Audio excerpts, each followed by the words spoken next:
This is way oversimplified. The mouth develops first. They're called protostomes, which means mouth first. But in some animals, the anus develops first. These are deuterostomes, which means mouth second. We, chordates, and echinoderms are deuterostomes. The development of the anus is what bonds the two groups together. You know what that means? We are more closely related to an urchin than we are to the intelligent octopus. We are more closely related to a sea lily, which I'll get to, than an ant. And this ancient relationship traces its origins back hundreds of millions of years to the development of a whole race. So the echinoderms are a pretty diverse group. I had mentioned sea stars, sea urchins, sea cucumbers, sea lilies, sand dollars, etc. Today we're going to be focusing on the stars because stars are cool. Also, I don't know any urchins currently going viral on social media. So let's start off with the elephant in the room, feather stars. Specifically, the newly discovered Antarctic strawberry feather star that is scaring the shit out of millions of people because it looks like a face hugger. Well, in life, feather stars look like this. Stunning. Dare I say mesmerizing. They look like a clump of feathers form sentient and watch over the ocean floor like a deity. They are majestic as fuck. These biblically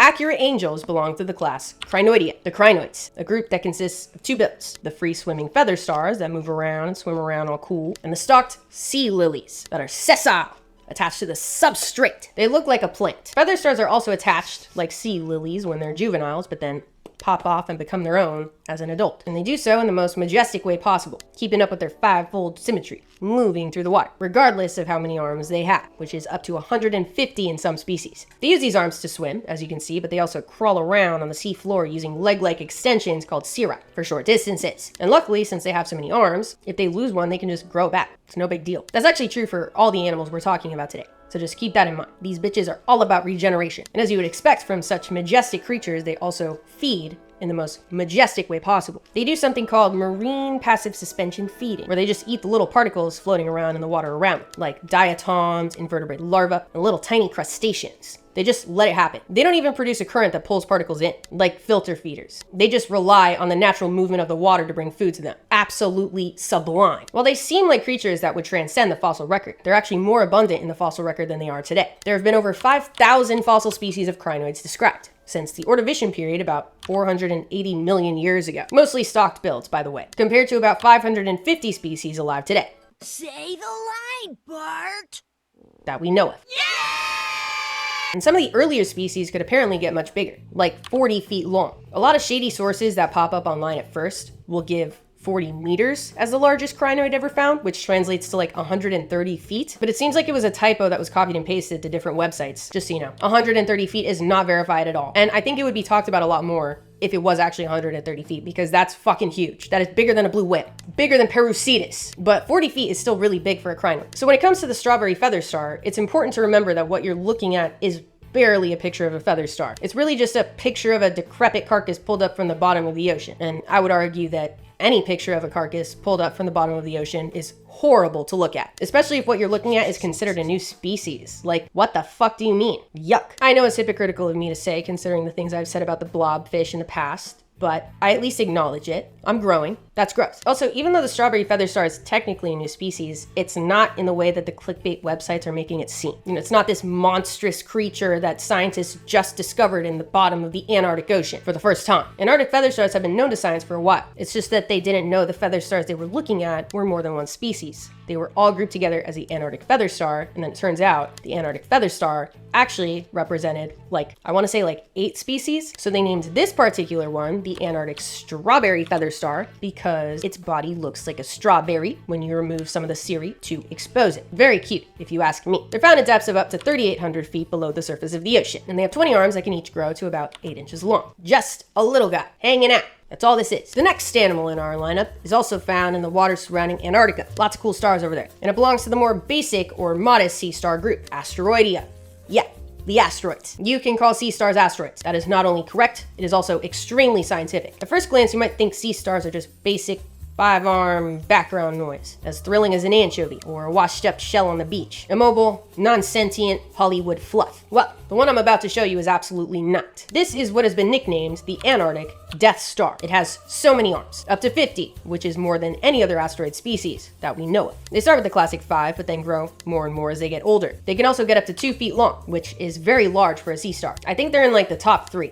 that we know of. But their size is not what gives them their name. This creature is a clear-cut predator, able to snatch fish and crustaceans right out of the water, and will eat practically anything it can get its arms around, even smaller individuals of its own species. Which I know is like, ooh, cannibalism. But let's be real. So many animals are cannibals in the right situation, you know, when shit goes south. Like, I get it when it's hamsters and prairie dogs that are suddenly eating their own species when they're not doing well. That's unpleasant. But predators, and especially animals in the deep ocean, of course they're cannibals sometimes. There's nothing down there. Of course they eat each other sometimes. So how does a sea star get around in order to actively hunt? Well, like other asteroids and some other echinoderms, like urchins and sand dollars, the Antarctic Death Star has these projections on the underside of their body called tube feet, which no, is not a foot fetish website. Tube feet are responsible for the locomotion of many echinoderms, and from our point of view, make them look like they're gliding across the ocean floor. Often the Death Star uses these tube feet to get them to an elevated point, maybe on a large cliff-like rock or a very large sponge, and extend some of their many arms up into the air, waiting for prey to swim by and get snatched. And then boom! Snatched up so quick they don't even know what hit them. This is the ocean's equivalent to a bear trap. They use these claw-like structures called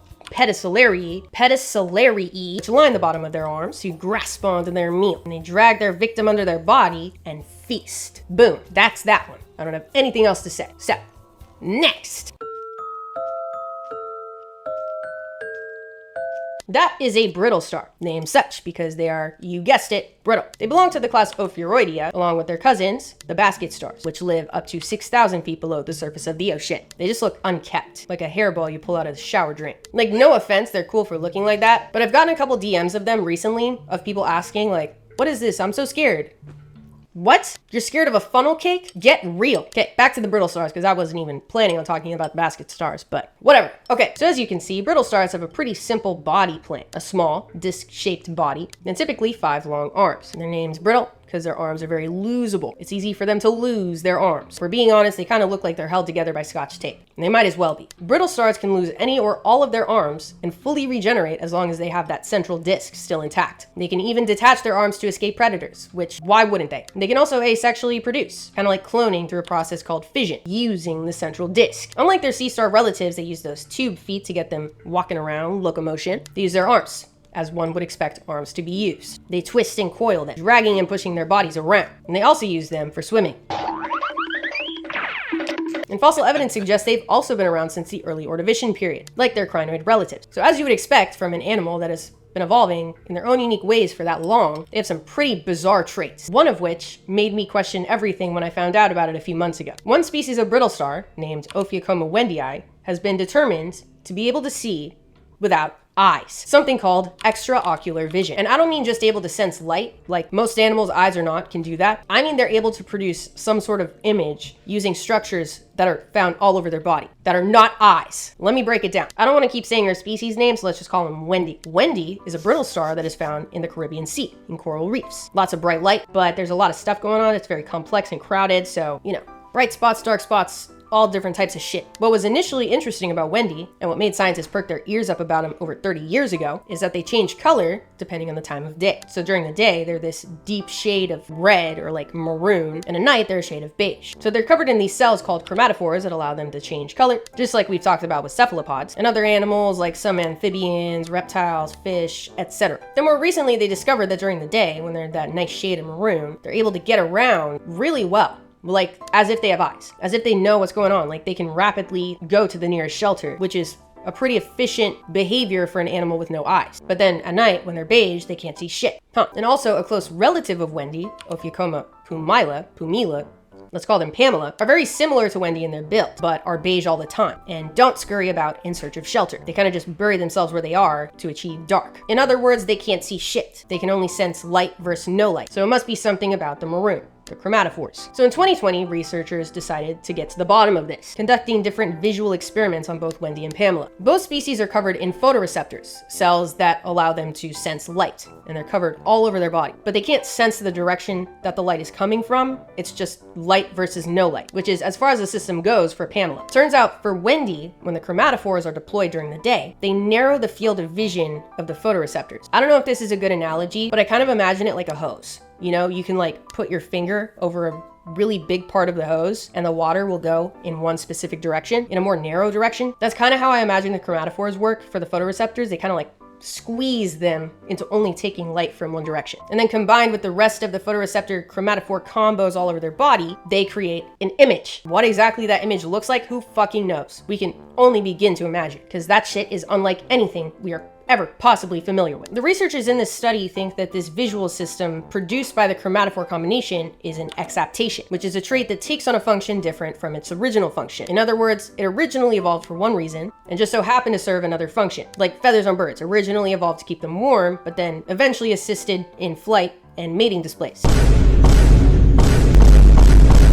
And in this case, maybe the chromatophores initially evolved to help them camouflage, predator avoidance, similar to octopuses and other animals with chromatophores, but just so happen to make an impact on the existing photoreceptor network by pushing into it. Regardless, it's discoveries like these that remind us that there is always more to learn. Humans are inherently biased, and we naturally interpret the world based on our own lived experience and perspective. Historically, we thought to look for structures that are similar to ours as evidence of shared traits, and we assume animals with those shared traits are more closely related to us. But clearly, nature is much more complex than that. To think that a statement as seemingly straightforward as "in order to see, an animal must have eyes" can be proven wrong is fucking crazy, okay? It's nuts. I think depending on your perspective, this can kind of be a scary thought, that there are animals with traits that we don't even know to look for yet. Like, what else do we not know about? But I think it's pretty cool. It means the study of biology and science as a whole will never be finished. Even the craziest ideas can be put to the test, and the world will always surprise us. If you like this video, be sure to subscribe so you don't miss my next long-form video on Homo floresiensis, also known.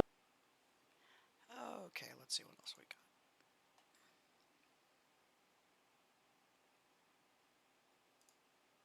Well, hi there!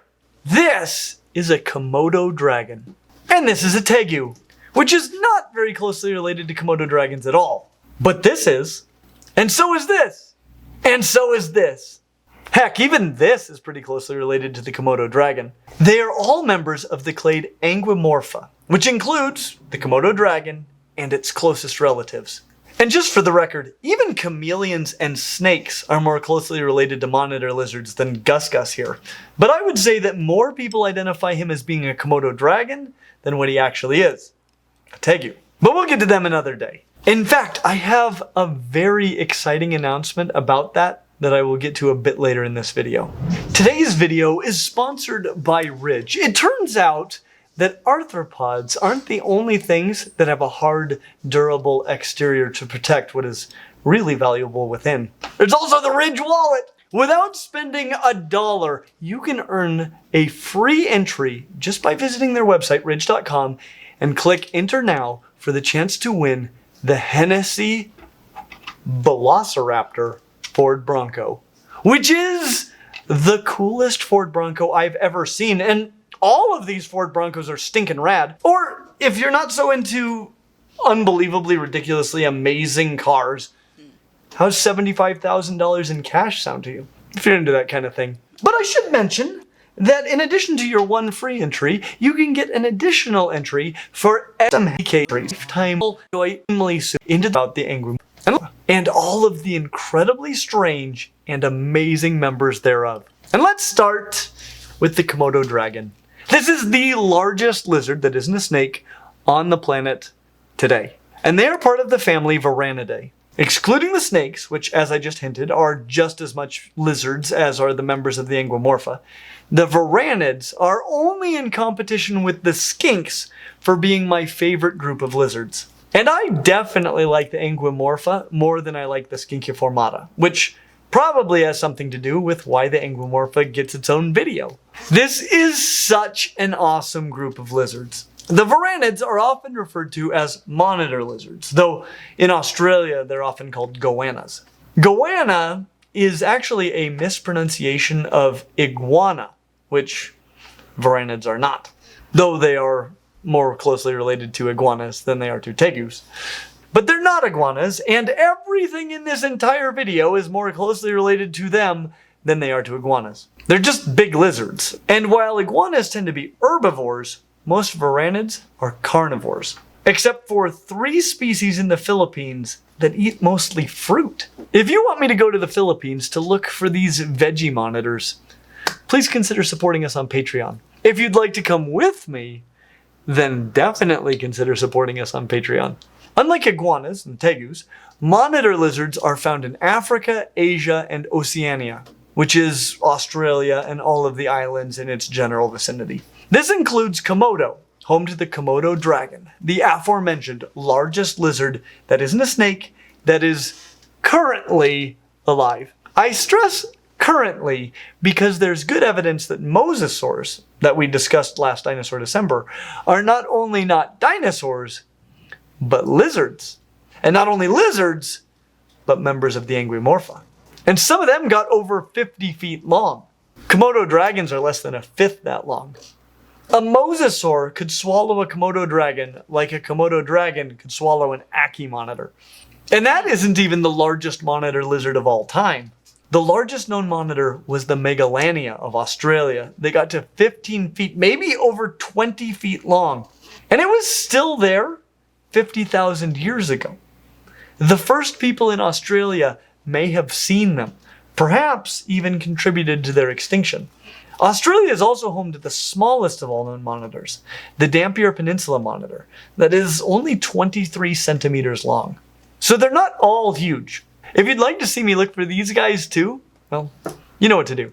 So varanids might be the most varied of all lizard families in terms of size, but not really in terms of body plan. Though some are more arboreal, others semi-aquatic, some eat fruit, others eat water buffalo, their basic body plan is astoundingly similar. They can be recognized by their forked tongues and the use of their necks in breathing. This ability to push air into their lungs allows monitors to breathe while on the move, an ability that most lizards lack.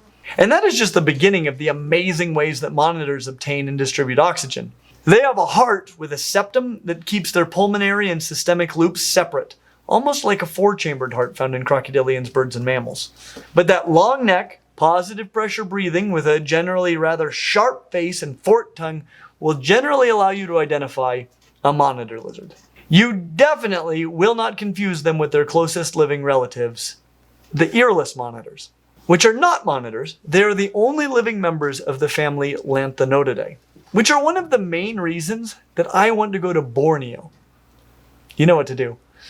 But that is the only place on Earth where they're found. And despite being the closest living relatives of the varanids and being called earless monitors, you are very unlikely to mistake them for monitors. In fact, morphologically, they more closely resemble the beaded lizards and Gila monsters of the family Helodermatidae. So much so that before molecular phylogenetics, they were sometimes classified as part of the Helodermatidae, which is also part of the Anguimorpha, so stay tuned. That said, you are unlikely to mistake them for beaded lizards, despite the similarity in head shape and somewhat beaded appearance. For one thing, they're in Borneo, not North or Central America. They are brown in color with longer necks, more like the neck of a monitor. They're proportionally just longer in general, almost like you took a tiny brown beaded lizard, grabbed it by the head and tail, and stretched it out like Stretch Armstrong. Add to that the beads on their back form uniform rows. They really remind me of dragon snakes. And, like snakes, their ears are covered. They have no external ear openings, hence the common name. They also have beautiful blue eyes, unlike the dark eyes of beaded lizards. And you're likely to find them in or around water. And they're generally smaller than beaded lizards, maxing out around 16 inches, though larger individuals have been observed. Honestly, if you're going to confuse an earless monitor with anything, which you probably won't, I guess it would be with their next closest relatives, the crocodile lizards of the family Shinosauridae. Crocodile lizards, like earless monitors, are brown, semi-aquatic with bumps all down their backs. They're also just about the exact same size. And while they're not from Borneo, China and Vietnam are at least closer to Borneo than Guatemala is. But that isn't the only reason that you're not going to confuse the two. Ignoring for a second that their heads are completely different in shape, crocodile lizards usually have alternating light and dark bands. Their back bumps are not arranged into lines as with the earless monitors. They look more like crocodiles. Who would have guessed? And their bellies tend to be reddish. And now we can talk about their short, tall heads and dark eyes that are nothing like the long, flat heads and blue eyes of earless monitors. Though it is a bit hard to use ears to distinguish them. It's hard to see the ears on crocodile lizards. And they're both mildly venomous, as are many monitors, arguably all of them. But they aren't the most famously venomous of all the members of the Anguiomorpha, because the most famously venomous of all lizards are also in this group, though they're in the other major clade of the Anguiomorpha. Anguiomorpha means snake or dragon form, and the three families we've discussed so far comprise the Paleoanguiomorpha, or the old snake or dragon form lizards. The remaining 5 families all fall into the Neoanguiomorpha, or the new snake or dragon form lizards. All of these 5 remaining families are more related to one another than they are to any of the old snake form lizards. And the old snake form lizards are all more closely related to one another than they are to any of the new snake form lizards. In fact, all of the new snake form lizards are equally related to the Komodo dragon, as well as the other monitors, the earless monitors, and the crocodile lizards. So they are, as a group, the next most closely related lizards to Komodo dragons. And let's start with the family for which the entire clade Anguiomorpha is named, the Anguiidae, the alligator or glass lizards. I freaking love this group. And I know I say that a lot, but look at these guys. There is a lot of convergence with the skinks, another group that you know I adore, especially the reduced or absent legs. And one of the 2 subfamilies, the Anguinae, are legless, so they could be mistaken for snakes, hence the name. My Sceltopusics are proud members of this subfamily, and people mistake them for snakes all the time. Even when I tell them that they're not snakes, they generally want me to explain why not, and I'm very happy to do so. They aren't. They have almost none of the defining features of snakes, but they do have all of the defining features of the Anguidae, including osteoderms and a lateral fold, among other less conspicuous features. The bony osteoderms under the skin give them an armored feeling, as it's armor. These feel nothing like snakes or skinks. And that lateral fold allows the body to expand when they eat or breathe, which is difficult if you are armored. These guys are found all over the northern hemisphere, and they probably need more representation here in Clint's Reptile Room. However, if you find a similar lizard in California or Baja California, then you might need to look a bit closer, because it could be one of their closest relatives, the family Anielidae, known as the American legless lizards. I don't love this name though, because there are other American legless lizards. These seem to be totally restricted to places with California in their names. So I would call these California legless lizards. Though there are other legless lizards in California, such as, well, snakes. And like snakes, their ears seem to be covered. But unlike snakes, they blink. They also lack most of the other snake features. To differentiate them from glass lizards, note the lack of a lateral fold, as well as the osteoderms. It is my understanding that they are very soft to the touch, though I've never touched one myself. Maybe I need to herp California, possibly with Brian Cusco. If you'd like to see that happen, you know what to do. But other things that you can look for to distinguish them from glass lizards are their blunt tails, and while glass lizards have somewhat intense faces, these guys have some serious derp. At least that's what they call it in the literature. But isn't that a derpy face? I love it! I want to see one. Brian, can you help me find these? And may I suggest that maybe instead of just calling them California legless lizards, we call them California derp-faced lizards? Because, I mean, look at that face.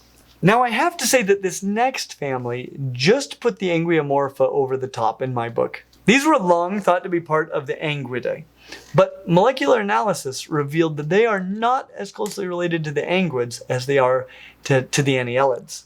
So they clearly were not. They're part of their own group, the family Diploglossidae, more commonly known as gallywasps. I honestly have only known about these guys for a few years, possibly because they were just swallowed up among the anguids. But since the very first time I saw a picture of one, I have been in love with gallywasps. And they're almost all found in Hispaniola, aka Haiti and the Dominican Republic, though there are some species on other Caribbean islands and Central and South America. And they are gorgeous. Most look like skinks, and one is legless, like most snakes, but it isn't the same one that has no external ear opening, like a snake. Though there is one that has no external ear opening, like snakes. And many of them are very colorful.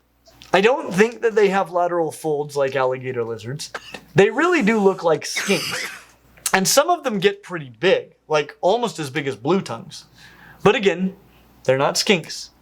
They're more closely related to Komodo dragons than they are to skinks. In fact, of all lizards, including snakes and amphisbaenids, only the dibamid lizards and the geckos are less closely related to galliwasps than are skinks. And those guys are basically the hagfish of lizards. But if you had doubts about the Anguimorpha being the coolest group of non-snake lizards because it doesn't include skinks, well, it has the next best thing, and Komodo dragons.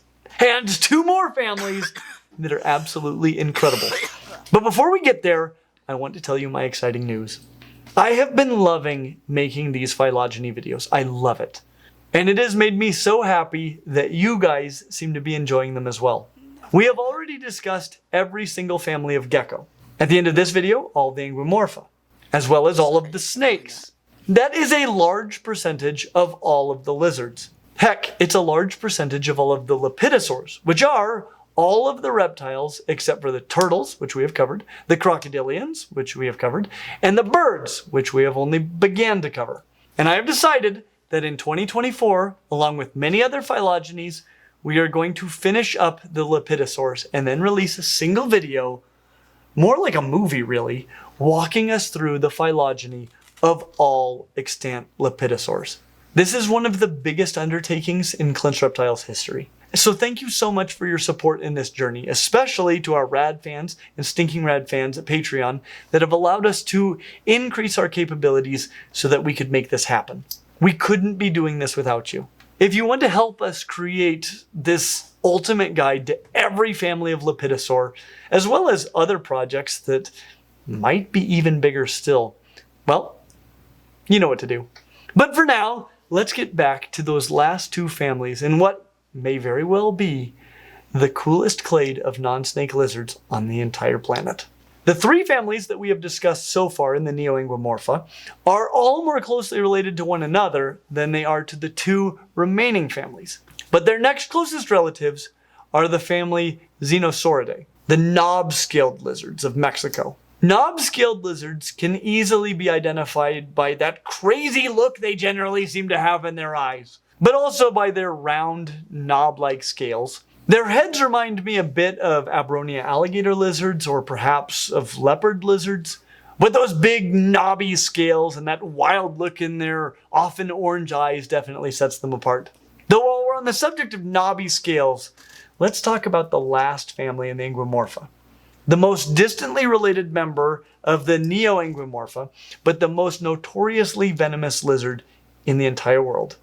The family Helodermatidae, the beaded lizards. This family includes what is quite possibly my favorite non-snake lizard native to the United States, the Gila monster, which is kind of the runt of beaded lizards, growing no larger than about 22 inches, which is about the low end of the size of the other beaded lizards, some of which get up to around a meter long, perhaps even longer, which is big.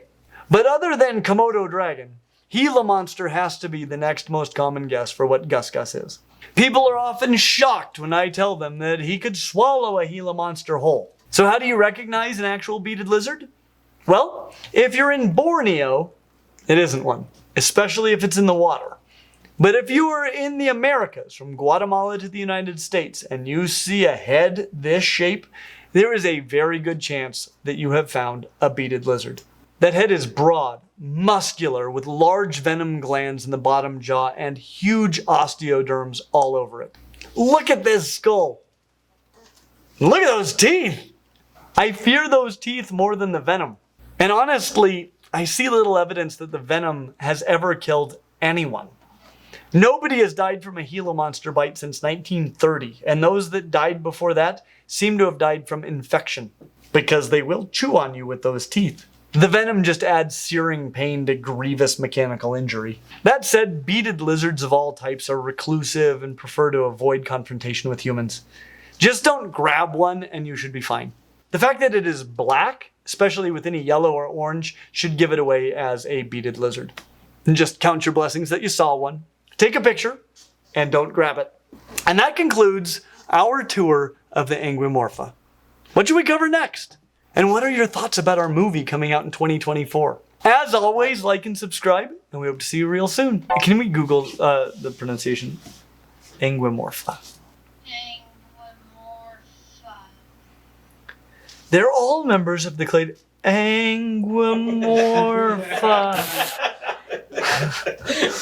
Typical. What a dork. Okay, let's see here. Sure. So tell us about what because you have some interesting projects. You must be one of the few people working with the particular species of it's toads, right? Yes. Yeah, It's the tell us. Adelopus. Podcast Adelopus, okay. running Tell us about them. during a Okay, so I have the purple harlequin toads, the Adelopus barbatonii or barbatini. There are two ways to pronounce it. No one really knows because scientific names, right on? So I'm working with them. I bred them last year in December. And the babies that are actually Oh here my at goodness. Understory Reptiles, or Understory Enterprise, sorry. That is tiny. They are 6 to 7 months out of the water. And they're Awesome. very tiny still. They're only about I don't like even think I've this seen big. those yet. Did you go look at those They're, yet? I they're didn't see just them right either. over there. Okay, yeah. after this we'll go Yeah. look at them. Yeah. And I brought the Tiny adults here eggs. too to show people, how big they do get. Because, Do they get quite large or? Yeah, they Yeah. get to a pretty good size. Okay, About okay. like this. And so they're they're lanky. Yeah. Okay, interesting. Yeah, they're very good Oh my climbers. Yeah, well, Goodness. they look almost more like a dart frog when you look at them, just Yep. like the length of They the have limb. very Itty bitty. similar care to dart frogs. Okay, Yeah. interesting. Yeah. And they look sort of like almost It's fake black in a and way pink. because like I love these it. very like deep purple lines. AI generated. Yeah, that's what it looks like. Yeah. So how did you get into them? I've actually always been pretty interested in them just because of their, the way that they look, the purple. Yeah, It's going to catch your attention. totally. And I've always really loved the care behind dart frogs. So when I heard that they were very similar to dart frogs, I was like, okay, I'm getting in on this. Yeah, yeah. So when they came available here in Canada from Nick Stacy, who was the original breeder, Is that indicator species on? Yeah, Yes, indicator okay, species, Yeah. yeah. Shout out to him. I follow him on Instagram. love him. Yeah. Nick, you're the best. God Yeah. bless you. So that's where your animals came from originally. Yes. Okay. Yep. Cool. So my pair that I have are Nick Stacy's. Okay. So I got a hold of them actually at Tails and Scales through Nelson. And they were confirmed male and female. So I kind of knew what I was into, but I didn't know how hard it would be to actually breed them and be successful with the tadpoles. Yeah. It was a journey. So how long have you Don't been even look attempting? like How long have I been frogs. attempting? Attempting to get frogs, on land? Like, have you failed a couple breeding cycles? Or No. Oh, so how hard could it have been? You did it the first shot. Well, to be honest, it was the water quality, which was the hardest part. Okay. I was doing water changes every week, about 25 to 50% Okay. water changes, depending on how dirty it was. I was also doing around 2 to 3 water tests a week. Okay. Yes. So if you have a lot of experience with like aquarium, saltwater tanks, you'll do fine. Yes. Yeah. So Yeah. for us reptile people Yeah. that just set it and forget it, it's not going to work out. Yeah, there's a lot of science to it. Yeah, change Yeah. it when there's poo in it. Yeah, exactly. Yeah. How come my Yes. tadpoles are floating? Ooh. So do you keep anything else as well? Yes, I Okay. keep the waxy monkey tree frogs. Okay. Yeah. So yeah. I have the 2 species. There's the Phylomedusa savaki and the Phylomedusa bicolor.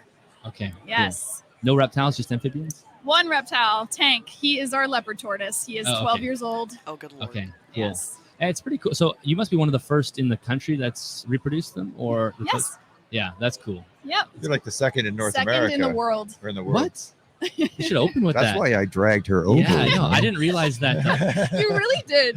He literally took my hand and ran with me. I was like, okay, cool. All right. Wow, second in the world. Yeah. 'Cause I knew that what Nick was doing was pretty rare, but I didn't realize that he was He was the first in the world to ever do it successfully. okay. Yeah. So what were He's a the? god. Was it just the water quality challenge? Is that the main thing? That's a, It was, but also the feeding of the tadpoles. Okay. Because the tadpoles, they don't feed off the surface of the water because they're so small. So they actually really have a hard time breaking the surface tension of the water.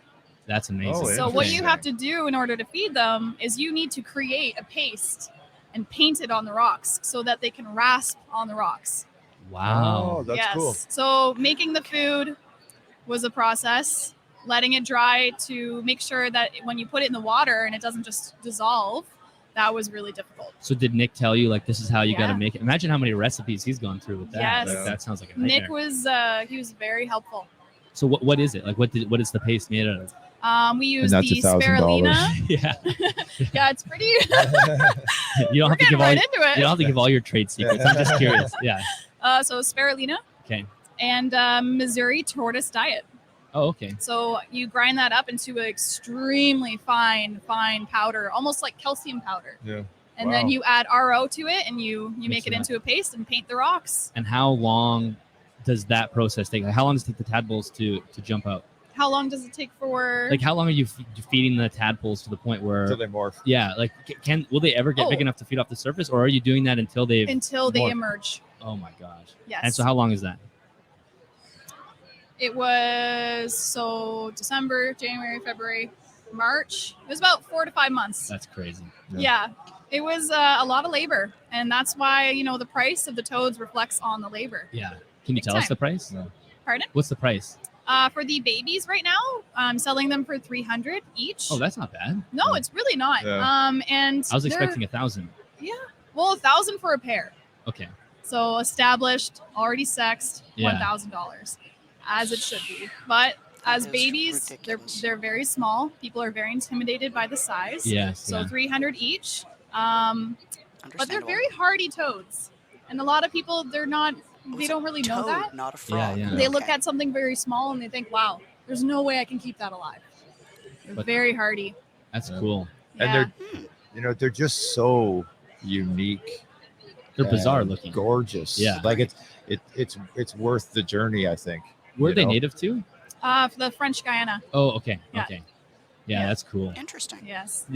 It reminds me. I did an episode with folks who are doing like captive hermit crab breeding, and so the people listening will be familiar with this episode. And it's like one more level on top of that, like doing Oh. crazy, like 100% water changes, but the babies are like microscopic, and you're taking Oh, them yeah. out one at a time to do to Really? feed. It's insane. Like I couldn't even believe what I was hearing, but that's literally almost like the same labor intensity. They Yeah. were microscopic. Yeah. When they emerge from the water, they're tiny. They're smaller than your pinky nail. And then what are you feeding the froglets once they hop out? Springtails. Oh, springtails. Okay. So Damn. baby springtails to begin, and then adult springtails as they get more established. Some of them are starting to eat the ridiculous. melanogaster fruit flies. That is crazy. Yeah. Yes. So I- I have about 180 springtail Incredible. cultures at home. With different sizes. Yeah. That's That's incredible. crazy. Yes. Yeah. Have you ever tried doing? I'm sorry, I'm going on a tangent now. No, please. I was really doing a lot of experimentation when I was doing a lot of frog stuff, where I was doing like calcium clays, making my own calcium Yes, clays, yes. and I- kind of trying to up the I, nutrition of the yep. springtails. I've done that a few times with the calcium clay. I was kind of hit and miss with it. Yes. I had really inconsistent, but then like Josh's frogs. Yeah. He has a really good thing. And Tails and Scales. Nelson, he Yeah, sells he has got some the clay, calcium yeah. okay, because I think Understory was doing it They did. for at least for a while. They were, and I was blown away at how long Yeah. it lasted forever. But yeah, because that would be a cool way of kind of making sure the calcium's good Absolutely. and all that. Absolutely. Yeah. I actually offer the calcium clay in the vivarium with the toadlets. Oh, okay, yeah. Yeah. And they always use it. And they Really? sit yeah, on it. They always yeah. sit in it. Oh, that's cool. Yeah. Yeah, that's fascinating. So moving forward, you're just going to continue focusing on this species and growing the captive population here? As of right now, I'm focusing on these species. My next thing will be the Phylomedusa selvagi. Okay. So I don't know if you guys are familiar with Carlos. He's. Let me show you. Let's see Carlos. Carlos. I want to is- say yes, but I'm not sure. Carlos so. is very, very special to me. He is actually this species is what really got me into frogs. Okay. Oh, Yeah. yes. Here, yes, can you yes. hold that up to the camera so folks can see? Even I don't know Greg, if you you might. guys can see. Yeah. There we Oh go. wow. You can see that. Can you plug your Instagram What a quick? The face. handle. It's Natattax. Nat. So Nattattacks. Okay, so if folks want to see that picture, they can go there. So Similar to Carlos- Mississippi. Yeah, Yeah. Yeah. Yeah. very God, similar I was to just Mississippi. thinking. So I'm working on getting some females for Carlos. So that will probably be within the next 2 years. That will be a project. Cool. Yeah. That's That'll be cool. a Canada first as well if it's successful. That's amazing. You're incredible. Well, that was awesome. you. I'm glad that Greg yanked you over here because Yeah, I me wanted to too. talk to you anyway. So we'll Thank you, Greg. we'll come look at your Okay. frogs later. And for anyone watching, they can go to your Instagram. What else we got?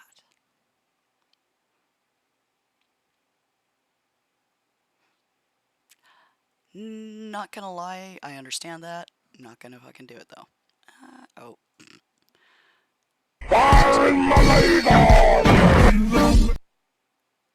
My viewers have perfect timing. You laugh, you lose. We watch a funny compilation of videos and try our best not to laugh. But my viewers are just waiting to play a perfectly timed meme and make it even harder for us not to laugh. Now let's get started. What could go wrong? Please do not attempt anything that you see in this video. Today is a hilarious compilation from Taggy Funds, but I'm not gonna laugh despite my chat trying to make me laugh by playing random but perfect and amazing memes. You can do it!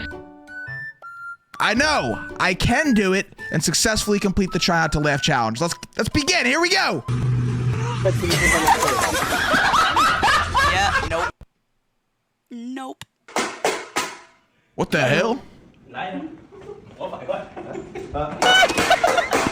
How you gonna do bro like that? Always gonna hear it the rest of the day. That's... You got it.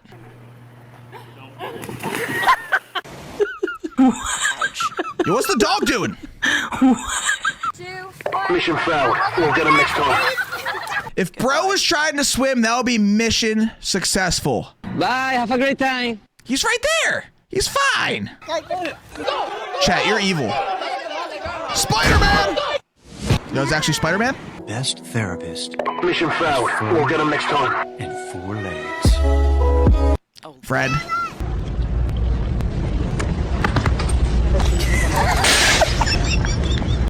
Oi.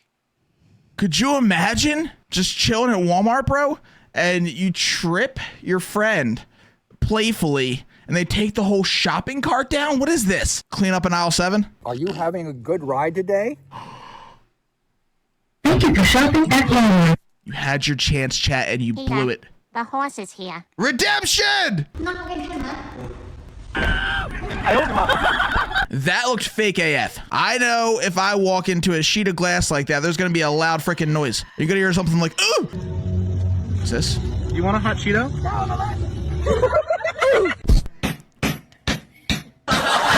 What is that cake made of, bro?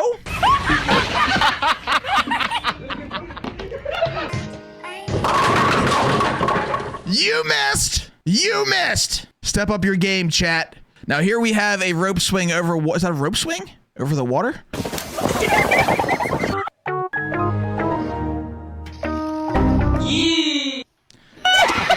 It doesn't make sense. What is happening? Fail. What the dog doing? It works. Fred!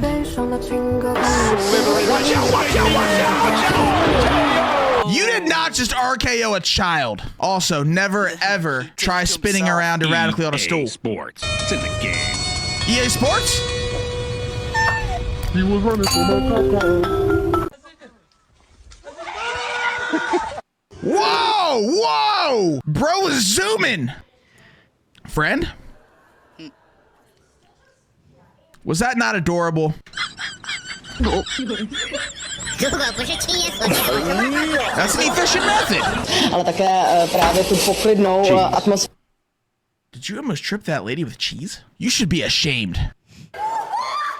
Is that Vince Vaughn? I want waffle fries.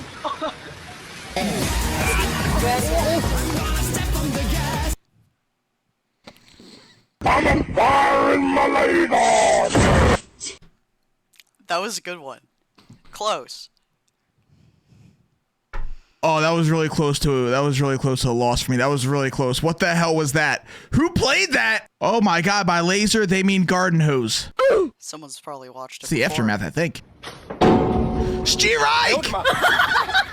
Ouch. Hey, it's a seagull. Giraffe. Seagull! Ostrich. Okay, we know what's gonna happen here. We have it's gonna come a out pull-up bar in a sketchy, non-permanent, non-secure location. EA Sports. It's in the game. Coming soon.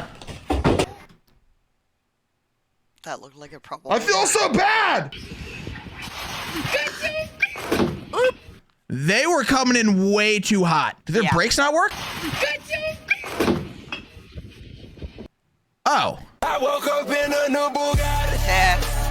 I must say that actually turned out very well for how fast she was going. She recovered pretty well there and was completely fine. Oh no. Bro just got a free snow cone on the house. What the fuck is that? That was a person on a diving board. How dare you? Ow.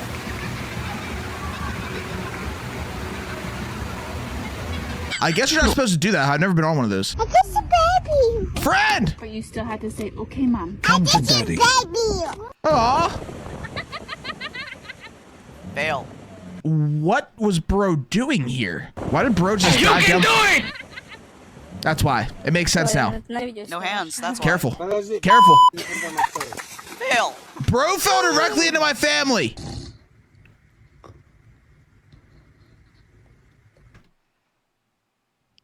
That's evil. My name is Jeff. Bro had one squirt of lemon juice, immediately turned into Jeff. I woke up in a new Bugatti. Fail. I woke up in a new Bugatti. How is that a Bugatti? Fail. Oh, they did not just dual trip. Soulmates.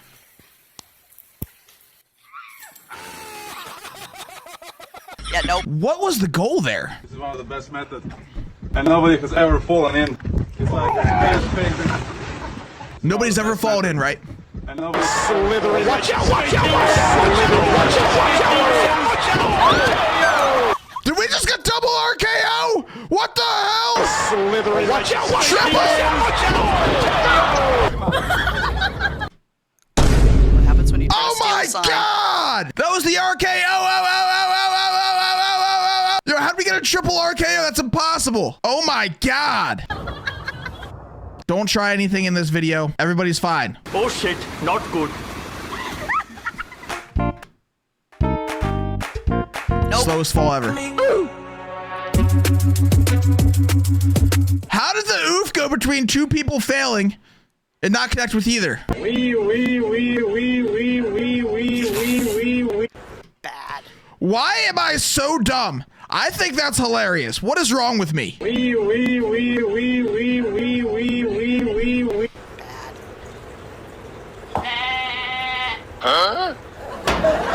Cheese. That is 2 times today I've seen what I would call malicious cheese. Yep. Yo, buckets? And one? EA Sports. It's in the game. Why'd they cut it off? That was going in. That was buckets. pretty good, Now we'll yeah. never know. We'll never know for sure. Fred!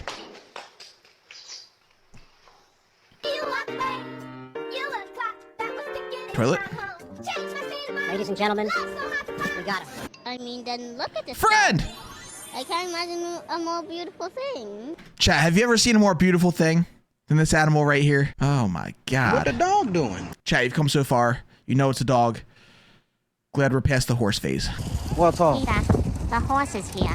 Watch out, watch out, watch out.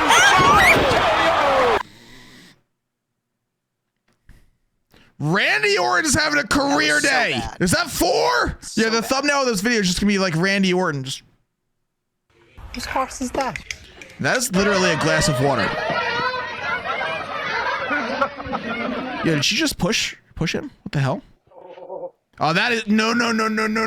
We have a Ring doorbell cam, and we have a man carrying 2 gallons of milk in one hand and a grocery bag in the other, not weight balanced, with shoes that look less than grippy. Ring doorbell cam, slippery conditions. Chat, you know what happens here. You know what happens. 5, 4, 3, 2, 1.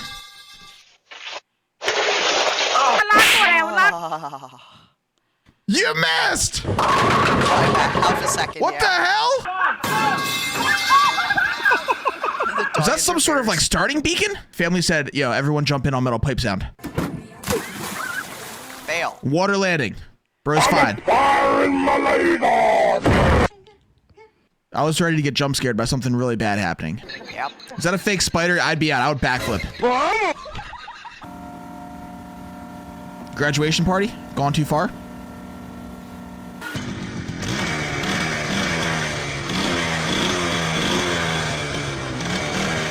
Come to daddy. Come to daddy. I would be so mad if someone did this to me. Don't ever do this to anyone. That's a terrible idea. I want waffle fries. Bird says too bad, buddy. I'm a fire in my lady. I'm a fire in my lady.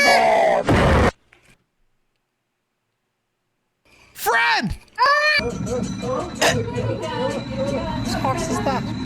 That is a child in a laundry basket pretending to ride a roller coaster.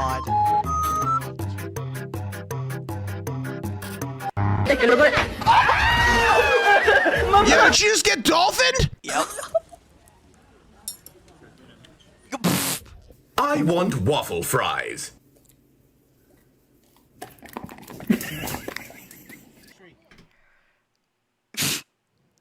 What the dog doing? Bad. Bro really wanted them waffle fries, huh? Yeah! Yo, I probably would never try that, bro. That looks so scary. Bye, have a great time. He just Bro grabbed just got it off kicked the out. wall.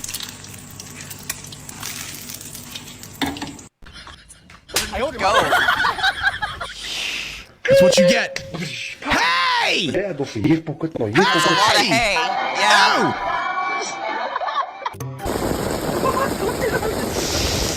Oh no.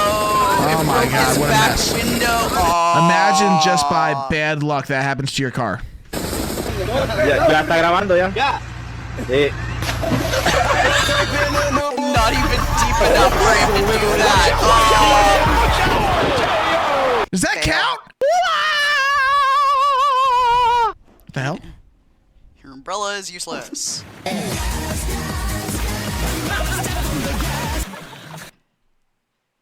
I'm gonna die if I see something going really fast to the gas sounder. I'm gonna die. I'm gonna commit photosynthesis as a bush. Tactical nuke incoming!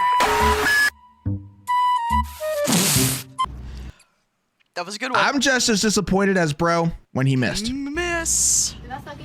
Yeah, I see. That's not right. Okay, we have two grown men on the playground thingy. What could go wrong? 5, 4, 3, 2, 1. Oh shit, not good. That actually went so much better than I thought it would go. Got her! Wait, is that pineapple on pizza? Is there pineapple on there? You know what I say. Pineapple is great on pizza as long as the pizza's already in the trash can. Excuse. Okay, no pineapple. We're good. What's this? What's going on here?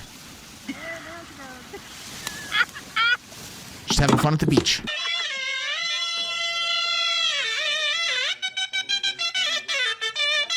Yeah, bro's got skill. Yikes. Planking has never been so fun. Don't ever do something like this to someone when they're planking. Bad idea.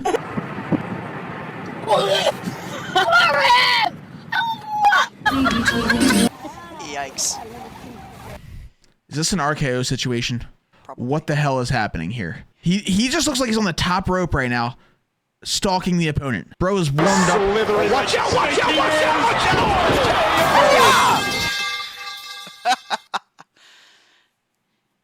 Bro's the world champion. That's a giant caterpillar? Yo, who would put their child on that ride? That looks terrifying. Oh no.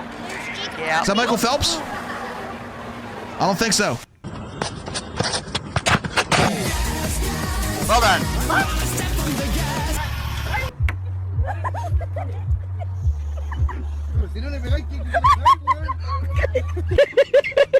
You have to wake? What's the fish doing? Why is bro just messing with the fish? I think the fish was messing with bro, actually. Fail. Oh, no way. Friend!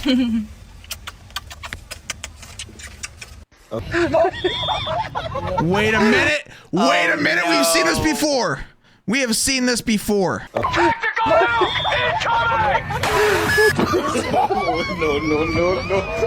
He goes over it.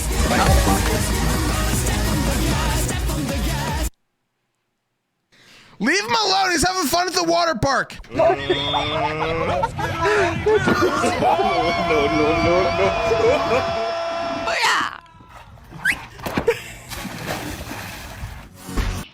You can tell bro fell and his kid just laughed right at him. That's a total dad moment right there.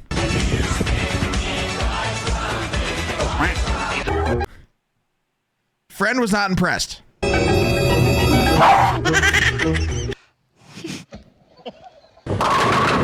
plant. Impressive. Reich. What in the hell? It's so hot that it's melting the cup. God damn it, it's a brand new truck.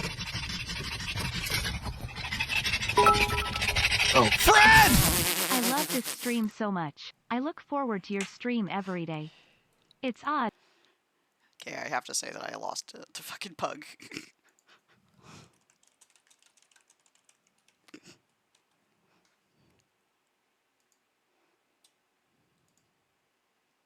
But I go to sleep to your videos. It's soothing to me. Let's set this part for your alarm clock.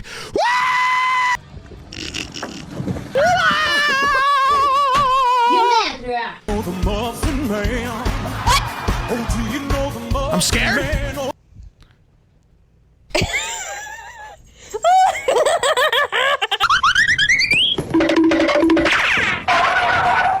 Yo, they do be slippery though. Is that what that guy does? Is that his channel? Does he just go around grabbing people's ankles? And barking. And freaking them out? That's a good way. It's a dog thing. To end up in a bad situation. Don't ever go grabbing random ankles. Keep your hands to yourself.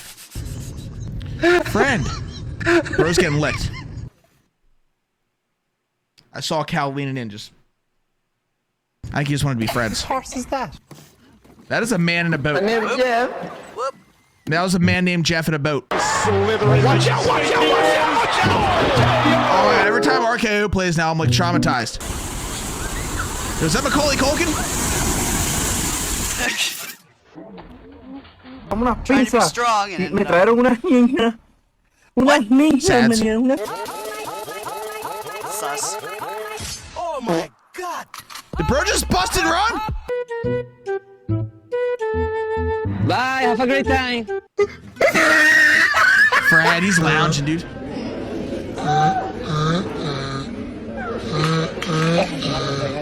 It was good until it wasn't.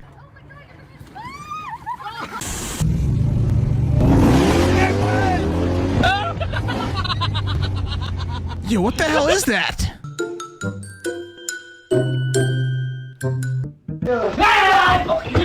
Bro got jump scared? That's not fair. That's not fair. Whoa. Fred?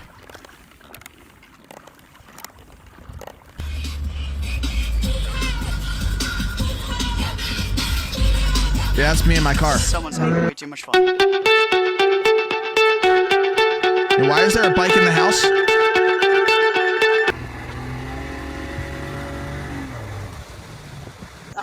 Oh my god.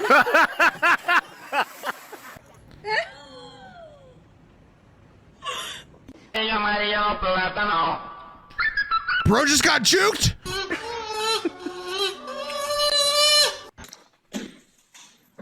Okay, so that went under the net and through the window. That's insane. And you could literally hear the mom yelling in the clip. You hear that?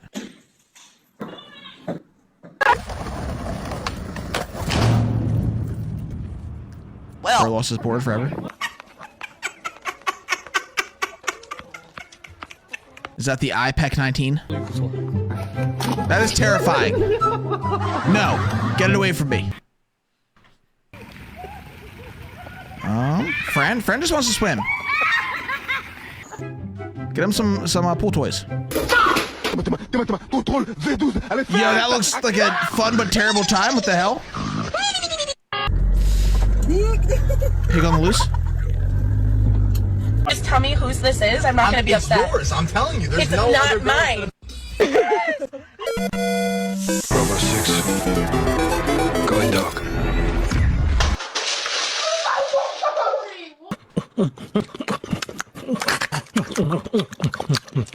Bro, that was the happiest day of bro's life. There's nothing better than watching a dog very excited to have food. That's bullcrap! Oh my god. That's not bro's first time. You know he's done that before.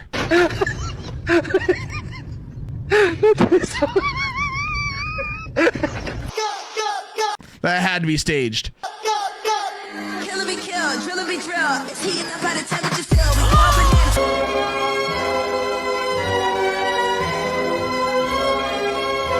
I think this is actually an efficient way to carry this, because he's keeping it above the ground. It'd be really hard to lift it higher if you look at it. But with this guy knows what he's doing, and he's done this a lot. Yeah. See? It's the spin method. And that's not a snowbank, that's literally ice. Oh, this is not good. Yep. Saw that happening. Don't leave! What are you doing? Friend? Dude, you have one tooth. Why? Why must you do this? Bro is having the time of his life. Redneck. Friend?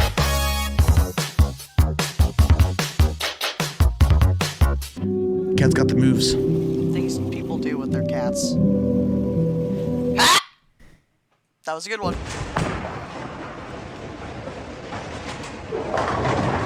Steer right! Let's go, baby! The blue one. Look at this.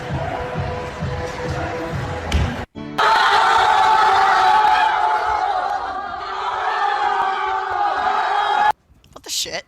Friend?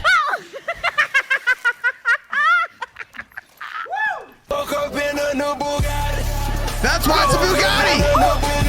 We're getting Bugatti!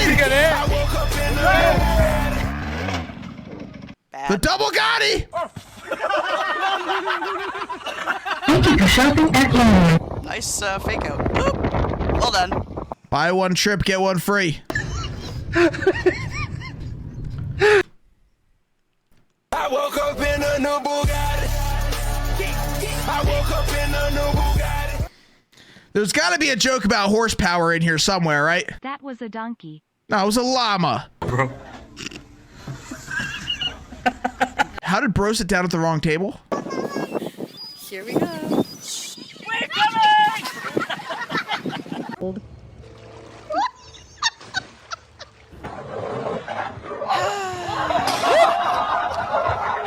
Yo, dog's up next.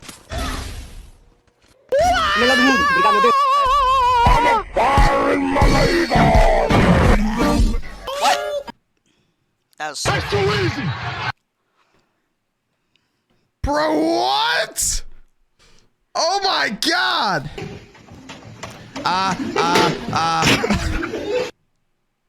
Stay alive! If you made it to the end of this video and you did not laugh because you have the person. Daddy.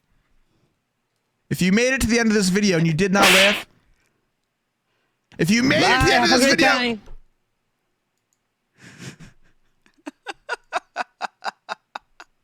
If you made it to the. Bye, have a great time. If you laughed, comment a W. If you did not laugh, comment it down. Let me know what clip made you laugh. See you in the next Try Not to Laugh challenge. Mission failed. We'll get them next time.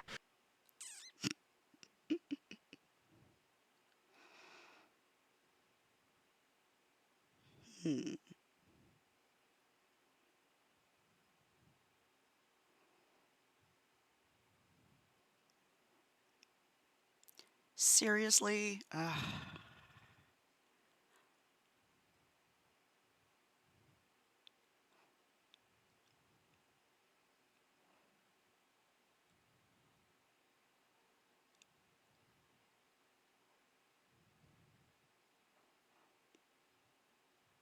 Oh boy.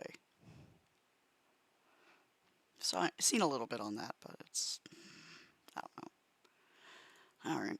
I'm being stalked, and YouTube is ignoring it. I never wanted to make this video. I feel like usually whenever people say and they start a video like this, It's because they got exposed for saying the N-word. So this is a bit new. I like to upload quality stuff, you know, where I put a lot of time and effort into it, but I'm literally at the point where I don't know what else to do but make this video. For the last month and a half, I have had a stalker. And this stalker has done everything they can to try to destroy my life and my livelihood, which is my YouTube channel. I've received messages nearly every single hour for the last 35 days from this man. And now we're at the point where this man is hour for the last... They gotta get those asylums back open, man. Yeah, they gotta put people back in those padded rooms. 35 days from this man. And now we're at the point where this man has placed 4 copyright strikes on my videos to get my channel terminated. Because YouTube's rules. Oh, wow. Well, if you get 3 strikes, your channel's donezo. Wow. But YouTube has done absolutely nothing to help me out in this situation. Now, this stalker is so vicious that I feel like it's not really YouTube's responsibility other than to not take the strikes seriously. Like, as long as they're not, like, banning him over it, then I don't, it's not like YouTube, like, I mean, bro, like, he's getting these messages on, like, Twitter and on his phone, right? YouTube, that's outside their jurisdiction. had to hire a private investigator, a cyber harassment litigation firm, and a copyright attorney. So who is this stalker, and why is he doing this to me, trying to ruin my YouTube channel? Now, I mentioned this stalker in one of my most recent videos about the Xbox Underground hackers. And one of the hackers that was arrested for hacking into the US military and all of that, his name is Sinet. And Sinet has been the absolute scum of the earth for the last fucking month and a half. I genuinely fear for my life at this point. I've had to move out of where I live. I've had to change fucking all of my shit because this guy is just seeping into every personal aspect of my life to try to fuck it up. So just keep this in mind. Sinet is a hacker that pled guilty to hacking into the United States government, and now he is stalking me. So this guy's got the skills to really fuck up my life. Let's go to the original. I never wanted to make this video because I like to upload quality stuff, you know, where I put a lot of time and effort into it, but I'm literally at the point where I don't know what else to do but make this video. For the last month and a half, I have had a stalker. And this stalker has done everything they can to try to destroy my life and my livelihood, which is my YouTube channel. I've received messages nearly every single hour for the last 35 days from this man. And now we're at the point where this man has placed 4 copyright strikes on my videos to get my channel terminated. Because YouTube's rules, well, if you get 3 strikes, your channel's donezo. But YouTube has done absolutely nothing to help me out in this situation. Now, this stalker is so vicious that I've had to hire a private investigator, a cyber harassment litigation firm, and a copyright attorney. So who is this stalker and why is he doing this to me, trying to ruin my YouTube channel? Now, I mentioned this stalker in one of my most recent videos about the Xbox Underground hackers. And one of the hackers that was arrested for hacking into the US military and all of that, his name is Sinet. And Sinet has been the absolute scum of the earth for the last fucking month and a half. I genuinely fear for my life at this point. I've had to move out of where I live. I've had to change fucking all of my shit because this guy is just seeping into every personal aspect of my life to try to fuck it up. So just keep this in mind. Sinet is a hacker that pled guilty to hacking into the United States government, and now he is stalking me. So this guy's got the skills to really fuck up my life. So why is Sinet doing this, you might ask? So when I was making this video, I saw that Sinet had done an interview about all of his crimes publicly on the Darknet Diaries podcast. Great podcast, nothing bad to say about it. So because he had done that public interview, I messaged Sinet thinking that he'd be open to do an interview with me. And I sent him a really nice thing stating, hey, I'm just looking to pick your brain about some stuff. But Sinet tells me he doesn't want to do the interview. He wants nothing to do with me, which is fine. I totally get it. He says he's turned down people who have made docuseries on Netflix. Okay, whatever. But then Sinet starts telling me that I should move on from this story, that I probably shouldn't even make this video, because everyone wants to forget about it. So I tell Sinet, hey man, I understand where you're coming from, and that's it. At the end of the day, I don't say anything beyond that. So Sinet never responds back to my message, and I get working on the video. The story of the Xbox Underground, his story has been told thousands of times, so I'm gonna tell it in my own way. So 2 months later, I published my video on July 25th, 2023. And the video's a 1 out of 10. It's doing really well. I'm really proud of it. But then 2 days later, after not talking to Sinette for maybe about 2 months, I start to receive all of these threats from Sinette on Twitter. And he says, "Yo, that video got me feeling some way about you right now as a person. You proved all you care about is views. That's why you never got the time of day." So I ignore the message. Whatever, he's upset with it. The story's been told 1,000 times. So on July 28th is when the harassment starts, this sophisticated stalking campaign. He's calling me a piece of scum, telling me I shouldn't be a YouTuber, and he's sending me tweets every single hour, all through the night, telling me, "Vince, I believe that was nice when I said I wanted to leave it all behind. To claim to understand that and still make a video is low." All because I told him in that original message I sent him that I understand why he's declining. I never said I understand and I'm not going to do the video, but that's what he thinks. So he continues on about a piece of shit, story chaser, leave me alone, and then he sends me a private message. Now this is interesting. Sinette tells me, "The scene is made of where, and I'll be posting my personal email in the video." Now, the scene is the hacking scene. So pretty much it's a soft-handed threat that I should be shooting bricks because they are going to come after me. So mind you, I'm not responding back to any of this. And then he starts posting on my Twitter account, "What Vince Vintage is no different than a creeper who fondled the female when she says no. Sinette is not very good at typing." So now he's calling me like a sex pest at this point because I made a video that he didn't want made. Then he tells me to eat shit. And then at 6:20 a.m., Sinette's posting all night long. Think about it, all night long he's just thinking about this. He says, "Vince Vintage, don't worry. Wait for my YouTube comment." Basically making an underhanded threat that something would happen through YouTube, but I don't know what it is. Now, at 6:32 a.m., he sends me a private message. "The whole scene is laughing at you." Basically talking about the hacking scene. Another soft-handed threat that the hacking scene would destroy my life. And all of this, I just ignore. And these are just the real highlights of all of the tweets. So, the next day, July 29th, after I see Sinette tweet at me all fucking morning, I block him at 10:30 on July 29, 2003 on everything. Twitter, Instagram, Facebook, Snapchat, whatever. And then 93 minutes after blocking him, I get a DMCA claim on the video that he was trying to get me to take down by an Adam Chester. Now, Adam Chester provided an email, adamchester3@protonmail.com, which if you don't know, Proton Mail is notoriously used by hackers to hide their identity, which Sinette pleaded guilty to hacking into the US government. The timing of Adam Chester copyright striking my video was very suspicious after Sinette had harassed me over 13 hours non-stop. So I emailed YouTube's copyright team and then I emailed Adam Chester to find out what these claims were. Because this video that was doing so well is taken down. And I'm extremely upset at this point. So at 4:17 a.m., the same time that Sinette was consistently harassing me, Adam Chester responded to my email asking what these copyright infringements were. And he said, "I'll have to check on that, but I'm traveling." Though I remember it was for multiple copyright infringements. As far as I remember, there were multiple other videos on your channel which violate my copyrights. But for now, I have not filed those strikes, since 3 strikes in 90 days leads to your channel getting banned. Just be careful in future videos. Have a good weekend. So Adam Chester can't tell me what these copyrighted infringements were on every single video on my channel that could lead to my channel getting banned. He's giving me a soft-handed threat that if I don't remove this video, he's gonna go through and strike more videos on my channel to give me more of a hard time to try to terminate my shit. So here's the fucking gnarliest part of all of this. Now, when you get a copyright strike on your video, the YouTuber, you could file a counterclaim against that strike. And it basically states that, no, this actually wasn't copyrighted material. It's fair use. You make your argument. But when you send that counter notification, you have to put your legal name, your legal address, your phone number, all of that information. So when they file the lawsuit, if they do, they know where to send it to. Now, I knew that Sinette was using this copyright claim system to not only screw with me by not having the video up, but also trying to obtain my real information to dox and swap me. So I hire an attorney at this point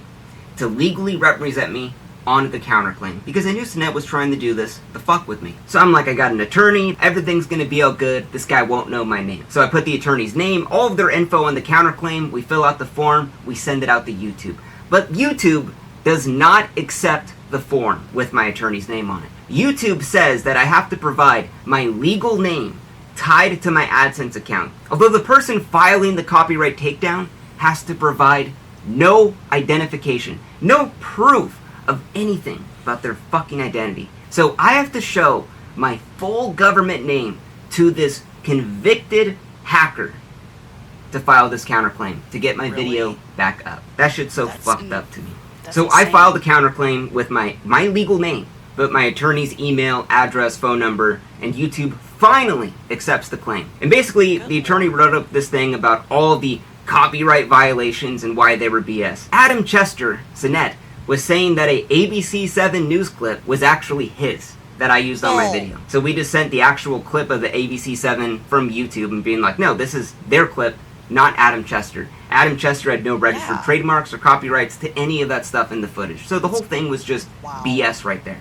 So after I filed a counterclaim that Adam Chester, which is Sinet, gets a copy of, Sinet leaves a tweet directed at me, even though I blocked him on Twitter. And he says, at least he was man enough to pull down the video. However, he was still a bitch. Instead of saying sorry, he pulls the video down and blocks me. How can someone be so asinine is beyond me. So, Sinet's playing dumb here. Oh, at least he was man enough to pull down the video, but he's still a bitch. Yup. Whatever. We'll see a lot more of this in the future. So now it's August 1st, 2023. I have Sinet blocked on Twitter. But then he goes around, he starts tweeting publicly that whoever Adam Chester is, I'm gonna find him and strengthen the claim. He stole lines from Jack Reciter, the Darknet Diaries podcast, and provides no evidence for what lines I stole. Now, what's super interesting about this is that Sinet knows Adam Chester took down the video. Now, when a video is taken down for a copyright strike, it is delisted from YouTube. It cannot be searched. It isn't even shown in my channel. So how would Sinet possibly know that Adam Chester was the guy that made the claim? Well, I think Adam Chester is Sinet. So at this point, I contact YouTube support and several partner managers, and I lay out all of the harassment. I have all of the tweets, the messages, the BS, the MCA claims, and YouTube tells me we can't do anything about it. You just have to go through the system. A couple days after sending my counterclaim to YouTube, that begins a 10 business day waiting period for a copyright lawsuit to be filed. In this case, Adam Chester would have 10 days to file a copyright lawsuit. And if he doesn't, well, my video gets to go back up on YouTube. So Adam Chester sends me a lengthy email telling me to take away my counter notification so the video's gone forever, and that he's gonna sue me for harassment and copyright infringement if I leave the video up, if I basically keep the copyright notification there. So we ask Adam Chester for his legal information, and then Adam sends an email back saying, I kindly request that you just withdraw your counter notification. Then he says he can't tell us the details of his legal team. And then he says that all of the claims of all of the copyright infringements is over $1 million USD that I would pay him if I left this video up. And then he continues to say that I keep harassing him. And then he ends the email saying that if I don't want to take down the video, don't even respond back to me because I'm not talking to you anymore. So we just don't respond back to Adam Chester, knowing that I know deep down that this is just Sinet trying to fuck with me. The next day, on August 10th, I don't want to live my life in fear anymore. I'm like, you know what? I'm not going to block this guy like a little bitch. I'm just going to unblock him and just be free. So Sinet sends me private messages 23 minutes after unblocking him. Okay, leaving him on block proves that you are not going to go to his level. He's the one who cannot let go at that point. If you're going to entertain them, fine, go right ahead. But if you're going to give them a timeout, tell them that. Many times I've given people timeouts from my life, usually on Discord. And it's usually because they're not understanding what I'm telling them. They just don't want to understand the words that I'm using, even when I dumb it down to a point that's just laughable. I'm 36, I'm a widow, I'm sick and tired of the ignorance is bliss mentality. It's not. And that mentality has gotten people into situations like this, where the person that's doing all of this BS harassment in the background thinks they're getting away with it, using all of these big words and saying they're doing this and then they have that, but not providing any proof. If you are not doing what someone is claiming you to be doing, and you can't prove it, even in such a way that you're implicating yourself in other things, which I'm not going to lie, I am guilty of doing. But at the same time, it's calling out behavior that is toxic that the person doesn't want to address. They think that they're on the high road and that they're in the better when they're not. I'm guilty of doing that too. Not gonna lie. Fact still remains. You gave him plenty of time. You proved him to be the one harassing you, when you were probably not even online during those periods in which he was messaging every hour or doing whatever. That's fine. That just proves that they can't leave something alone. I'm guilty of that in the past too. But at the same time, are they saying anything that you are able to disprove? And in truth, he's making claims and bad-mouthing when you have one thing you've already shown. You tried to talk to him beforehand. You gave him an out. And they don't want to see it. They don't want to see it. They don't want to acknowledge it. I've done this. I have pushed and pushed and pushed in ways that the person eventually got to a point that they took it personally. It's like, you're not seeing why I'm pushing though. You need to fix yourself instead of asking other people to do things for you. And that is something a lot of people are not willing to do. They look at everybody else around them and find fault when they're not willing to see it in themselves.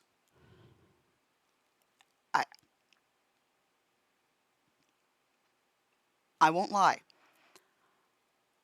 I've done some fucking harassment shit in the past. I dealt with it, and I've moved on. Have I looked up that person in the past since? Yeah. To see if they're doing any better. They disappeared. I don't know why. I'm not going to dig. I'm just going to leave it alone. Because ultimately, I did not help that person when I really should have just backed off. Because it was my own fault.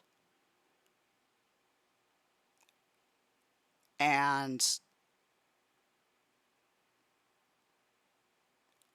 I'm not going to lie that some people in recent memory I thought were friends, thought understood me, thought believed in what I was doing. Turned out that they only were in it for themselves. And what they could get out of the friendship. I thought I had an understanding. I should have made sure that it was on paper because of what it ended up turning into. But no, this person took a lot of things said in live chats, on voice call, that I don't have record of because, well, I never thought, oh yeah, no, this person's going to be okay with me. They're not going to use me. They're not going to take my work and let other people use it to make money or shit like that. It's like, no. No, I did not agree to that. You know who you are. If you want to prove me otherwise, go ahead, but you can't. And you say you have your truth when you don't want to agree to the fact that your memory, which you've admitted on text and otherwise, is not that great. I won't lie, mine isn't the best either. But I've taken measures to fix that. And I've tried to offer you ways to do the same. And you don't want to agree, you don't want to take any fault yourself. Anyway, moving on, let's keep watching this. This guy is checking my Twitter non-stop, every day, every minute, to see if I unblocked him. And 23 minutes later, he begins sending me a barrage of messages. He says, I see you unblocked me. Why? Also, FYI, I don't know who Adam Chester is. Bullshit. How would you know? No one can see the video. How would you know who Adam Chester is? Oh, because you are him. Then he says, however, I did have the one on archive removed personally. I don't lie, and I say things for what they are. Now, this didn't make sense for a long time, until yesterday. Now, when the video was taken down from YouTube, one of my amazing subscribers took my video and they re-uploaded it on the archive.org for others to watch, because you couldn't watch the original on YouTube. So that video, I checked it recently, and it was gone for a DMCA copyright strike claim. And Sinet in this message is telling me that he removed it. So he removed the archive.org one, but he had nothing to do with my YouTube channel one.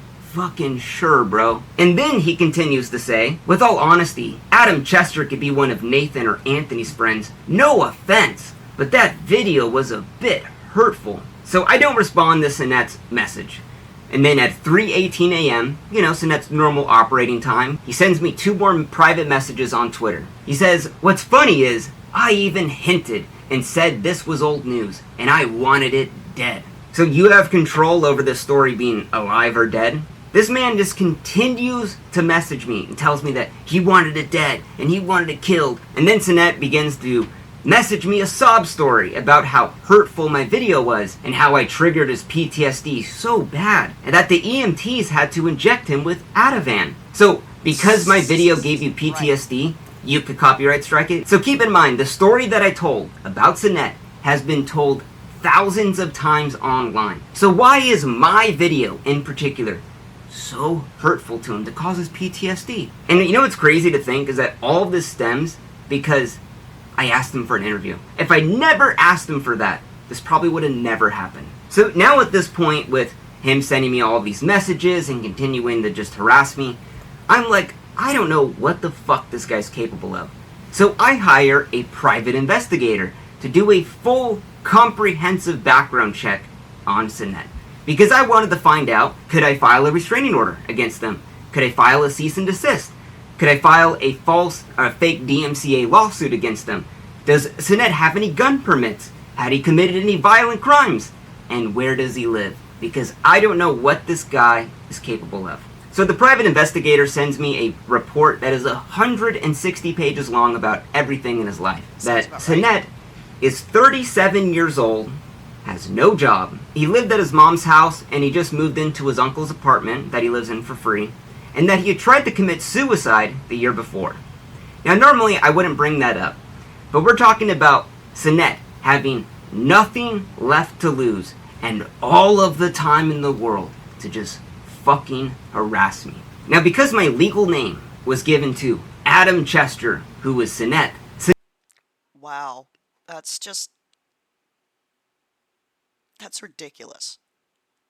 You've got nothing better to do than to harass somebody online about a video that they warned you they were making. What the hell? Ugh. Sinet, a hacker who pled guilty into hacking into the US fucking government, begins harassing my fiance. Sinet had found my fiance's phone number and began texting her, pretending to be fucking me. Now, because I had Sinet's full background check at this point, I am freaking the fuck out. And I know exactly where he lives. I knew that the area code of this random number that texts my fiance, well, it's the same area code that Sinette lives at. What are the odds? Now let me just give you some facts. My fiance is a school teacher. We've been together for 10 years. She has never had random numbers message her like this. So to have this happen from the same area code, the phone number, all out of the blue, while Sinette's been harassing me for the last month and a half, it's a little weird. Now, at this point, I knew that Sinette was stalking me. It was straight up stalking me. And I don't know what the fuck this guy was capable of. So, me and my fiance move out of our home. We move the fuck out. Because I don't know that this guy that fucking hacked into the government, what the fuck is he gonna do? Because YouTube forced me to give my fucking name to him. This is what's going on in my life. And just keep in mind, this all stemmed from me asking for an interview. Now, days later on August 21st, my video that was copyright striked goes back up. And while my video was put back online, it was reset in the algorithm, basically just hurting me financially at this point. And while I did feel happy the video was back up, I knew in the back of my head that Sinette was going to copyright strike another video. Would it be the same one? Would it be a different one? I kept checking my YouTube studio every 30 minutes. I literally could not sleep. I just knew Sinette was going to get enraged and just copyright strike more videos and just trying to get me to fucking delete that video. And that's exactly what happened. So, just a couple days later, I get another strike on one of my biggest videos of all time. And the copyright holder, the claimant in this one, was Jake Turner. Now, Jake Turner didn't have a Google account either. He had, once again, a Proton Mail account. Jake Turner 91 at protonmail.com. Now, let me be clear. Proton Mail is super niche. No one uses it. So why would it be two people that both have copyright claims against all of my videos happen to also have the same super niche hacker email service? What are the odds of that? So I'm like, okay, whatever. You know what? He wants to play this game. Let's do it. So now it's not Adam Chester. No, it is Jake Turner now fucking with me. Now, I'm on the phone with the attorney the next day, and I'm about to prepare a cease and desist against Sinette, because I don't know what else to fucking do. I've tried going through YouTube, I've tried doing all this shit, and just nothing's getting done. And then I get another strike on one of my biggest videos of all time. And I'm like devastated at this point. I'm like, I have 2 strikes on 2 videos. If I get one more of these from this fucking piece of shit filth, my channel's done. So I'm like freaking out. I don't know what to do. I called the attorney again. And then I get a 3rd strike on my channel. Everything that I've built over the past 3 years is about to be gone in 90 days now. All because a 37-year-old piece of shit, low-life loser who has nothing better to fucking do just wants it down and doesn't have to prove anything about it. I was so fucking mad when I got that 3rd strike that I fucking threw my phone at the fucking wall. I was so fucking mad. I've been dealing with this. I was wondering why it was sitting there. Like, that's not just a prop. That's an actual fucking phone that's shattered to shit. Why does he have it there? For the last 20 minutes, I was like, that's not just there for a reason. But at the same time, what the shit? What the shit? This for over a month and a half. You know, YouTube's consistently told me just file the counterclaim, wait 10 days. But the problem is when my next video goes up, it's gonna be copyright struck like that, and the video's gone. And then I gotta wait 10 days, and then it restarts in the algorithm, and then now it's fucking with my money. Like, Sinette, if you wanna continue doing this, oh boy, you do not fucking know what is coming after you. Somebody poked the bear. I've already filed a fucking FBI report against your ass. I've already hired a private They already watch him. What the fuck? investigator to find out where you fucking live. I've already hired a cyber litigation stalking fucking firm to protect myself against your creepy ass. And a copyright attorney, unless you want to pull any shiesty shit like that. Do not fuck with me. I will fuck with you so much harder than you ever could fucking dream. You thought the bar of soap in the prison was bad? Oh, fuck! You don't even know what the fuck's coming for your ass. I would never go to these lengths, but some people apparently would in defense of the bullshit that they've done to me. So, tit for tat,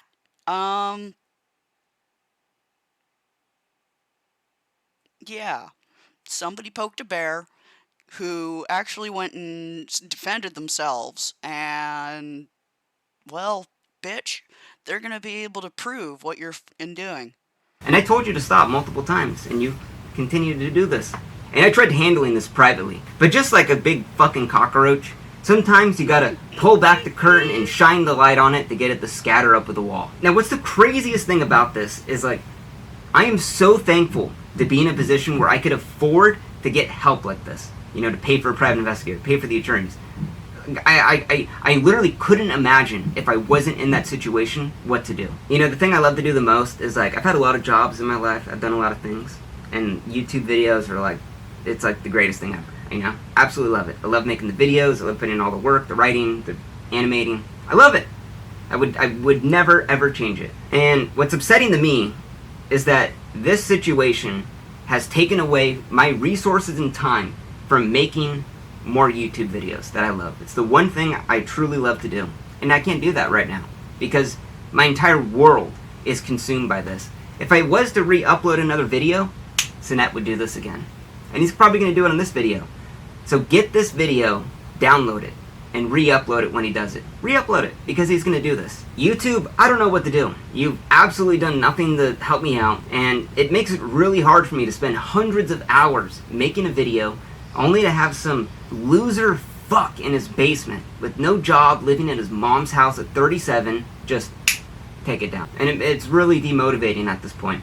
And I'm at the point where I'm prepared to spend more money to take this guy to court, to get injunctions, to get harassment, you know, restraining orders. I don't care. So, end of the day, I just want to make more videos, and this stalking thing has just absolutely consumed my life.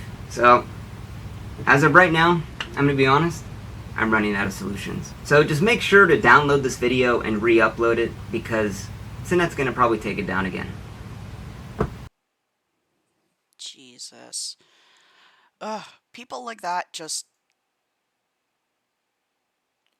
they need to be taken off the internet entirely.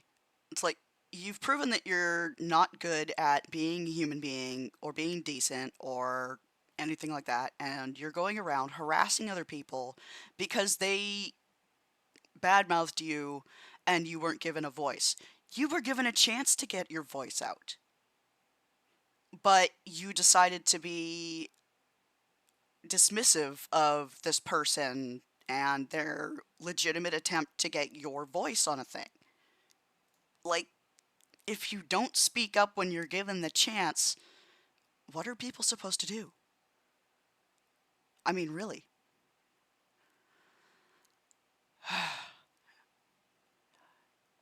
It's almost as bad as what people with the government are doing now. And I think Christopher Titus has made a fucking... I'm Christopher Titus, and this is the Armageddon Update. Family values, right and wrong. How do you act in public? You know, my whole life, it's been kind of a thing that the people we elected were supposed to be better than we are, smarter, more diplomatic, and they worked for us.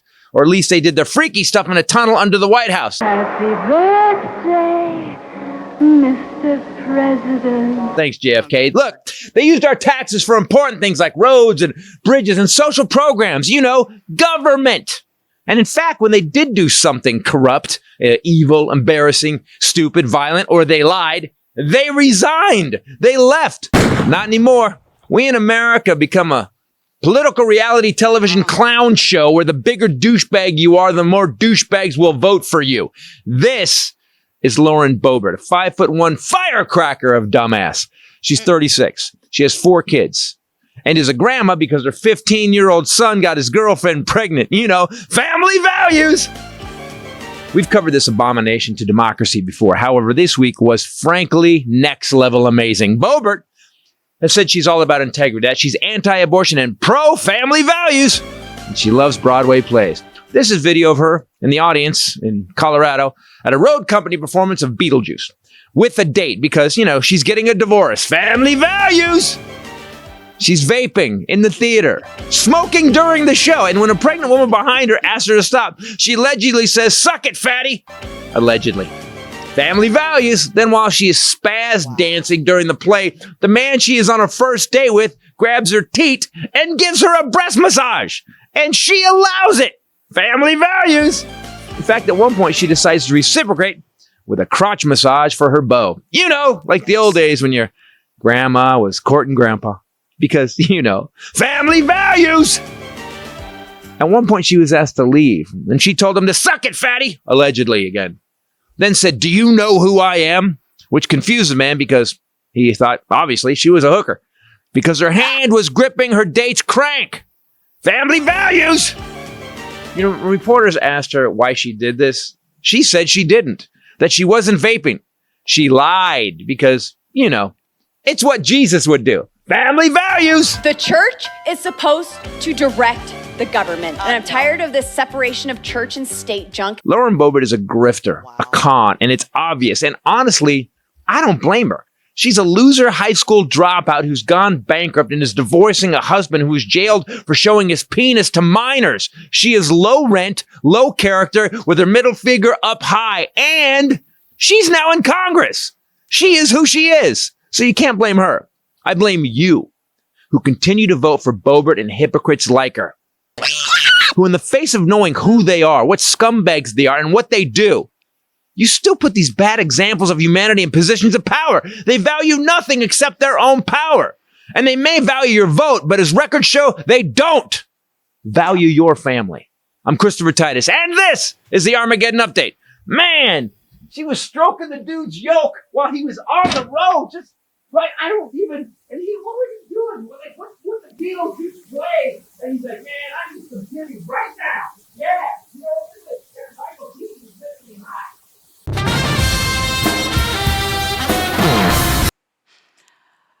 Okay, well that was a small tidbit there, but they don't have the full thing uploaded yet by the looks of it. Let's see what else.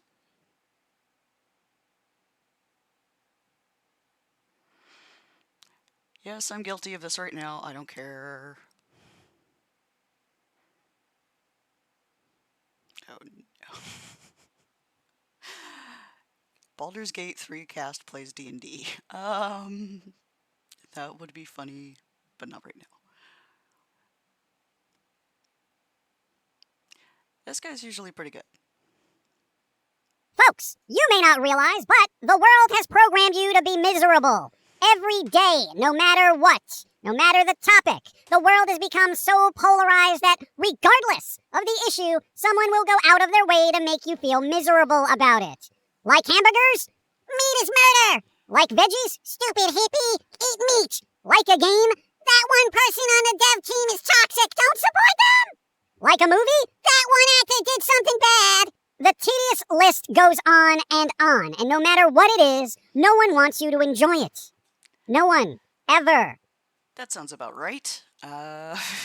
Lord knows I'm guilty of, unfortunately, yucking people's yum sometimes. But when it's something like what Ark is doing, or the developer Snail Games is doing with Ark, and a lot of that, and I highly recommend looking up Lieutenant Buzz Lightyear, and that's LT BUZZ LITE BUZZ, or sorry, BEER. You know what? I'll link it later. He actually goes and does the research about what Arc development team is doing, and a lot of the hinky, oh, we're going to make more money because we need to do this in order to be able to actually port over the game to our new system, and blah, blah, blah, blah, blah. It's like, no, you made all of that money. Where did it go? What happened to it when you should have been using it to pay your developers to help you upgrade the system? Arc is notorious for being overbloated and just not optimized at all. And it's been like that since the beginning. ASA, or Arc Survival of Ascended, is supposed to be free for a lot of people because, well, it's supposed to be part of the base game. They wanted to monetize it. The hell. Music, movies, games, food, transportation, social media, art. Everyone has to pick apart everything and puke out their volatile opinions on you so you can't enjoy the thing you enjoy. So, what do? In a world that's been wired to be miserable, what can you do to be happy? Well, it all starts with a healthy dose of go to hell! That's right. As soon as someone gets all up in your face about whatever it is you're doing, how could you eat that? Did you know this company is known for go to hell? How could you listen to that band? The lead singer was accused of go to hell. Go to hell. I don't care, and neither should you. Stop caring what people think about what you do or what you like, because everyone else stopped long ago. They don't care about your happiness, your likes, your dislikes. I wish it was as easy as they make it out to be sometimes, because really, the things that bother us are the things that tend to drive us. They just go about their days screwing up everyone else's life because their holier-than-thou perspective justifies their toxic behavior. Whatever you want to call it, woke, cancel culture, virtue signaling, it all boils down to they're wired to be miserable on a chemical level. They look for drama so they can get that turmoil-induced dopamine hit, and will go out of their way to look for conflict and start an argument. They're dopamine junkies. That's why drama channels exist. That is all. And much like addicts in real life, I don't care. I'm not here to be an enabler. I don't give a crap about your problems. Figure it out yourself, go get help, and go to hell. I like what I like. But you can't. Watch me. And then, when you don't give in to their perspective, they try to guilt you. They try to play your emotions, much like an addict would. Guilty, but at the same time, when a lot of times people have been raised to worry about how what they do or say affects other people. Because it does. One thing I remember when I was a child was, oh, sticks and stones can break my bones, but words will never hurt me. Well, unfortunately, words can hurt. A lot. And for a lot longer than sticks and stones and broken bones. Yes, especially men are trained from very young not to let the opinions or views of other people affect them. Because if they show emotion in any way that they were hurt, it demasculinizes them. When I was young, I was always taught, oh, be careful how you say things because people around you can take them the incorrect way. Or be careful how you appear in public because people will take that as you're not pure or you're not a good person because of your appearance. Why am I suddenly reminded of all of these people who were like, oh, well, how was this person dressed when they were SA'd? Like, what does that matter? It was something that happened to them that was horrible and should not have happened.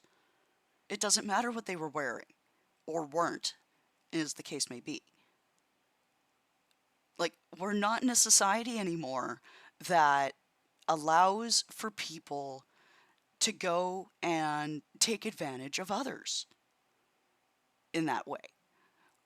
And taking advantage of others online is becoming more and more of a problem. Because copyright infringement, tracing, just like blatant copy pasting and not crediting happens way too much. Way too much. I'm not gonna lie. When I was in high school, just getting into the art scene online, when the internet was still very green and not full of the toxicity that you see everywhere now, I traced. I won't lie. I did do tracing when I was really young, but I never wanted money for it. I was just, oh yeah, I did this thing. But once I got called out and realized just how hurtful it was, I stopped. and I actually took the steps to learn how to do things properly. And more often, kids are trying to get into the scene, or young adults. They see, oh, hey, these people are using other people's bases to make designs and make money. Why are you monetizing it? You're not supposed to.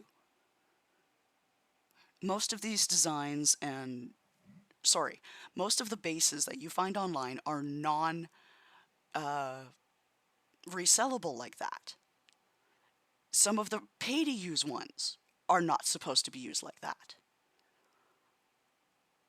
I'm sure if the original artist found out, they would immediately remove the ability for everybody to use it because of that one person who's a bad actor.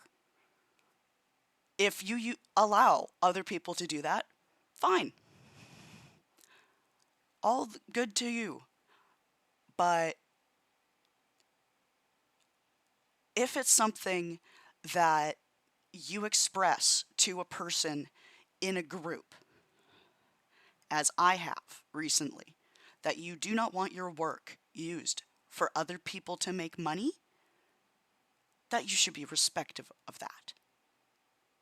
Oh, just because other groups allow you to be paid for coloring someone else's line work to a certain set guideline of design, like preset color palettes, preset markings, etc.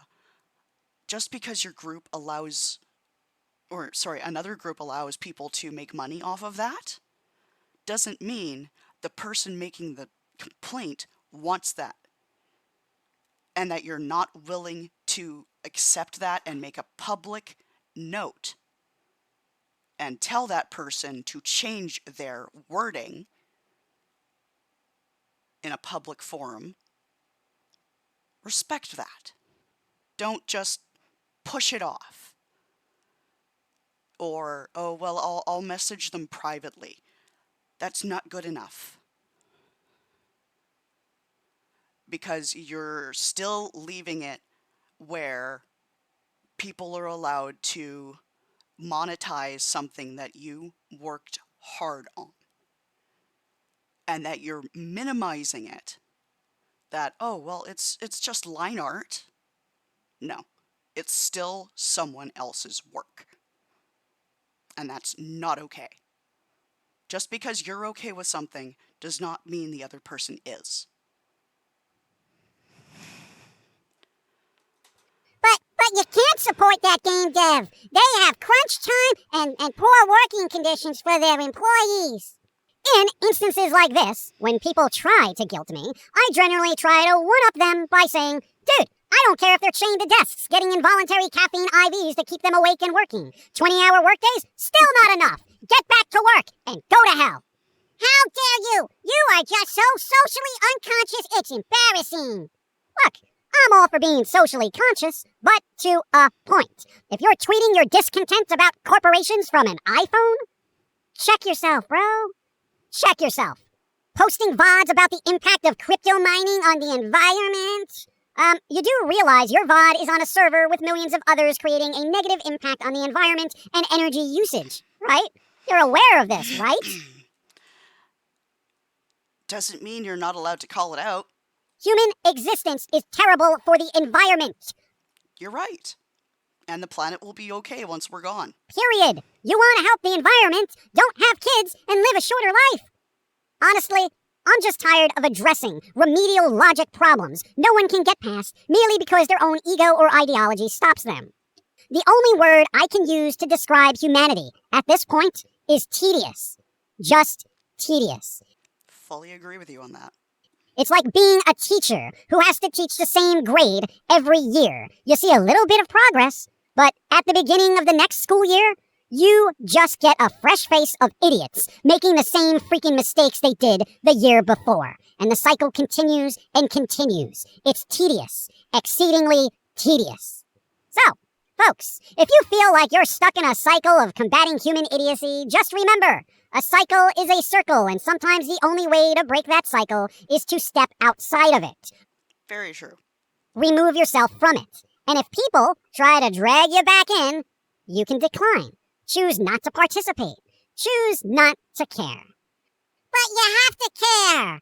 No, I don't. Here's some matches. Go play by a gas station. And here's the thing. It's not a matter of being apathetic or cold. It's a matter of not living your life miserable every freaking day because social media or the people around you, IRL, are telling you to be miserable. You have to worry about this. You have to care about this. Essentially, they're saying you have to waste your time, energy, and happiness focused on the misery of the world because if you don't, you're insensitive and you're part of the problem. You know what? Sure. If you need to label me as such, fine. But I'm just trying to enjoy life. So, live with that if you can. I mean, I don't know. Life is too short to waste it being miserable all the time. Okay? Help out when you can. It's what I do. But you really need to do something fun and not be miserable all the time. Okay? So, me, I'm gonna go eat a gluten-filled cookie with nuts, unfair trade chocolate packaged in a non-biodegradable wrapper, probably if I can find them. I don't know. Why would you do that? People have peanuts allergies and think of the planet!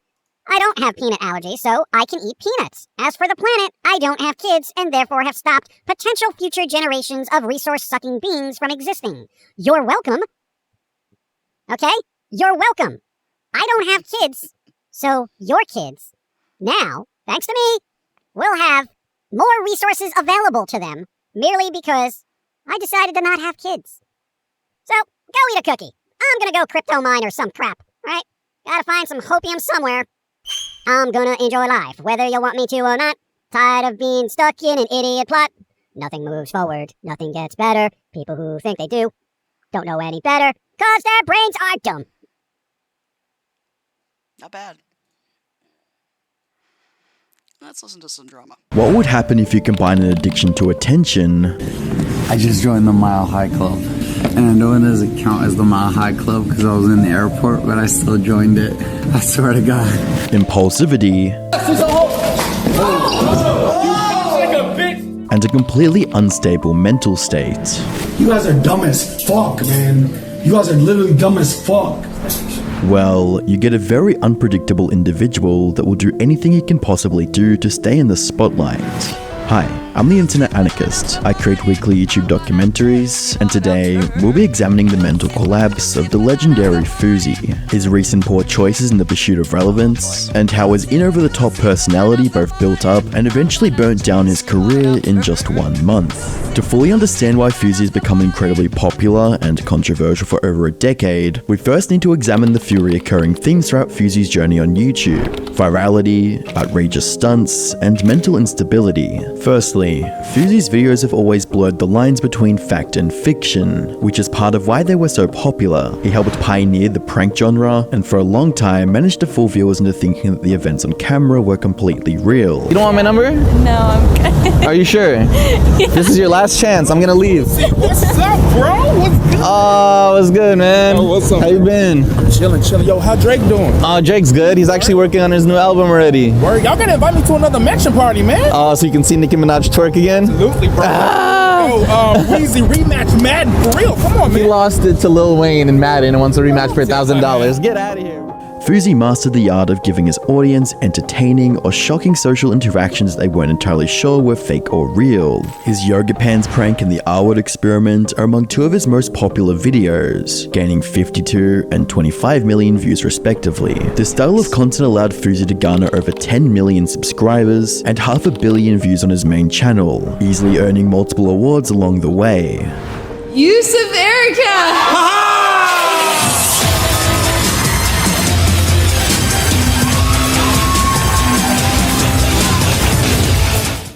This year I became one of the most hated YouTubers on the platform. That's maybe because I let Rice Gum punch me in the face, or maybe because I came out and said 99% of the pranks on YouTube are fake. But I want to say this.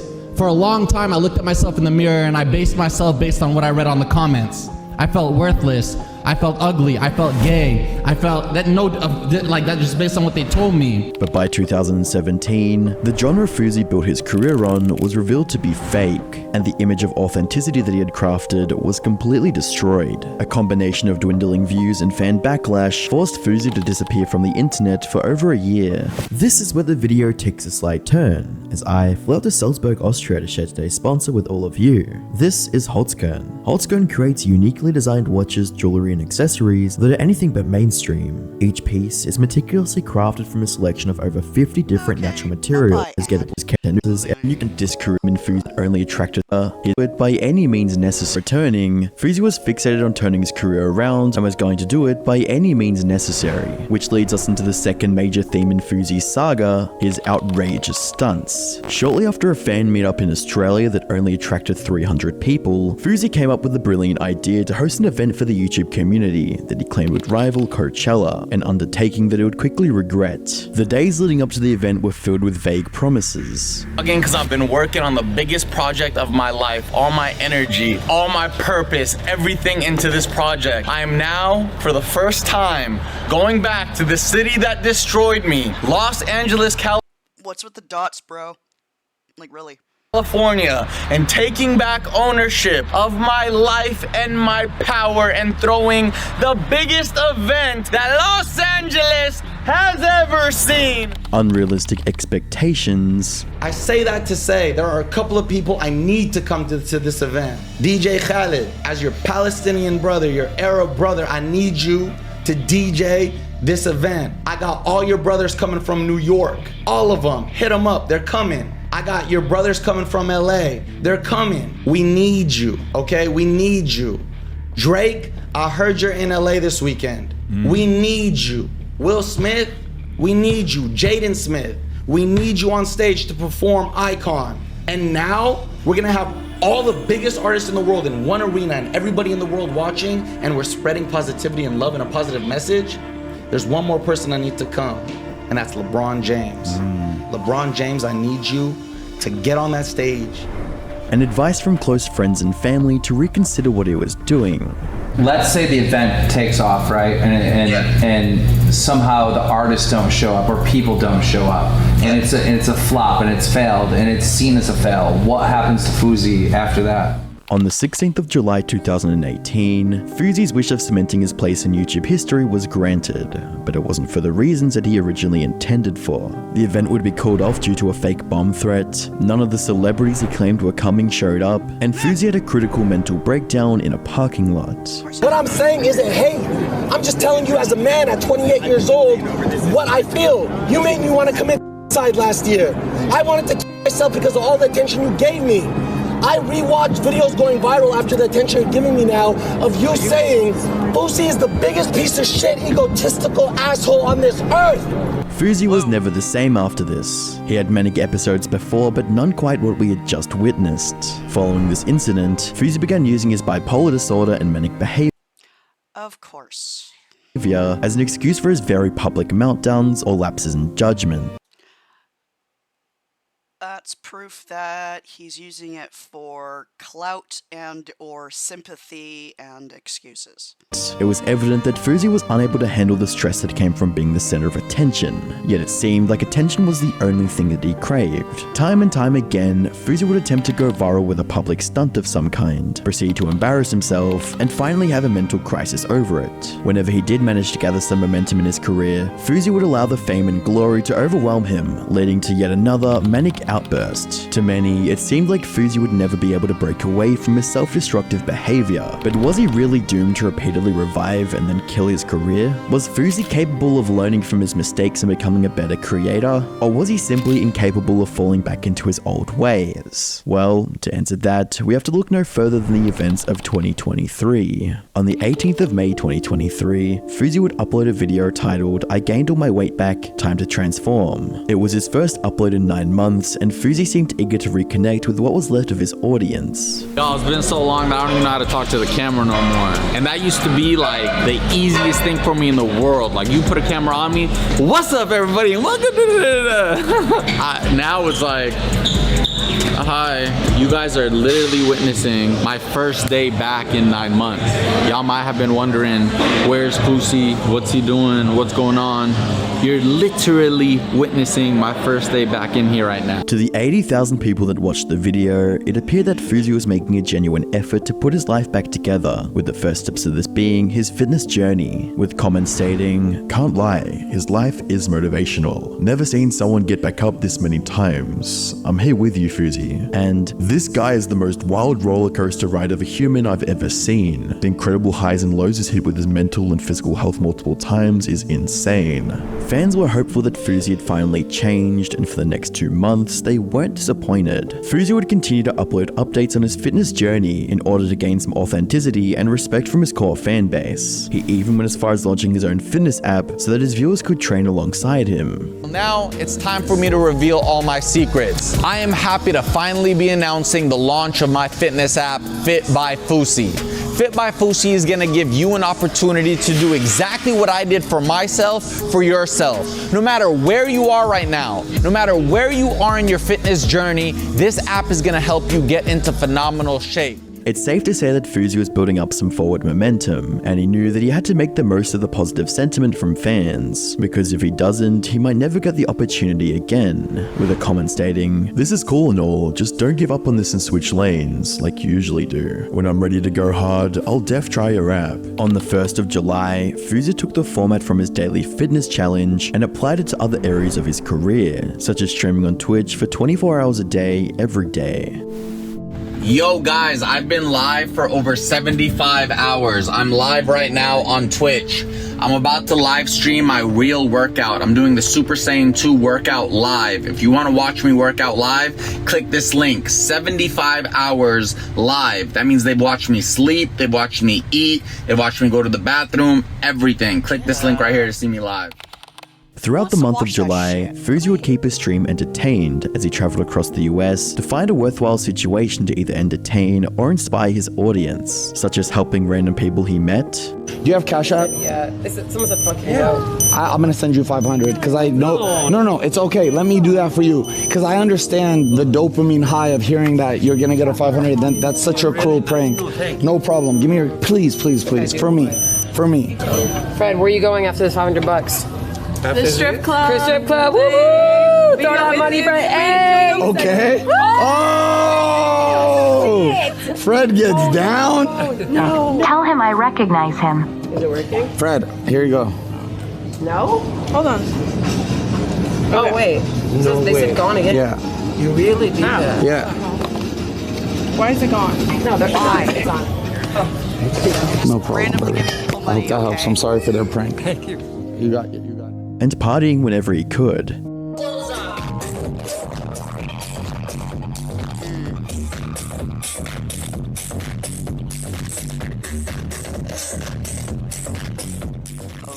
Fuzi was making a comeback, and other creators like Ethan were taking notice. On the 19th of July, Fuzi would make an appearance on the H3H3 podcast. Whilst live, he would share a story and discuss his recent redemption arc. Friday, FusiTube is with us, obviously, and I've always wanted to have you on the show, so thank you for being here. Thank you.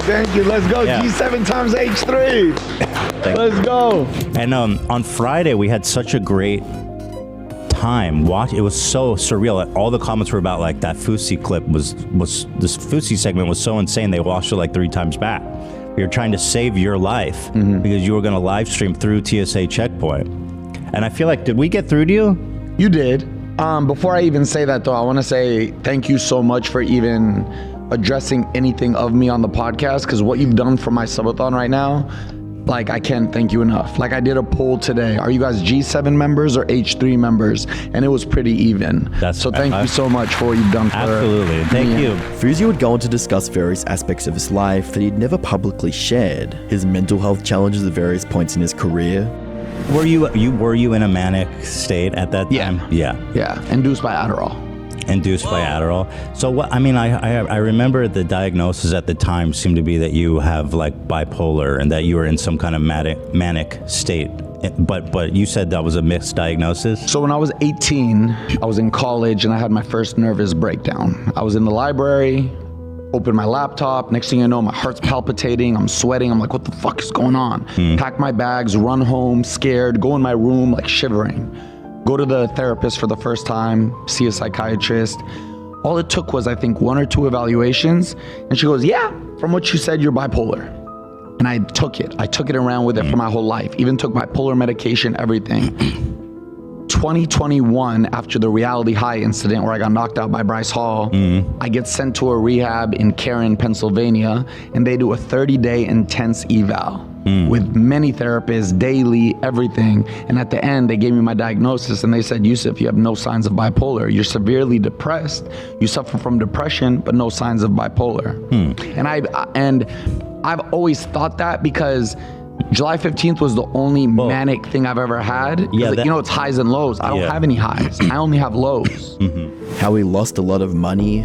Well, I ended up losing all of it because going to rehab, I went to 2 mental institutions in the last 9 months. The first one was just a 10-day one, and that one was like $25,000. Oh, wow. And then the one I did, which was a 30-day one, was it a 30-day or 17? Something like that. More recently was, I forgot, but upwards of there. And then ending up having a money here, money here, money here, money here. It was all gone by the end of it again. I always wondered, you rented out the Greek for this big show. How much did that cost you? So here's the thing with that. I paid out of pocket everything. I think the Greek theater alone was like 300,000 something. Yeah. But then also paid all the artists first class flights to the LA and their entourage and their bottle service for the hotels, everything. Craziest thing about it. The event gets canceled due to a bomb threat. Yeah. You would think Ticketmaster and Live Nation would say, yo, it got canceled due to a bomb threat. Wasn't your doing. Let us give you another date. But I was with a very, very, very, very, very shady guy at the time. Actually, he burned Roman Atwood. He was Roman Atwood's ex-manager. I think that they gave him back a percentage of it or a portion of it, and he just left and never said anything. So how much money were you out on that whole After all event? July 15th, I lost well over $1 million. Wow. Yeah. So that's how you kind of burned your save. That was the first big hit, yeah. And then after that, obviously my career's flatlined. And nothing came of that, really. It was just a total disaster. Bad publicity. Yeah. So then that's a hell of a way my career flatlined after that. Yeah. So at that point, it's like, what are you to do? And how he struggled with sex addiction for several years.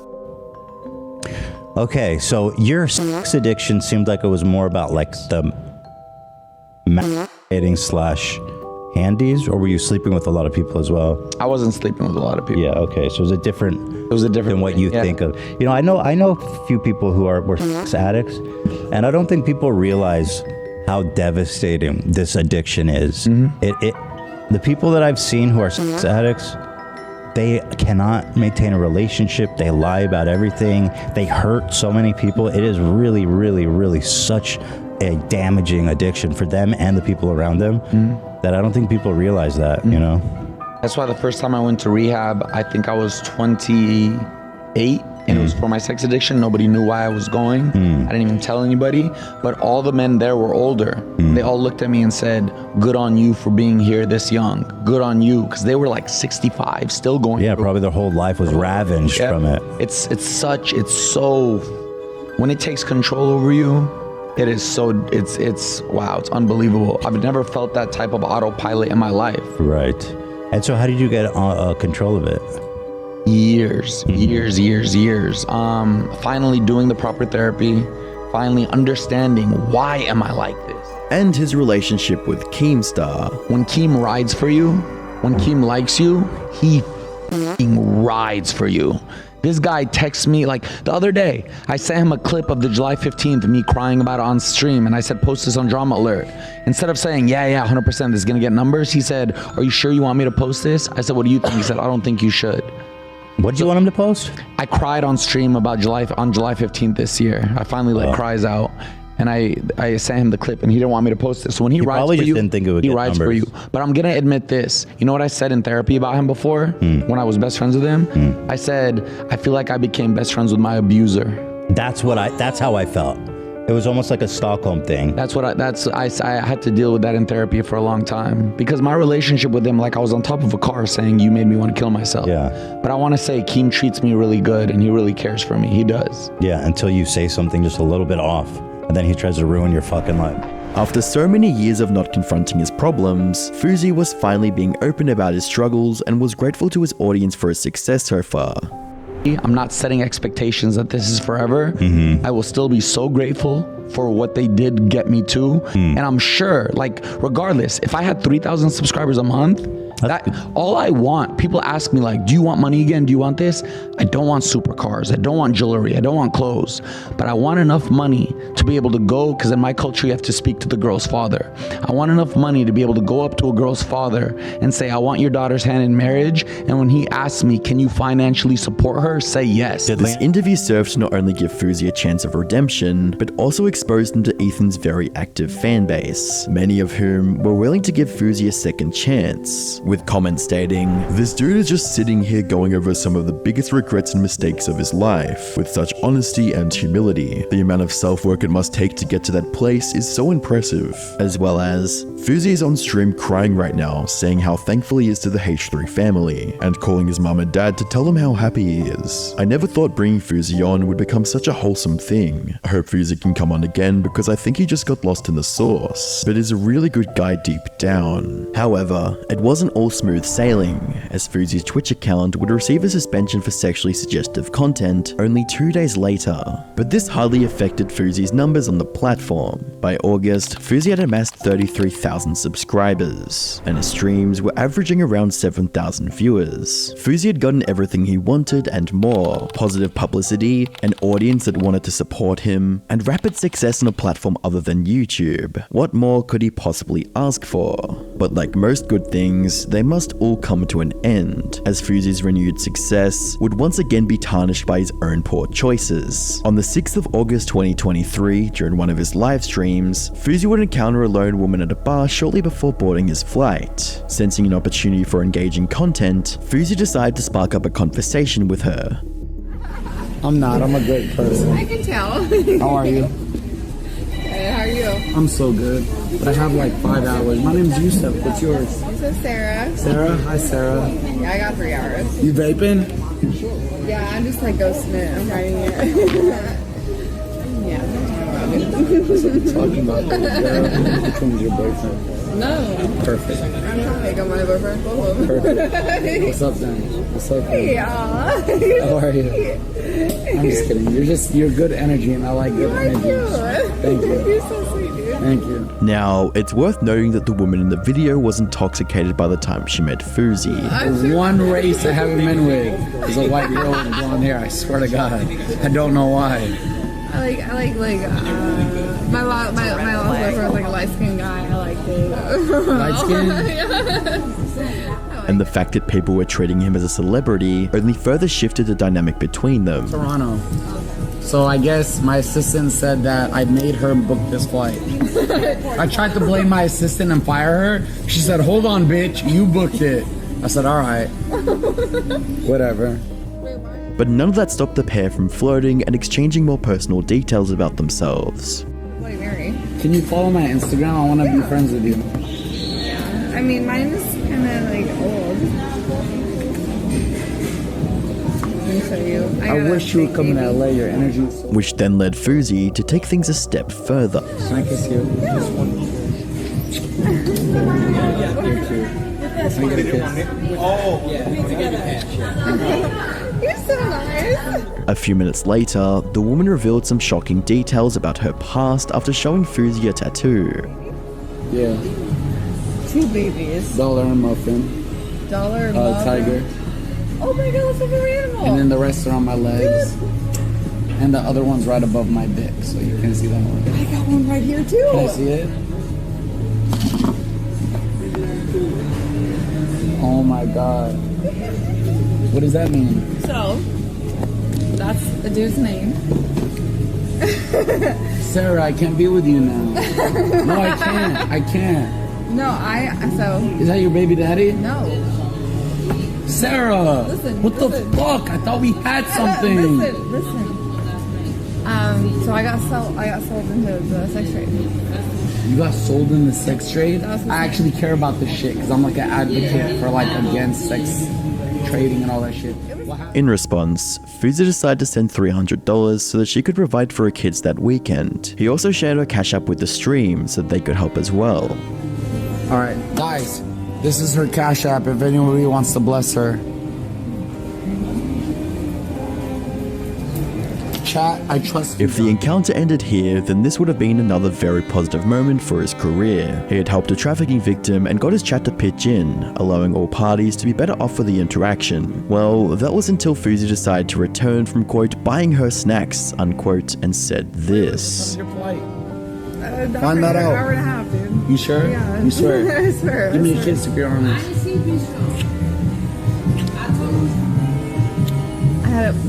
So listen to this. I'm gonna kiss her so much. I don't give a fuck, y'all. After this, Fuzi would take the girl off camera. Can you watch our stuff for a second? Make sure nobody takes anything. I got you, buddy. Thank you, brother. I'm gonna turn it to you, alright? I'm gonna go walk with her. Where a while later, he would return like this. Sorry. I just joined the Mile High Club. And I know it doesn't count as the Mile High Club because I was in the airport, but I still joined it. I swear to God, I swear on everything I love. I swear on everything I love. I just joined the Mile High Club in the airport, in the men's bathroom.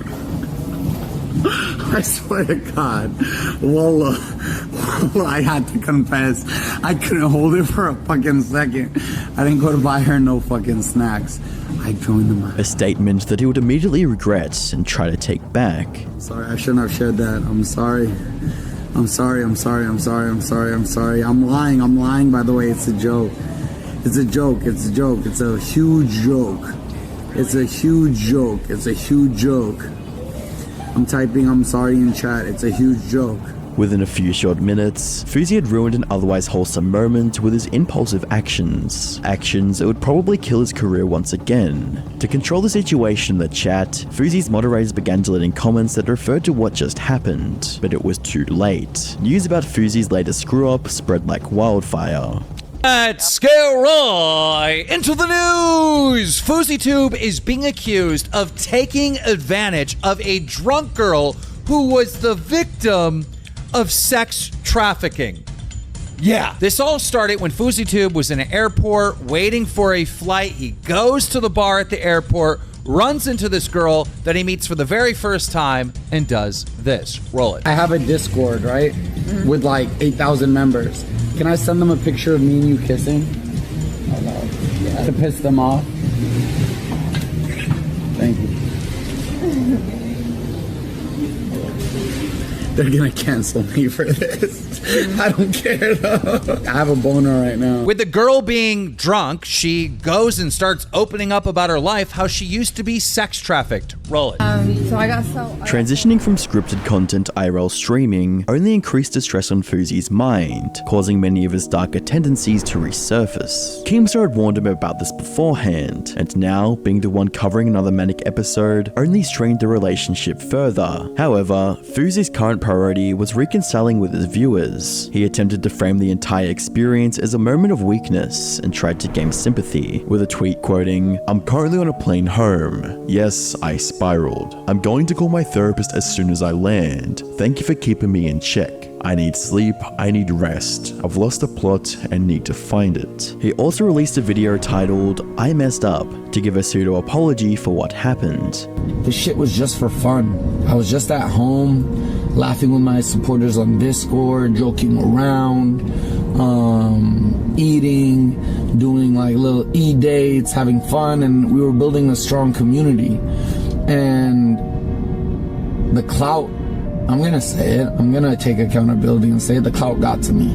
And I realized like, oh shit, you're popping, cuz like you could really do something right now. So I started being more grandiose, started being more loud, more obnoxious, more angry, like everything that I used to do in the bits normally. Because for people who watched me for this entire 36 days, you know that everything is pretty, not everything, but like you get what I mean, everything is a bit. So like Even when I'm talking to someone, when I'm doing this, when I'm doing that, it's all a heightened version of reality, but it's not reality. And that's why everybody around me has so much fun, because it's like it's such a dopamine high. Well, I am high and drunk off dopamine more than I could ever fucking imagine, and I need to slow down.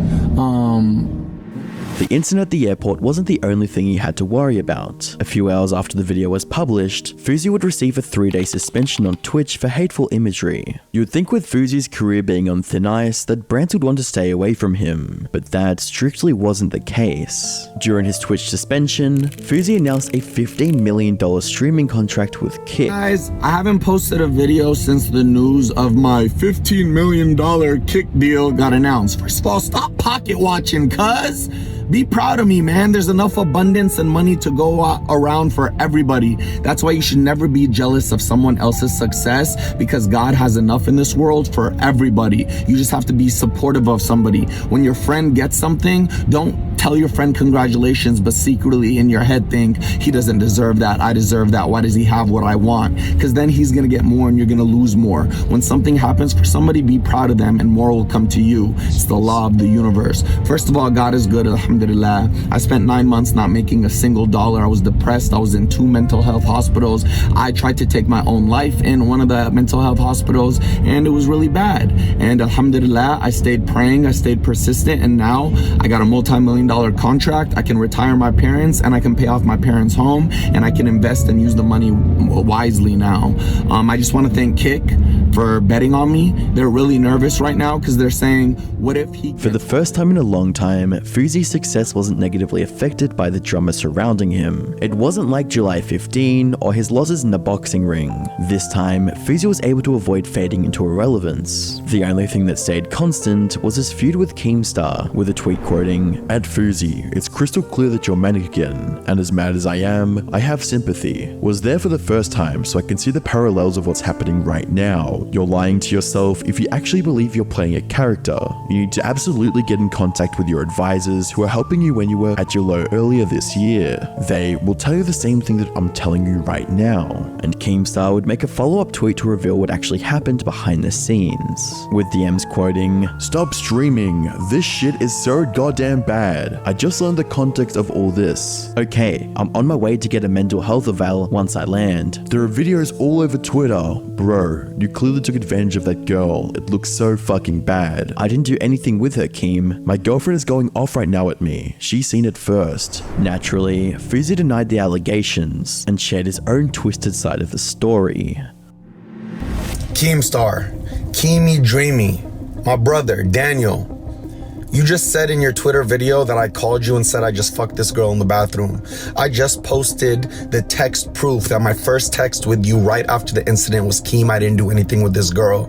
That's fucking low even from you, dog. Not even Deaf Noodles would do some bullshit like you.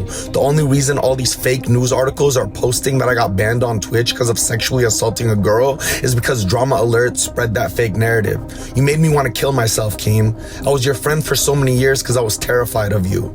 Everybody knows you're the biggest person who can get someone canceled. If you're on Keem's good side, your career's good. And you took care of me for years, Keem. Even with everything I exposed, I did it with love. But do not try to say I called you and say I fucked this girl. That's low, Keem, even coming from you. I love you. I love Happy Punch. Have a good life, brother. I'm setting a boundary between us now. I'll contact you when I'm done with this manic episode. If that last statement was anything to go by, then it's obvious that Fuzi was indeed having an episode. Keemstar even added a clip of Fuzi's therapist mentioning the current predicament. You've been sober until that thing in the airport. I know that. Right? Love you, Susie. Yeah, I love you. Bye. I'll see you Monday. Bye. Tensions between the two would ultimately reach a boiling point during a call on Twitter. When you told me to stay away from Nadia, when you told me to stay away from people who are using me for clout, I remember. Yes, so listen, I think me and you had a phone call that you don't remember. You can prove it by looking at your phone.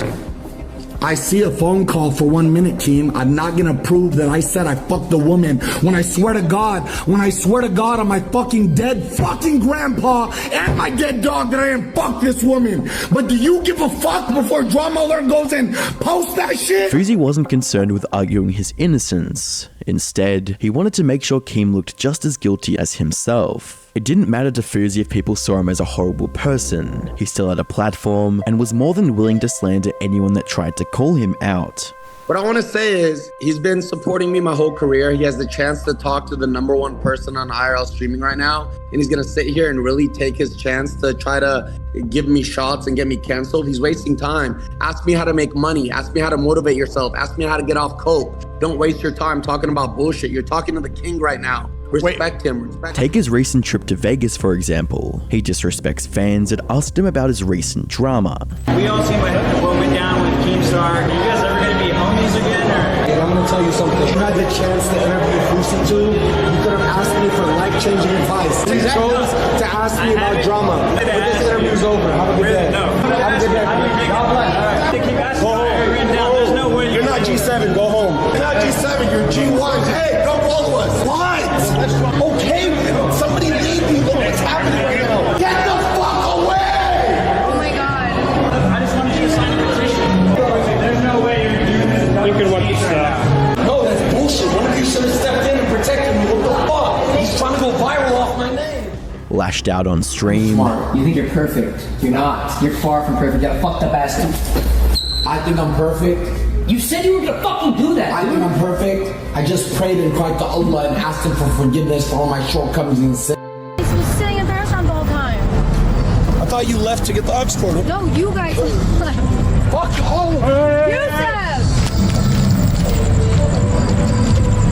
Well. What the fuck is he doing right now? Bro, turn it off. Turn it off. He's being actually stupid as fuck. It's actually so stupid. And even turned on the people closest to him. Assalamualaikum, hope you're doing well. Dude, I'm just sending this message out of concern. I can't verify it or know that it's true, and I hope that it's not. But just watching your Twitches and your Instagram, I have a bad feeling. Less than a year ago, you said, within a year, you were in the pits of the pits. So depressed. Fuzi was turning a lot of people against him, especially people that had direct contact with him. Getting thrown out of restaurants and getting banned from hotel chains had become a frequent feature in Fuzi's streams. You getting bomb threats? You want us to leave? I can't turn it. I'm not doing anything. I could leave. Somebody, here's what happened. Somebody drove by and saw him, yelled at him, and put it over to him. I'll leave. It's okay. You seem like you're gonna cry. I don't want to hurt your feelings. And that's what it is. More concerned about the things. Nobody's doing a bomb threat, man. Wake up. Nobody's doing a bomb threat. It's a 13-year-old at home trying to scare you. Don't cry. Somebody called in a bomb threat in 2018 and made me lose millions of dollars. They're doing this to fuck with me, not you guys. I don't want the food, by the way, and I'm not paying for it. It just came out.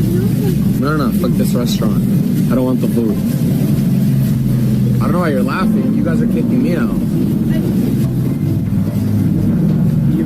Naturally, this level of narcissism sparked resentment in the hearts of his viewers. Many of his 100,000 subscribers that engaged with the streams wanted to see Fuzi fail, and rumors about his kick deal not falling through would circulate on social media. I don't care what happens. I could lose my kick deal. I swear to God, I'm gonna tell y'all right now. I could lose my kick deal. I could get banned from Twitch. I could get banned from Rumble. I could drive Uber for the rest of my life. I'm gonna drive that Uber blasting it on, knowing that I just took over the internet again. I'm good. Kick doesn't have to pay me another dime. Aiden texted me, this is bad. I already know what's coming. Alhamdulillah. I ain't mad, I ain't stuttering. I'm good. I'll grind for my shit. I could do this shit on my own. I don't need their money. I don't need a corporation. I don't need nothing. I'm doing this shit on my own. At first, I was scared to lose my kick deal because it was all I had. Now I understand I am the power. They need me. I don't need them. If they're gonna kick me out because of this shit, cool. The two main points behind these allegations is that Kick is yet to make a tweet to fully endorse him, and his reaction on one of his later streams after his mum asked about the deal. Mama, you have no idea how much the deal is. You have no idea how much money we're talking, Mama. I don't care about the deal. All I care is your health, your health, your health, your stability, your health. That's all I care about. You know I don't care about money. You know your mother. I don't ever care about money. I want you to rest, sleep, and focus and get up and deal with everything you need to deal with.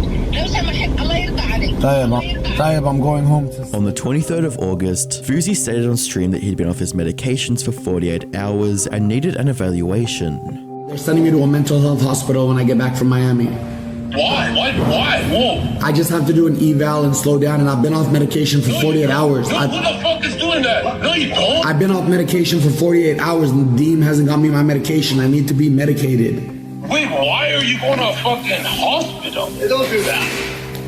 For an eval. Later on stream, Fuz would receive a call to his hotel room from a troller named Ganville, who had been harassing his family and doxing his locations in the past. But Fuzi wouldn't take the harassment lying down. At this point, he had simply had enough, and this is when he snapped. Oh, you like doxing too? Hey, I know where you are right now, and I live here, buddy. Come over here, bitch. I swear to God, I'll kill you. I swear to God, you pull up to my house right now, I'll stick a knife 10 feet in your fucking throat. I literally fucking slice it down to your penis and chop it off. Following this, he made what may have been one of his worst mistakes yet. He called the police and faked a hostage situation. He has weapons, yes. He told me to pull up. I told him he's gonna die. I said, Wallahi to my God. Do you see the weapons, sir? He's not here, man, but he knows my address. He called my hotel. Okay, so the person is not there with you, but they're calling you and making threats. I'm in a hotel room. Nobody knows my location. He called my hotel room number on his own. Do you get it now? You know, if he was on his way right now and he had a gun, I would be dead and he would still be asking me questions. Send the fucking cops. I have to ask. Send the cops. So they're able to help you. I'm not gonna argue. There's a gun to my head right now. There's a gun to my head. Help, ma'am, he left. Ma'am, he left. There's a gun to my head. Help, get them. Help, bye. Ma'am, Intercontinental, what's my room number? Help, tell me. 2027. That's what I have to do to get help? It's crazy. Following this, the police would arrive to Fuzi's hotel room. Alright, so just explain to us a little what happened. Okay, I'm a live streamer. Okay. These cameras don't turn off. They're live 24/7. I am the most viral man in the world right now after Andrew Tate. Okay? And what happened? I've been getting swatted everywhere. Bomb threats, fans call everywhere. They're trying to stop my subathon. Listen, they're trying to stop my train. God is leading this shit, okay? I'm spreading a message. I'm powerful. I'm fucking powerful. At what time did this? So listen, this guy calls my room right now. I'm chilling. I'm getting my room ready. I have a girl coming over. Oh, okay. And you guys don't even seem like you're serious about this. Are you guys gonna do anything? We're recording. That's what I'm recording. What are you guys doing? Are you gonna arrest him? Why is in their cars out looking for him right now? I have his address. What's his address? Yo, where's the security? Get my security in here, please. The security's outside talking to somebody. You guys are just standing there doing nothing with your hands out. This is Miami-Dade police. Yo, what are you talking about? I'm being serious. My life's in danger and you're sitting here staring at me. Why does nobody work hard in this world? I'm out. Why am I the only one? You're out? You're not gonna protect me? You're on camera, you fuck. What is it? Is somebody called on him? I'm out? I'm out? He just went out? Hey, chill out and give me a story. Tell me a story. Dog, I'm live streaming. I'm the most famous guy on the internet right now. Okay, cool. A guy calls my mom yesterday and says I'm gonna slit your throat. He called to my mom. Okay. No, my mom's throat. Okay. He calls my room today. Hi, it's me again. Remember me? He posted a video. He was on live yesterday calling my mom. I have his face, everything recorded. He goes, remember me? He threatened my life tonight. He said exactly where I am out loud. Room, everything. I literally told him, if I see you, I'm sticking a knife 9 inches in your neck and I'm sliding it down your penis. He gave me his address. And how does he know where you're staying at? He's a stalker. Okay, and who is this guy? I don't fucking know. How do you want us to look for him if you don't know where he's I have his address. address! What is his address? I said grab my security 20 minutes ago! The police arrest Fousey.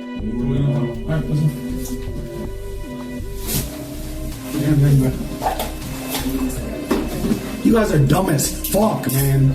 You guys are literally dumb as fuck. Oh, y'all. Hey, record this. Security, come in here now. They told me to stay outside. I can't come inside. Yo, for my protection, come in here. I can't come inside. They told me He can't come in? I cannot. Y'all are fucked. I'm suing all y'all. My life is in danger and you arrest a Palestinian Muslim who's viral? Are y'all dumb or are you stupid? Do you like your job? You're fucked. Hey! Yo, relax. Hey, free Fousey! Hashtag free Fousey! The following day on the 24th of August, Penguin Zero, also known as Most Critical or Charlie, published a video titled "This Fousey Situation is Sad," in which he shared his thoughts on the entire situation. Come back as an IRL live streamer, broadcasting pretty much every waking moment of his life on camera. And it is probably the worst thing that could have possibly happened to him. His streams blew up. He got all of the clout he'd ever dreamed of. And he immediately became corrupted and poisoned by it. His broadcast went from the beginning being pretty wholesome and community-driven, like fun stuff from what I recall when he first came back. It was actually kind of cool to root for like an OG YouTuber stepping into a different ballpark, and he seemed like he was in a much better headspace. But then his numbers kept going up. And as those numbers kept climbing, so too did his ego, until he reached his absolute boiling point and crossed the event horizon of maximal douchebaggery. He became his own worst enemy. He would insult people if they were poor. His main insult was about people's financial status and well-being. He became completely corrupted by clout. He was like Gollum with the One Ring ruining his mind. That was FouseyTube's precious attention. In just 1 year, Fousey went from an irrelevant creator that lost his career all the way to making a sweeping comeback on Twitch and then later Kick. However, he lost what little respect he had in the process. He managed to get a multi-million-dollar contract with Kick, but he no longer had the support system that helped him get there in the first place. It's safe to say that money and fame got to Fousey, and is now allowing his unstable psyche to take over. The Fousey that seemed open and honest on the H3 podcast was no more, and instead replaced with an individual that only cares about views, no matter the cost to himself or others. If you enjoyed the video, make sure you subscribe so you don't miss out on next week's video. Yikes. That's some serious shit there.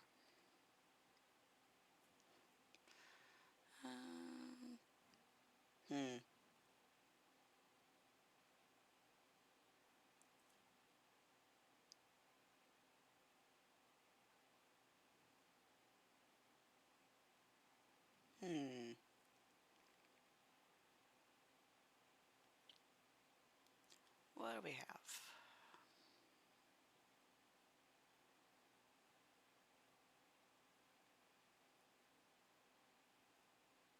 These are usually fun to listen to, though I will warn people, Explore With Us is going through actual life. When two young men suspect a member of their own circle may be their friend's killer, they collaborate with law enforcement and go undercover to capture secret recordings.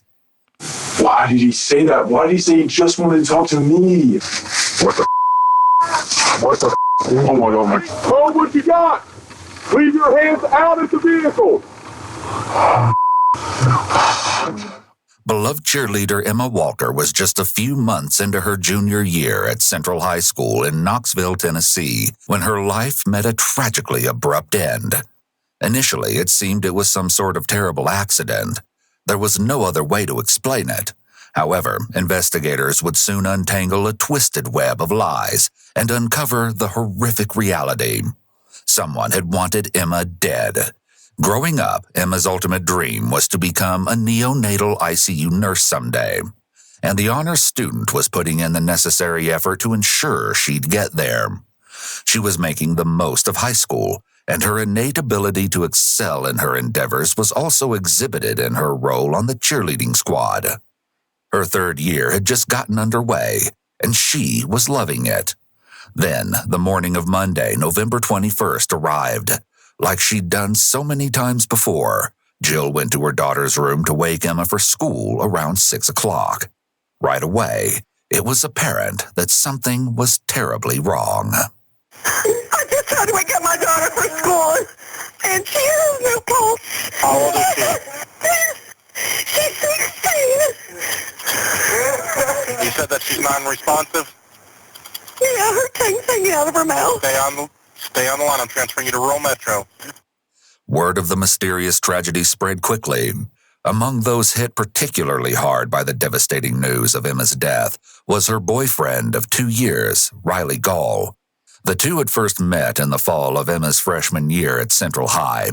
She was the only freshman to secure a spot on the cheerleading squad. It was right around then that Emma caught the attention of junior and star wide receiver Riley Gall. It came as no surprise that the two were soon inseparable. A steady stream of posts with photos saturated their social media feeds, documenting the fun times they shared. There were collages such as the one that read, "Look how lucky I am," posted by Emma in May of 2016. By the time that fall of 2016 rolled around, Emma and Riley were 2 years into their relationship. Emma, now a junior, remained a dedicated member of the cheerleading squad at Central High. Though Riley had graduated that previous spring, he stayed close to his hometown and was attending Maryville College, where he quickly made a name for himself as a wide receiver on the football team.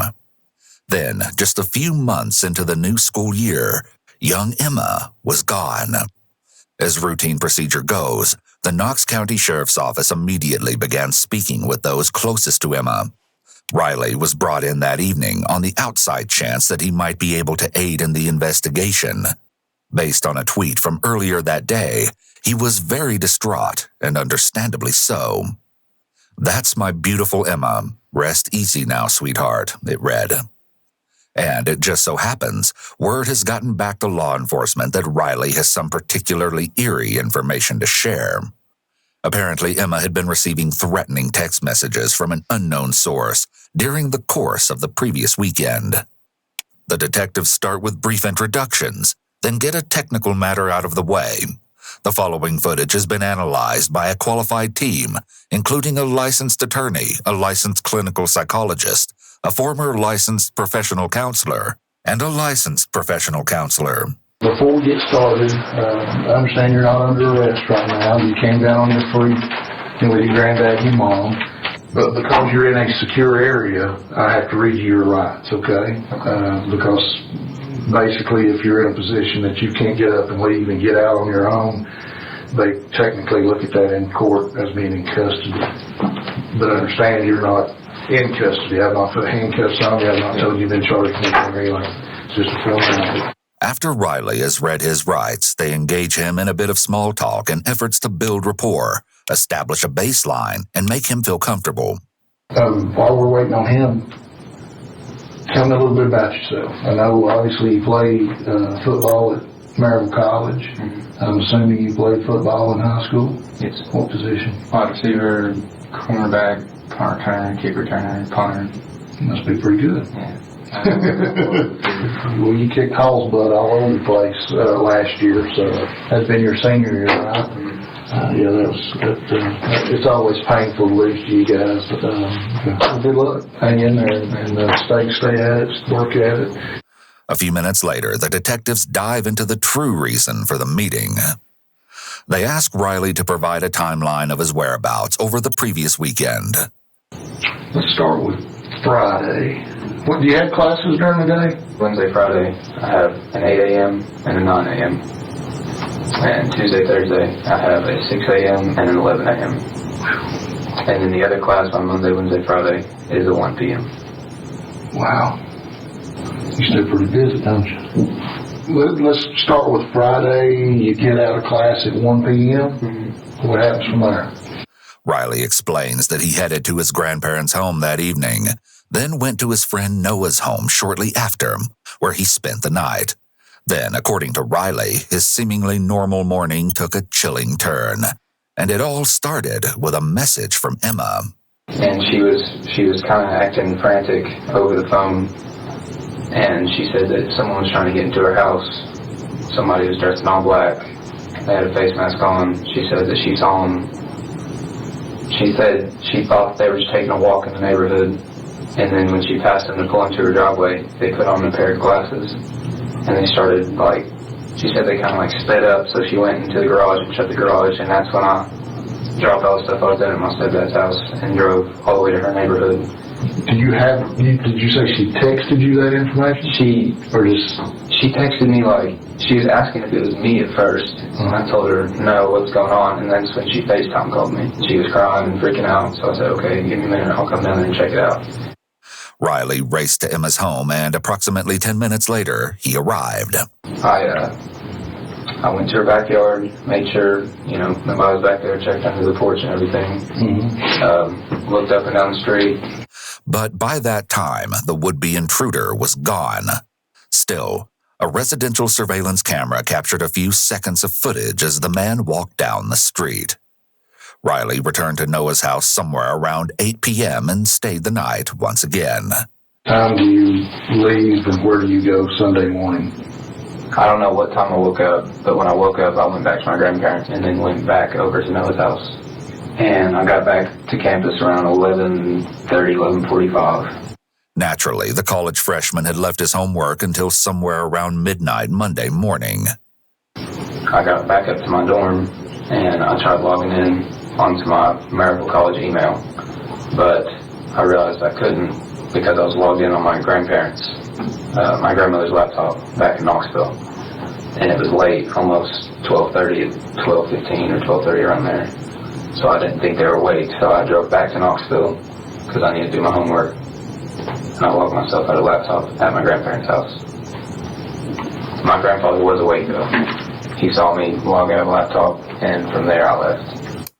It's intriguing that Riley felt the need to emphasize how his grandfather saw him log out of the laptop, almost as if he's expecting that the detectives will think he's lying about why he went home. He saw me log out of the laptop. When someone who's being questioned acts defensive before they have even been accused of something, it can be seen by law enforcement as a possible sign of deception. I ended up not doing any of my homework. Instead, I got back to campus around 1 a.m. and just sat in my car for about 2.5 hours, and just wept. 4:30, I fell asleep around then, and that's when I woke up to people calling me about what had happened. Well, first he had texted me, and he was like, hey man, I'm sorry about what happened. So I was like, what are you talking about? And he called me after that, and he said, did you not hear what happened? I said, no, what are you talking about? And he said, they found Emma dead in her bed this morning, or unresponsive is what he told me. And that's when I started freaking out, having a breakdown. So my parents, or my mom and my grandmother, were coming out to campus to get me. They probably got there around 9-ish. 9:30, somewhere around there. As soon as he starts talking about being told about Emma's death, Riley starts stroking his face. This is a self-soothing behavior indicative of heightened anxiety. This could be because the topic is distressing for him, which would be understandable, or a hint that maybe something else about the topic makes him nervous. Although some dismiss nonverbal analysis as pseudoscience, and whether or not the viewer agrees with it, it is used by the FBI, CIA, and police during interrogations, which is why we include it. When the CIA is interrogating an individual, they look for clusters of 3 or more indicators that occur in either quick succession or all at once. These indicators can be signs of discomfort or uncertainty in what the individual is stating, rather than indicators of deception. It's extremely important to note that you cannot detect deception through nonverbal analysis alone. Okay. So then once your grandparents got you and you went back to their house? My mom and my grandmother did. Yeah. Is that, they came and got you and that's where you went? Back to grandparents? I spent all day at my grandparents' house today. Until? Now. Gotcha. After a comprehensive run-through of Riley's previous weekend, the detectives transitioned to the sensitive subject of his longtime girlfriend's unexpected death. Perhaps Riley can provide something for law enforcement to go on. A detail that may seem insignificant to him may be the very information needed to crack the case. Tell me what you know about Emma's passing. I know there's been all kinds of rumors and speculation. What have you heard? I've tried to but in tune all of it out because I've heard so many different things. I've heard she just passed in her sleep. I heard she tried to commit. I heard a stray bullet came through the wall, but that made no sense to me because it's her room. If a stray bullet hit the wall, it would have to be from the backyard because that's where her window is. So, I don't know, that one didn't make sense to me, but those are the main three. Who have you talked to? Where have you heard these rumors about passing in her sleep and all that stuff? I've had a bunch of my friends visit me today at my grandparents' house, and they would just tell me different stuff that they've heard from different people. Okay. Riley has been fidgeting and spinning his seat throughout the interview so far. But as soon as the detectives start asking about Emma's death and the rumors surrounding it, he also begins picking at his fingers, which is typically an anxiety response. Okay. Do you remember who told you the stray bullet? Yeah, it was actually about an hour ago when he showed up. His name's Jacob. How do you know Jacob? We've been friends since 2nd grade. Did he say where he heard the stray bullet theory? No, he said it was the same thing, like hearsay. He said he probably said that didn't sound right to him either, but... Horrifyingly so, it seems that the detectives are beginning to consider that the killer could be hiding in plain sight, disguised as a grieving friend. Perhaps they even paid Riley a visit in an attempt to avoid suspicion, simply playing the part of another young mourner expressing condolences to the longtime boyfriend of the deceased. Detectives have collected potential leads in Riley's visitors from earlier that day, and with this, the entire trajectory of the investigation has drastically changed. Can you think of anyone that would want to hurt Emma? Not off the top of my head, no. Because, I mean, She have any enemies? No. She had no enemies that would want to hurt her. I mean, she had high school drama enemies, but, like, just girls she didn't like, but none that would do that. She kind of got along with everybody. I mean, I don't know. She was very likable. She was friends with most anybody that she talked to. The last time you talked to her, you said was Sunday? Sunday night. Did she make any comments about anybody being mad at her or upset at her or anybody wanting to hurt her? No, but the only thing that I thought of was whoever the person was at her house Saturday morning. That's the first thing I thought of when I heard that she had passed this morning. Then, a completely unexpected revelation is brought to light, and it changes everything. Do you got people that are mad at you, that are trying to hurt you or anything? Not that I know of, I don't know. Did nobody try to kidnap you or... Kidnap me? Yeah. Repeating the question can be a red flag to detectives. It could mean that the person being interviewed needs time to think about their response. A deceptive individual likely wants to prevent awkward silences after a question, as that could seem suspicious. However, if they need a moment to consider what they should say, they might repeat the question to fill that conversation gap. What's it about? I didn't want to... I'm sorry, I just didn't want to talk about it because it was traumatizing. I didn't know what to make of it. And that's pretty important for us to probably know. I mean, somebody trying to kidnap you. But I don't know, like... I don't know anything about it. Notice the weak movement Riley makes here. It's a half-hearted shrug and his hands barely raise. Throughout, his illustrators have been minimal. We don't have anything of him before the interview to really compare to, but it's an atypical behavior for people in general to have such weak nonverbals. Illustrators help people make points while they speak. In contrast, restrained gesturing is believed to be a telltale sign of deception. When did this alleged kidnapping take place? Friday. This past Friday? Mm-hmm. When did that happen? Sometime tonight. I just don't know. I don't remember much about it. I just remember two guys. Literally, I was Friday night before I got to Noah's. I went up to my stepdad's house and I pulled in the driveway and this van pulled over across in the semicircle and these two guys were like walking across the street. I was didn't think anything of it because they weren't like in a rush. And I turned around, I'm about to get in my car, and next thing I know, one of them grabs my back and the other one's around the corner, and they just like put their hands over my face and just took me to their van or whatever. Finally, we see Riley use larger nonverbal indicators. His palms are up, in a position usually indicating that he's asking to be believed or trying to be convincing. But they don't fit with his words.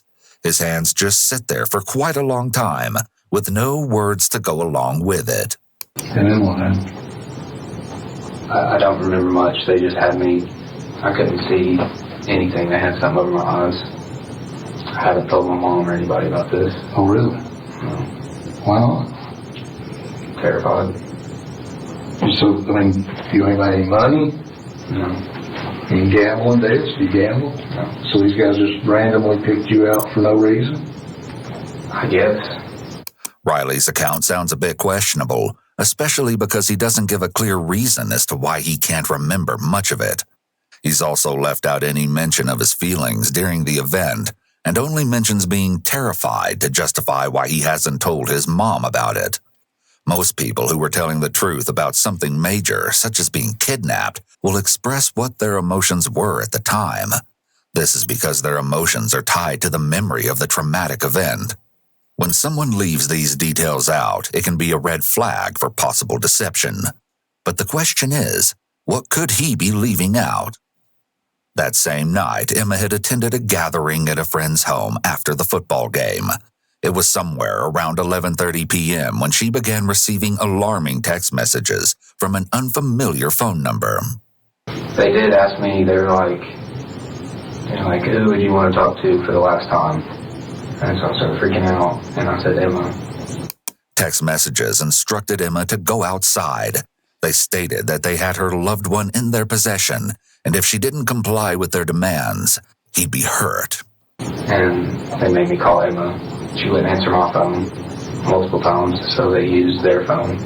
And I was just crying and screaming. She thought it was a joke. She thought I was playing a prank on her. Riley has been fidgeting with his hands and moving in his seat this entire time.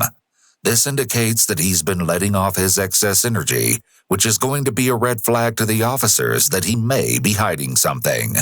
The fact that Emma thought Riley was playing a joke on her could suggest that he had done something in the past to make her doubt his sincerity. A friend accompanied Emma outside, and that was when they located Riley, lying face down in a nearby ditch. According to her friend, Riley appeared to be disoriented. I woke up where Emma was. Where was that? In her friend's yard. It's right off Tassel Pike. I literally remember my head ached for the rest of the night when I got back to Nose after that. Did you tell no one about it? Yeah. They thought I was messing with them. That's why I haven't talked to anyone about it, because no one would take me seriously. It's interesting that Riley still hasn't asked exactly what happened to Emma. Most people would ask at some point, while maybe not early on since they don't want to interrupt investigators. They wouldn't want to sit through the entire interview without asking for some kind of information about what happened. This is likely a red flag to detectives. After acquiring the information they need for the time being, the detectives conclude their interview with Riley. I do want to thank you for coming in and talking to us, Riley. I do appreciate that. It's clear that investigators know Emma didn't take her own life, but instead believe something far more sinister occurred. Though the information hasn't yet been made public, they're aware that Emma died as a result of a single gunshot, the bullet having traveled through the exterior of her house before striking Emma in the head. Somewhere around this time, law enforcement is approached by friends of Emma who strongly suspect they know the identity of the killer. They want to assist in the investigation. In fact, they believe they can get their hands on the very weapon that might have been used to murder Emma earlier that same morning, if the rumors that she died of a gunshot wound are accurate. You see, the person they suspect is also a close friend of theirs. In addition, one of the teens has recently witnessed something quite coincidental. The suspect had recently acquired a firearm, In fact, he'd gone so far as to show it to one of them. With the friends having come forward, the idea that the killer is among them has gained even more credibility, disturbing as it is. Despite the potential dangers of which they're warned, the amateur detectives opt to go through with the sting operation on November 22nd, just one day after Emma had died. A plan is constructed, and the friends are wired and equipped with a hidden camera. I'll do that. Dude, I love you. There's nobody else I'd rather be going into this shit with. Nobody else I could go into this shit with. Oh shit, man. This is insane. Just go do your thing, guys. Alright. Hey, everyday life, man. Everyday life. Go do your thing. Let's go play some Modern Warfare. There you go. This is just another day, man. Yeah, look at that fog. That light still on? I'm gonna shut it. Yeah. Yep. Okay, guys, do your thing. Thank you. Thanks, guys. And with the short briefing from detectives, the precarious mission headed by a brave couple of teens is underway. The friends return to one of their homes and prepare for the suspect to arrive. So, dude. Okay, that's a bit. Me and the way back in the crib. Yeah, that's fine. Okay, yeah, I'll walk out there. Alright, I'll see you. Why did he say that? Why did he say he just wanted to talk to me? Holy why does he want me to talk to him? I don't know, man. I don't know. All I can think about is that he would trust you more than me. Which, I mean, yeah, because I've just been bullshitting him harder. Mm-hmm. Alright, FYI, guys, my roommate is not home. He's going to be at work till about like 1 or 2 a.m. tonight. One of the friends updates law enforcement who's listening in. The suspect is due to arrive in just a few minutes. The hidden camera is strategically placed just before the suspect enters with his friend, and both take a seat on the couch. Apparently, the two had a short conversation outside, and the suspect would like for his friends to accompany him on an errand of sorts. But before they get to that, they speculate on Emma's potential manner of death. We know that very little information has been made public, and they only have rumors to go on. Well, 2 of them at least. We suspect that the third knows everything. They would have automatically ruled out any kind of suicide, or I mean, not ruled it out, but like, if she would have got shot through the wall, you don't just get shot and die instantly unless you get hit in the throat or in the head. Yeah. Unless you got shot directly in the heart, but still even that, like, you're going to feel that and wake up and be able to try and like crawl out of your bed. Yeah, it doesn't make sense. Like, I still don't understand how she died. It's likely that no part of this discussion is medically accurate, but the undercover friends play along in an attempt to get more information from the suspect, and the speculation continues. I don't either, but if she like truly got shot through the wall, then she would, like, say it hits her in the stomach. Say somebody shot her in the wall, hit her in the stomach. She's going to wake up. You don't just get shot and lay there. Yeah, I don't see how she wouldn't scream or something, like anything. And she just laid, unless it was just like a ridiculous shot. If it hit her in the head, then they would have saw that. Well, yeah, but you don't know see that though. They could have walked in and seen her just. Well, but they would have seen it was a murder investigation from early that morning. As far as I know, like they never. As far as I know, they always don't know anything about how she was found or when she was found. Because whenever you hear, exactly. Whatever they always knew it was whoever you hear it from could not be true. They knew it was a homicide from the first second because they put in protective custody. You serious? Yeah. The suspect is clearly alarmed by this information. The thought of a friend having been murdered would be quite devastating to hear. However, it's much more probable that the shock is from knowing that, if her death was in fact a homicide, then law enforcement's main focus will be to locate the killer. Which brings us to our next important topic of conversation.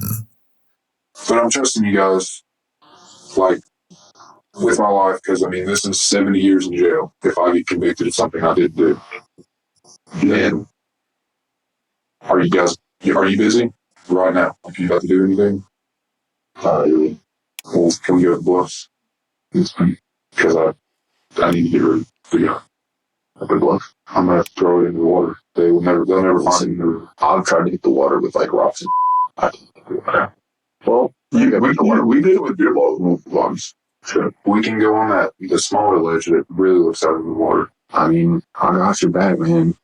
Jesus Christ, dude. I suspect if it's in the Tennessee River, they will never find it. So that's why I just want to eliminate that from the equation as a whole. I feel you. Cover your bases. Cover your bases. I mean, I feel you. That's your decision.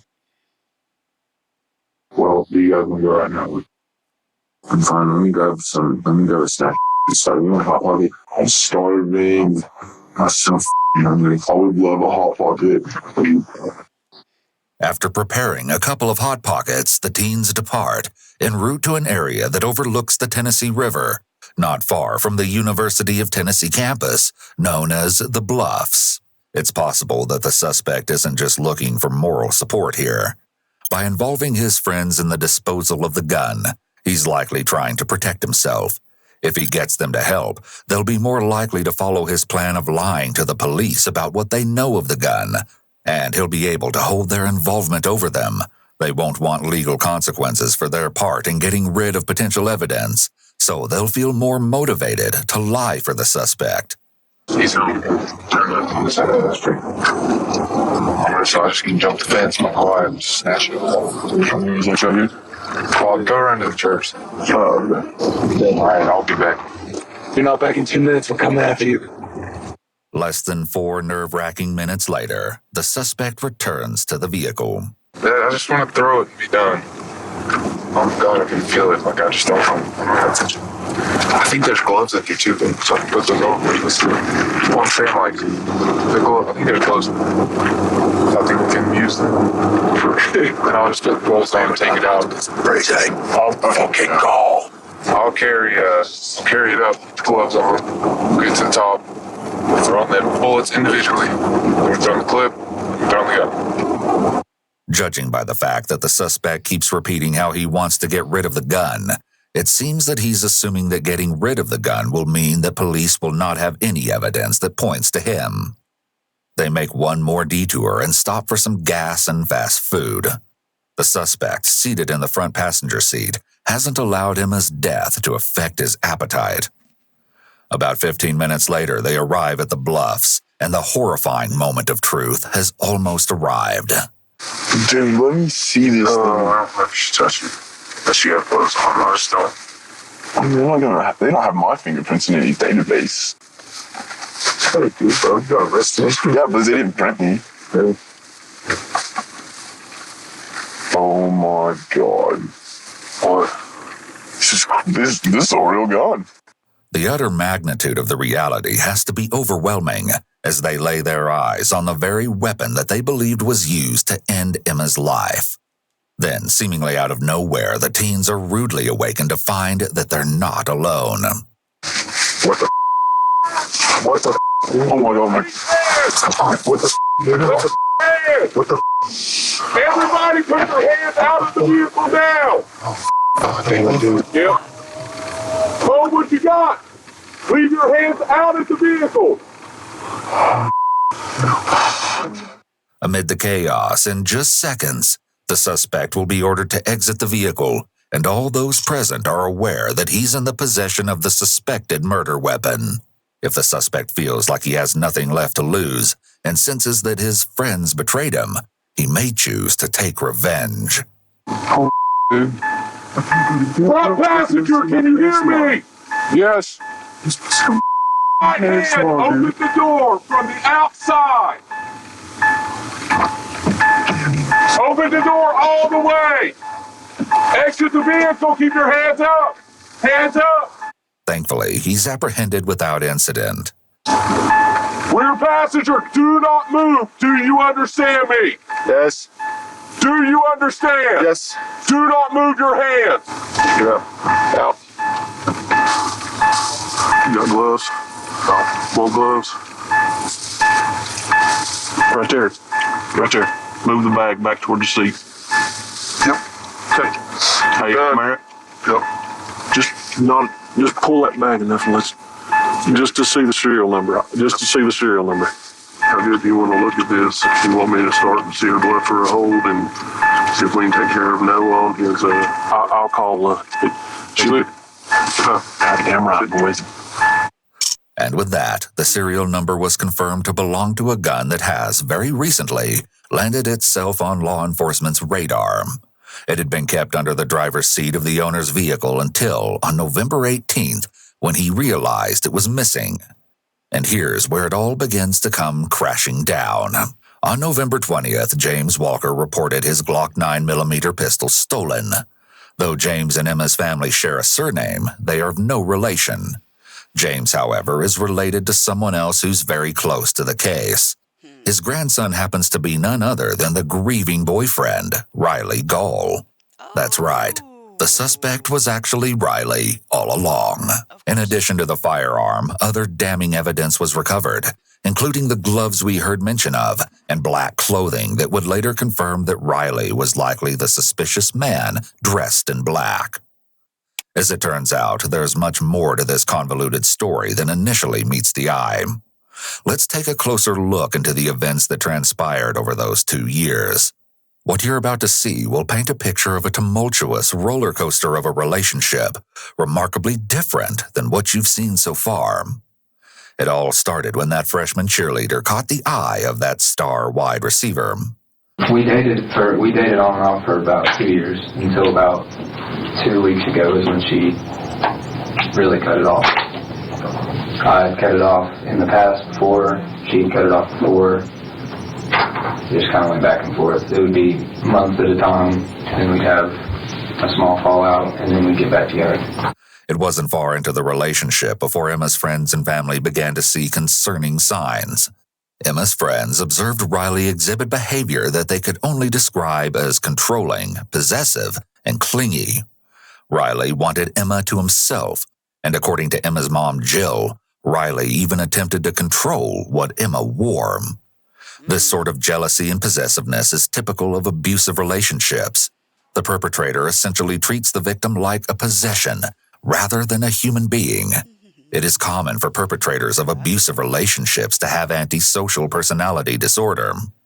Individuals with this personality disorder often have a need to dominate others and use others to fulfill their own emotional needs. Along with this, Riley quickly became obsessed with Emma and their relationship.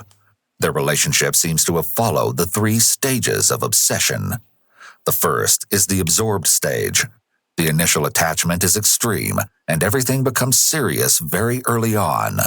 The obsessive partner places the other partner in a specific role, which is consistent with Riley's attempt to dictate what Emma wore. Next comes the agitated stage. As the relationship progresses, the obsessive partner increasingly attempts to control the other. They text, call, or email numerous times a day. They're jealous of anyone or anything that takes time away from the relationship and attempt to isolate their partner from friends and family. The third and final stage is the aggressive stage, which typically starts when either previously successful attempts at controlling the partner have failed, or the partner has ended the relationship. At this point, the obsessive partner ups the ante. They may suddenly show up to places uninvited. They may alternate between pleas to reunite and vows of vengeance. For some desperate or disturbed individuals, the behavior can escalate to stalking, threats, or physical violence. As it turns out, in the midst of those breakups Riley referenced, he'd send Emma the most vile of messages through social media. Among them, "I hate you, I hate everything about you," and "You're the biggest bitch I've ever come in contact with." The messages eventually escalated to a whole new, menacing level, with one in particular reading, "You're dead to me. I'll check the obituary. F*** you." When Emma's parents caught wind of this, Riley was understandably no longer allowed in their home. They confiscated Emma's cell phone in an attempt to end communication between her and Riley, but the attempt failed. They advised Emma to break up with Riley, and her friends did the same. However, Emma wasn't ready to cut ties, and she was one to make her own decisions. It can be incredibly difficult for someone to leave an abusive relationship. Those on the outside often question why someone would stay, but abusers are not abusive all the time, and often have a seemingly loving side to them. By turning the charm on, abusers are able to manipulate their partner into staying, or giving the abuser another chance. However, the cycle of abuse will likely continue, and the level of abuse can escalate over time. Gonna pause there for a little bit. I'm gonna AFK. I recommend people take about 2 minutes, go to the bathroom, have some water, stretch. I don't know. I'm doing that.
Alrighty, I have returned.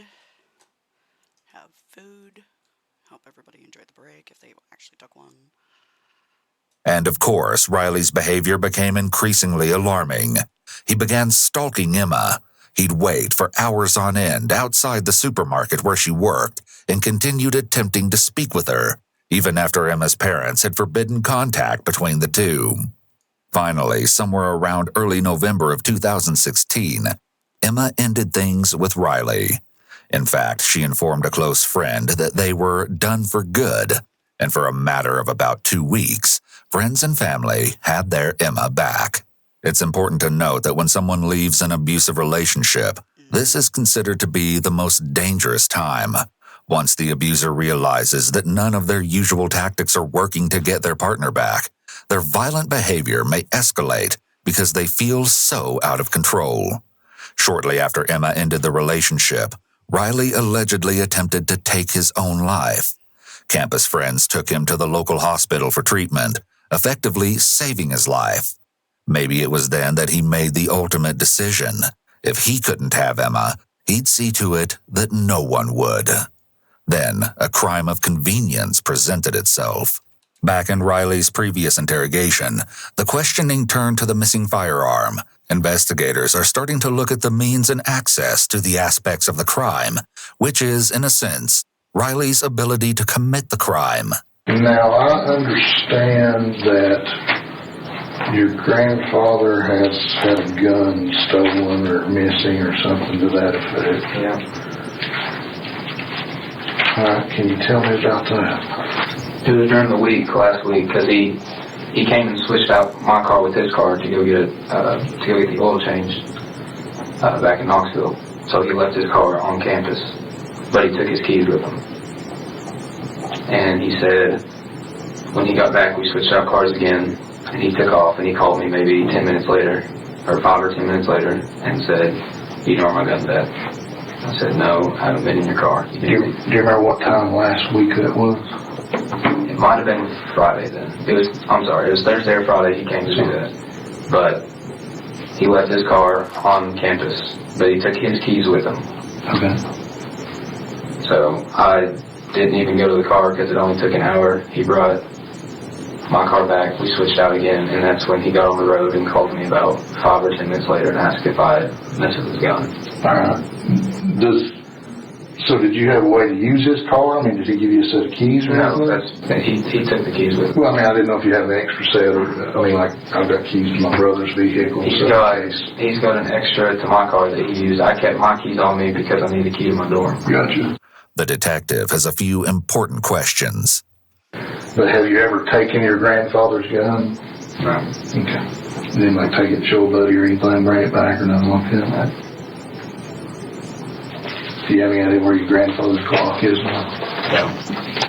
Riley maintains constant eye contact here. While many mistakenly believe that eye contact indicates honesty, the opposite is true.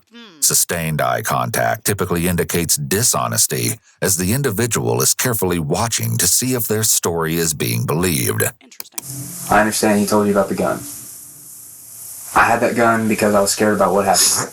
I know you don't believe me, you probably don't either. Whatever, I'm telling you. I mean, I don't believe that, but I believe you more that you didn't shoot Emma, because that's a big step.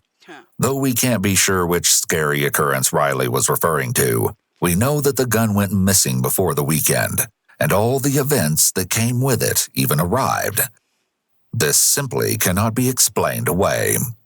Apparently, before Riley actually put the stolen gun to use, he made a couple of last-ditch efforts to reel Emma back in. There was the staged kidnapping. But Emma was wise to his scheming ways and told him to leave her alone. Riley retreated to his friend Noah's home, where he stayed the night. And you probably recall that Noah didn't even buy Riley's story of having been abducted. I mean, I don't believe that, but I believe you more that you didn't shoot Emma, because that's a big step. Did you tell Noah anything about it? Yeah. They thought I was messing with them. This could be an indication that Riley's friends know that he tends to lie or make up stories. Lying is another key trait of individuals with antisocial personality disorder. These individuals lie in order to manipulate others and get their needs met. Since people with antisocial personality disorder lack empathy, they're often indifferent to the fact that their lies and manipulation can harm others. After the staged kidnapping failed to win Emma back, Riley conjured up a new plan and put it into action the following morning, Saturday, November 19th. The infamous masked man, dressed in all black. Emma was so terrified she'd later tell her friend she thought she was going to die. So you went to the backyard, checked see if you saw anything? Yeah. How do you get in the backyard? A good question here, seeing as how detectives know that a shot was fired into the house from the backyard. There's off to the right side of her house, there's a gate that has no lock. You can just open up the latches and move it. Detectives are effectively establishing Riley's familiarity with Emma's house and yard layout, which supports the establishment of ability, knowledge, and opportunity to commit the crime. Riley's knowledge of where to shoot in order to strike or frighten Emma is an important piece of evidence related to his ability to carry out the crime. Of course, by the time Riley arrived, the masked man was conveniently nowhere to be found. Around that very time, Emma's mother returned home. Her mom pulled up. Mom saw me there. And her parents aren't fond of me, so she just saw me and told me to leave. And I was coming up to the car, I was like, I'm not here to harass her, I was just here because she called for help. Here are some more authentic displays of Riley's nonverbals. We can be fairly certain this happened just as he said it, and his gestures are less restrained and more spontaneous. As well, they easily match up with what he's saying. Her parents didn't care for me at all. What is that? Because of the first time we broke up, I had cheated on her. And her parents never forgave me for that, even when she did. And they never let us have an actual relationship for the remainder of the time we were together. After that, that's when I went back over to Noah's house. Do you have your phone with you? I do not. Oh, man. I'd like to see that text message from him, just so that I can get I don't. After today, I deleted everything. Okay. Because I don't want any... I just don't want to think about it. But clearly, there was a motive behind the act. It wasn't just a case of attempting to spare himself the painful memories of the love he'd once had and lost. The inspiration behind it was something much more calculated. He wanted to hide the contents of his conversations with Emma and didn't want to leave behind any information related to his whereabouts on the night she was killed. Or maybe the text messages never even happened, and I'm willing to bet that they did. And when the cops finally went in to talk to the providers for his phone, after arresting him and shit, they found the reality. We'll see. Riley is claiming to have deleted them to explain the absence of messages. It would later be found that another one of Emma's friends had witnessed Riley roaming the neighborhood that morning, dressed in all black.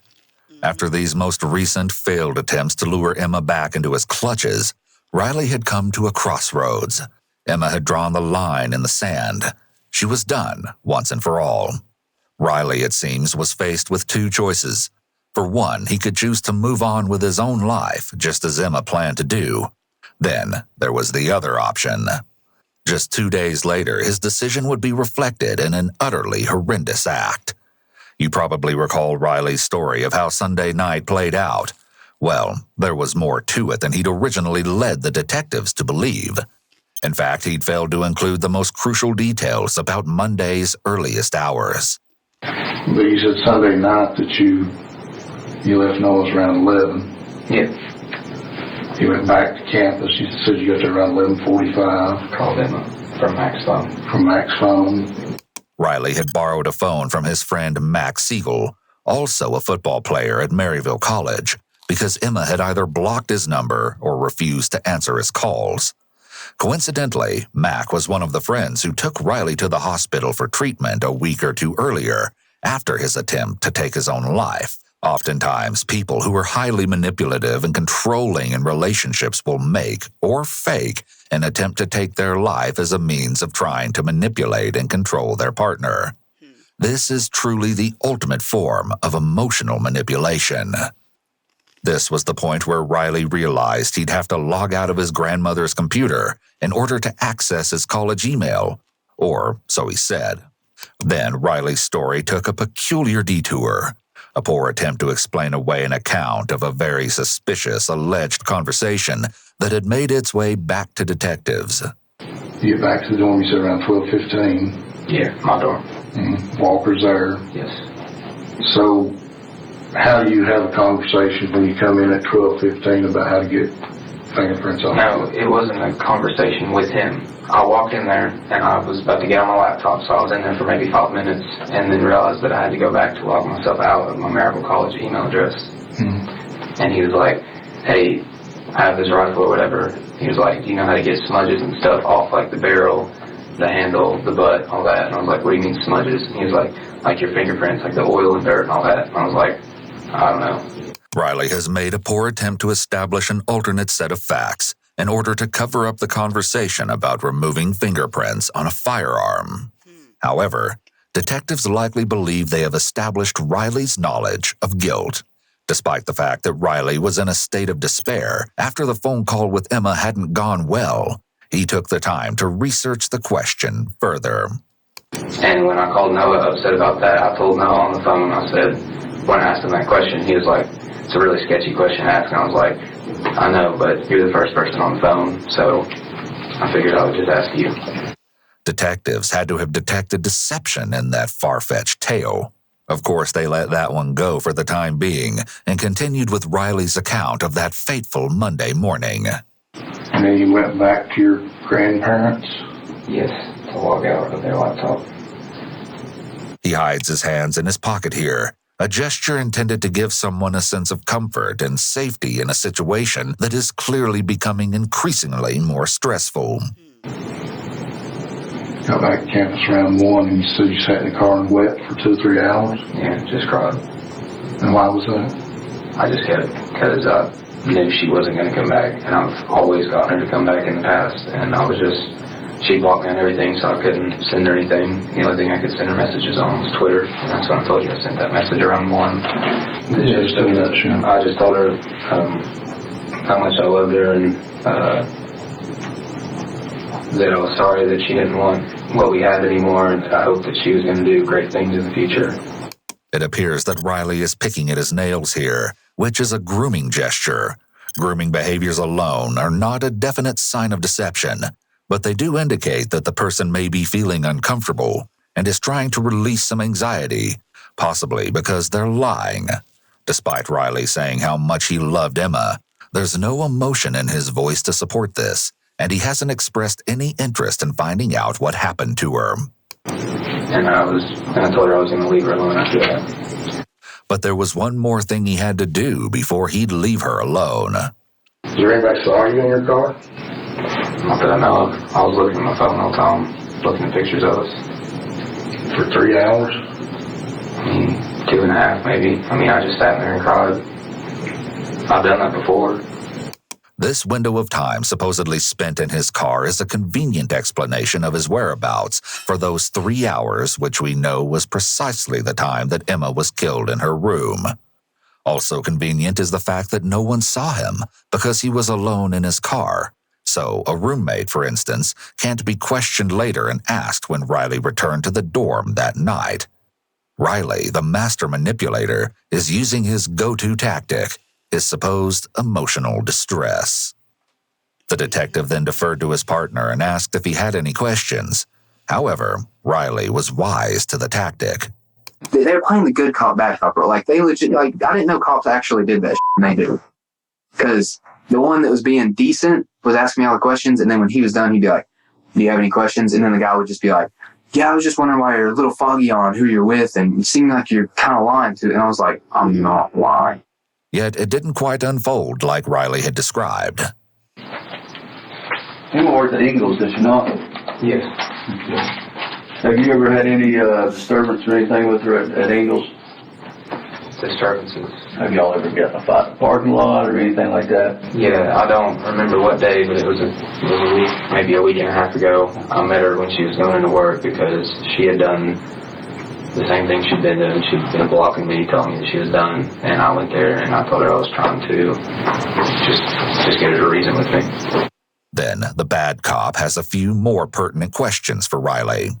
And every time I've talked to somebody, the gun has come up, the Ingalls parking lot. You turn there with a gun, they're saying that I may have a gun, I don't want nobody else to have you or anything like that? Not in the Ingalls parking lot. Not there, but have you done that before then? No, I've never done that.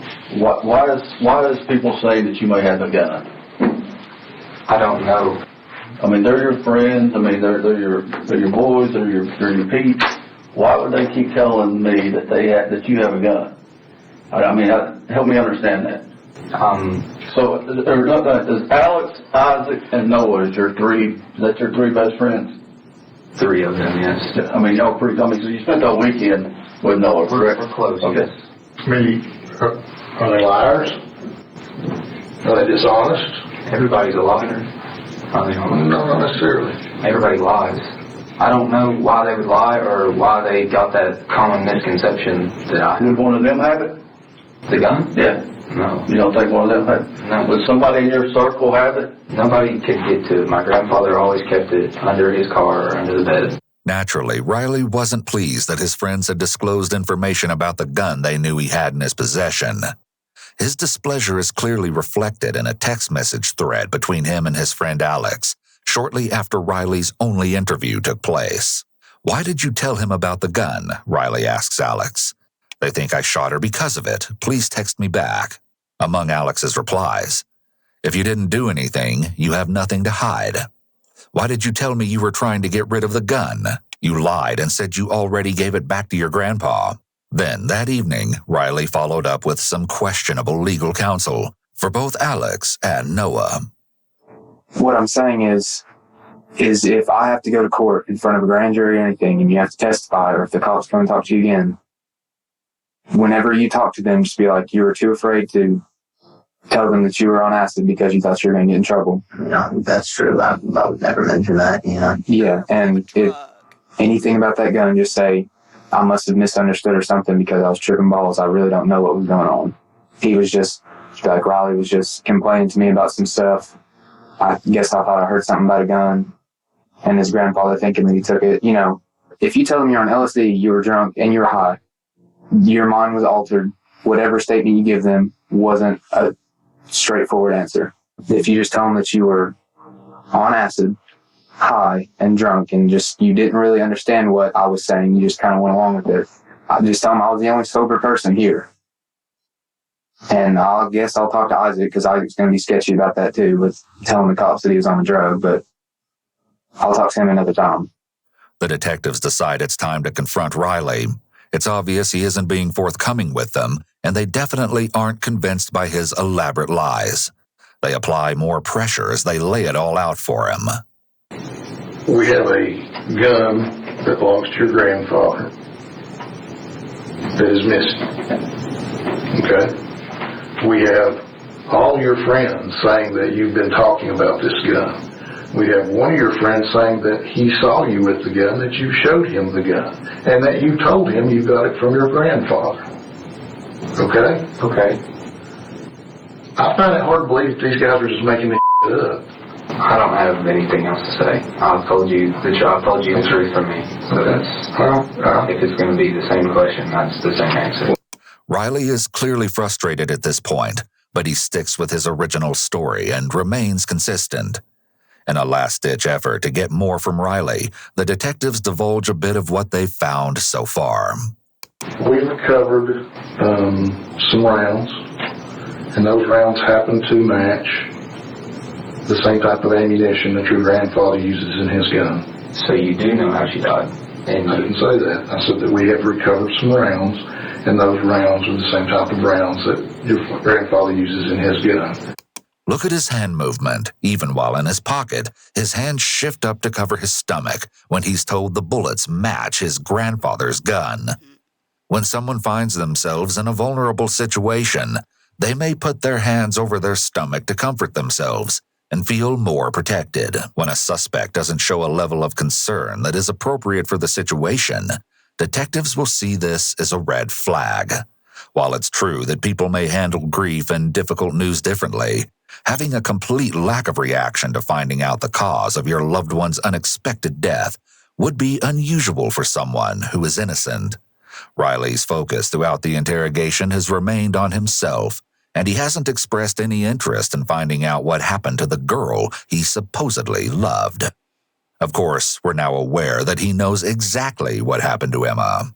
If I am able to find your grandfather's gun, then I can match that to these rounds that I found and determine whether or not that gun and these rounds are actually from the same place. So, help me. I'm helping you. Okay. I don't know. I understand that. But Riley sticks to his story. Your timeline, while it's somewhat consistent, still has holes in it. There's one major hole in his story. You say you sat in the car for 3 hours and wept? Yeah, let me ask you, did you call anybody during that time? Any friends or family or anything like that? Of course, Riley can't recall for sure. He'd have to take a look at his cell phone, which conveniently is not on him at this time. But with the help of local cell towers, Riley's path during those 3 hours is traced, and the findings completely destroy his story. Riley left campus slightly before 12:15 a.m., just as he'd stated. However, he didn't return until approximately 4:20 a.m. At the time Emma's death was estimated to have occurred, roughly around 3 a.m., Riley was clearly in the vicinity of Emma's home, nowhere near the college campus. This evidence is difficult to refute, to say the least. As the interview is coming to a close, the bad cop drops one more bombshell on Riley. Outside that house today, the house was shot up, a couple rounds. All right. The rounds that were found out there, hold on. Okay. The rounds that were found out there came from your grandfather's gun. I don't know where the gun's at. Well, who would want to shoot that? Who would want to take your grandfather's gun and take it to that house and shoot at that house? I don't know. I do not know where the gun is. Do you know anybody who'd want to do that? I don't know anyone that would ever want to hurt that girl. Riley's detachment and lack of feeling for Emma is evidenced in the way he repeatedly refers to her as that girl, rather than using her name. This also allows him to distance himself from her. Riley remains unaffected by the pressure and is very confident, so much so that it almost seems as if this is something he's familiar with. Though Riley may appear unaffected by the pressure, he's rubbing his face, which is generally considered to be a self-soothing behavior. Then the detective proposes a potential explanation. I'm not saying that. I'm not saying that he's trying to hurt her. Maybe somebody's trying to scare her or something. I'm not saying that that's what's happened over there. I'm saying that the house was shot. No, I don't know anyone that would want to do that. The detective seems to be trying to provide Riley with a way out, a possible explanation that he can use, because it's likely easier for Riley to confess that he was trying to scare Emma, rather than confessing to intentionally trying to shoot her. The detective is probably hoping that Riley will find himself cornered, and then ultimately confess to this less severe explanation of Emma's death. Make a mental note of the detective's explanation. Maybe somebody's trying to scare her or something. I'm not saying that that's what's happened over there. You'll see that it will surface again shortly. At this point, the detectives have found themselves between a rock and a hard place. They're not gaining any ground. The interview is concluded. Riley seems confident that he's outmaneuvered the detectives, as if he already has this one in the bag. They interrogated me for 2.5 hours. If they could, they would have arrested me already. Riley is likely feeling confident that as long as he gets rid of the gun, the detectives won't have enough evidence to convict him. He may have an inflated sense of self-esteem and believe he can outsmart the police and even get away with murder. However, as he sits on this very sofa before two of his closest friends and feeds them false information to relay to law enforcement, there's much more going on behind the scenes than he could ever imagine. The sting operation was carried out Tuesday night, just one day after Emma was murdered, and Riley was questioned. As you heard, everything went down as planned, and the operation proved to be a success. When the trial rolled around in May of 2018, Riley and his attorneys adopted a creative defense. You probably recall this. I'm not saying that, no, I'm not saying that he's trying to hurt her. Maybe somebody was trying to scare her or something. I'm not saying that that's what's happened over there. I'm saying that the house was shot. No, I don't know anyone that would want to do that. Well, according to his attorney, Riley had never intended to harm Emma. The 2 gunshots that pierced the exterior walls of her home were simply another attempt to scare Emma, in hopes she'd reach out to him for help once again. He never intended to shoot her, they claimed. In the end, though, the jury found no credibility in the defense. Riley was found guilty of stalking, theft, reckless endangerment, possession of a firearm during a dangerous felony, and, of course, first-degree murder. And in Tennessee, a first-degree murder conviction is accompanied by an automatic life sentence. In keeping with her thoughtful nature, March 24th will remain Emma Walker Day in Knoxville. It will remain a time to recall the happy memories and perform random acts of kindness in memory of a kind soul whose life was cut far too short. Yeah, I can agree with that. Let's see here. Sure. Let's listen to that. So you're DuPont and you have a big problem. For decades, you have been secretly poisoning the world with toxic forever chemicals that was used to create Teflon and other non-stick and waterproof products. You told everyone these chemicals were perfectly safe, but then the truth came out.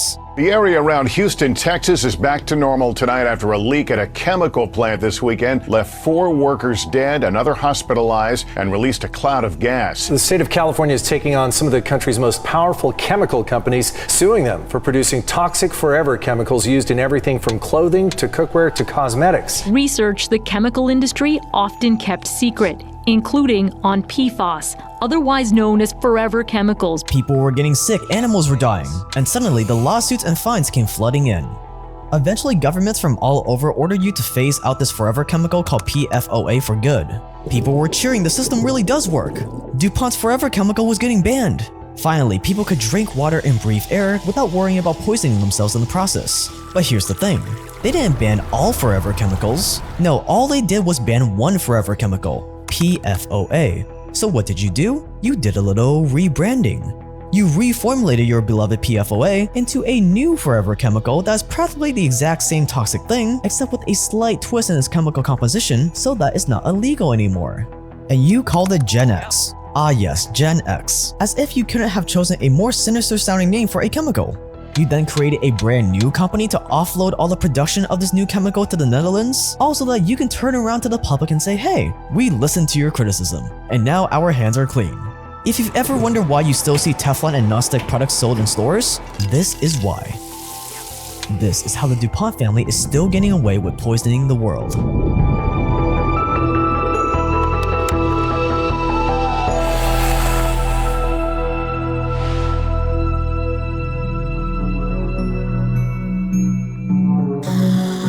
With your best-selling product banned, and billions of dollars in lawsuits and fines piling up, you as DuPont went into survival mode. If you were gonna avoid total bankruptcy and the end of your company, you would have to stop producing forever chemicals for good. The only problem was they were just so profitable. Sure, people were getting diseases and all of that, but no one could really expect you to just discontinue your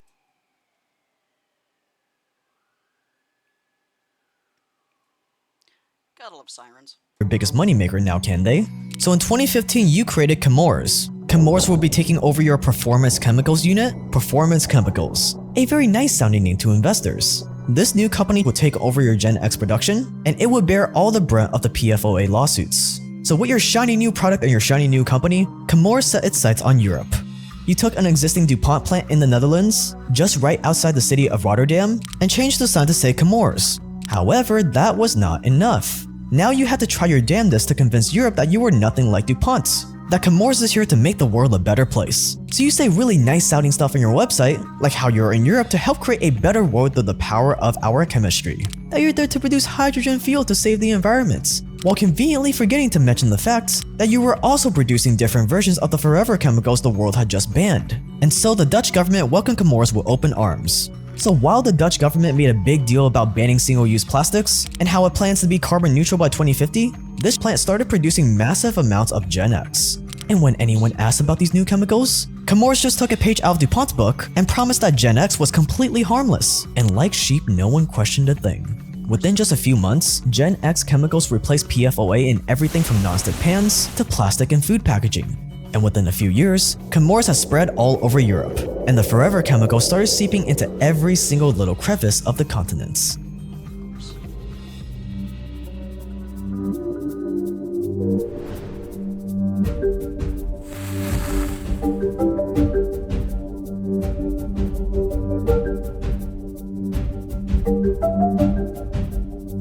Just like PFOA, Gen X never breaks down. Once it gets into the air or water, it can spread over entire countries even if they weren't producing the products themselves. And that's exactly what happened in Europe. Today, more than 10,000 forever chemicals, including Gen X, have made their way all over the European continents. They are everywhere. This is our garden. My father is cultivating some stuff like tomatoes, pumpkins, a lot of potatoes.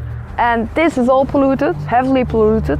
How does it make me feel being a neighbor of 3M company? I don't like them being my neighbors, but they are. I use stuff of 3M, which I don't want to, but it's just like that. I have no other option. They're everywhere. My entire family is highly affected by that stupid chemical.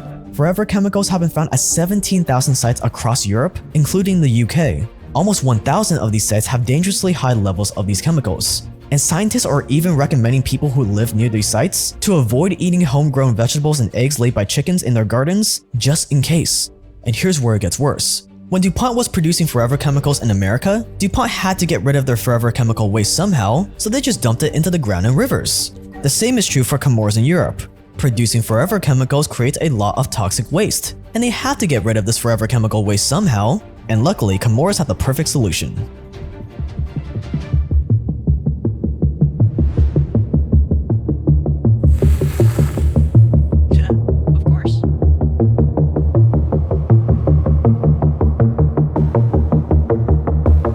You see, even though Gen X isn't banned in Europe, any Gen X waste like the actual chemical runoff and byproducts of Gen X production is very strictly regulated in most European countries. But not in the US. No, in America, Chemours is free to do practically whatever they please with this Gen X waste. And so, instead of processing this waste in a safe, expensive manner in Europe, the Gen X plant in the Netherlands simply ships off this toxic sludge to a facility in Fayetteville, North Carolina. And just like DuPont, Chemours has not been very careful about how it disposes of its forever chemicals. Instead, that facility in Fayetteville, North Carolina ships off this forever chemical waste one more time to a place in Deer Park, Texas, where they then proceed to inject it into the ground in what's called a deep well injection plant. Deep well injection was also used by DuPont in the 50s to get rid of forever chemical waste, but it's not very effective, and almost always leads to the contamination of the ground and drinking water.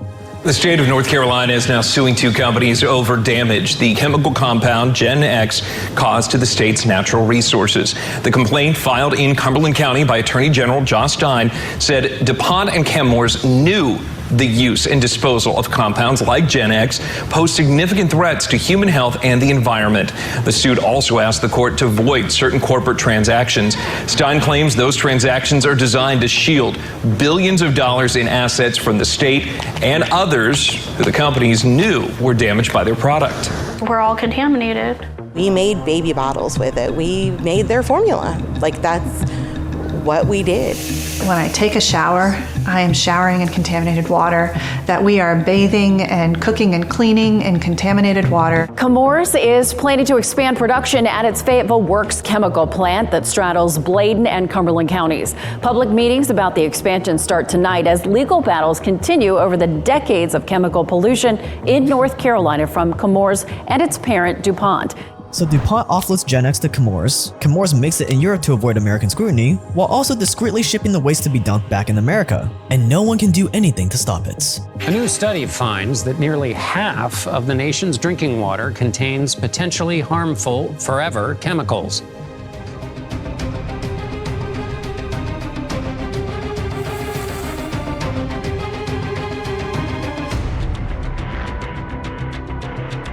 In the early 70s, DuPont wanted to investigate the effects and concentration of the forever chemicals it was producing, and what it discovered was shocking. At first, 3M and DuPont were checking to see the contamination levels of their workers. And so naturally, they needed a control. They needed to compare those workers' blood levels of C8 with the population so they could see what the difference was. So they started going to archived blood supplies and checking to see what clean blood versus the blood of their workers might look like. There was no clean blood.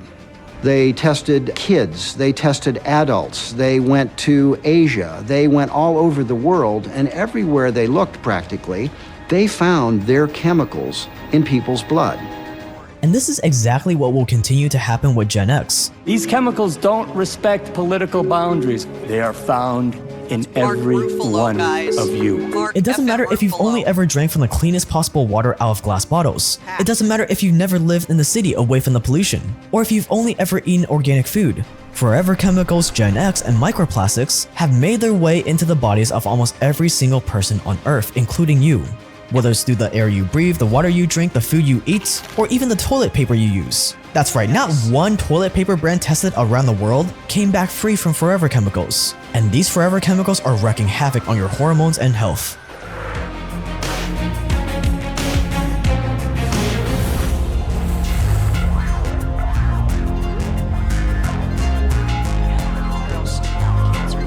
Gen X exposure can cause a long list of serious health problems, including damage to your kidneys, liver, immune system, and reproductive organs. It can even cause cancer, but that is not where the list ends. Forever Chemicals also disrupt your hormonal balance. It's been shown to cause infertility in males by literally blocking the function of testosterone and lowering your sperm counts. And in women, it's the same story. Forever Chemicals have been linked to female infertility and female hormonal imbalances as well. As Dr. Shanna Swan puts it, the average 20-something woman today is less fertile than her grandmother was at 35. In other words, these Forever Chemicals are literally making men not men and women not women. It's the reason why testosterone levels have dropped by 59% in the last 40 years alone. And hot take, it's probably part of the reason why you see so much gender fluidity today. Video on this coming soon. And the worst thing is that just like PFOA, DuPont and Chemours will bear the evidence of the dangers of Gen X for decades to come, and it won't get banned until a bunch of people start developing diseases. Right now, there are no medical procedures that can completely clear your body of Forever Chemicals like Gen X. In fact, the only way to lower the amount of Forever Chemicals in your blood would be to donate blood every 12 weeks or to donate plasma every 6 weeks. And even then, you will only be able to reduce your PFAS levels by 10 to 30% a year. But that doesn't mean we can't at least fight back against these effects though. And this is what inspired the creation of Amplifier, a company based in the Netherlands who is front and center of this Forever Chemical crisis. And what Amplifier found is that pine pollen is one of the most effective natural remedies you can use to fight back against the effects of these chemicals. This stuff. Pollen has actually been used in medicines for at least 2,000 years, and pine pollen specifically contains all 4 major male sex hormones, including testosterone. And when you consume pine pollen, it's been found in studies to increase testosterone levels almost immediately. It can also help you improve your overall hormonal balance, while also regulating your immune system so your body can fight against disease. And Amplifier's pine pollen is cultivated in the Himalayan mountains as far away from pollution as possible. It's 100% natural, and it's got a 2-year shelf life once you open the packaging. If you want to pick some up, Amplifier is giving the viewers of this channel a special deal that you can only get by clicking the card on the screen, or by scrolling down and clicking the link below. So click the card on the screen or click the link below to get some now. Thanks to Amplifier for sponsoring this video and making this sort of content possible. Stay dangerous and we'll see you in the next one.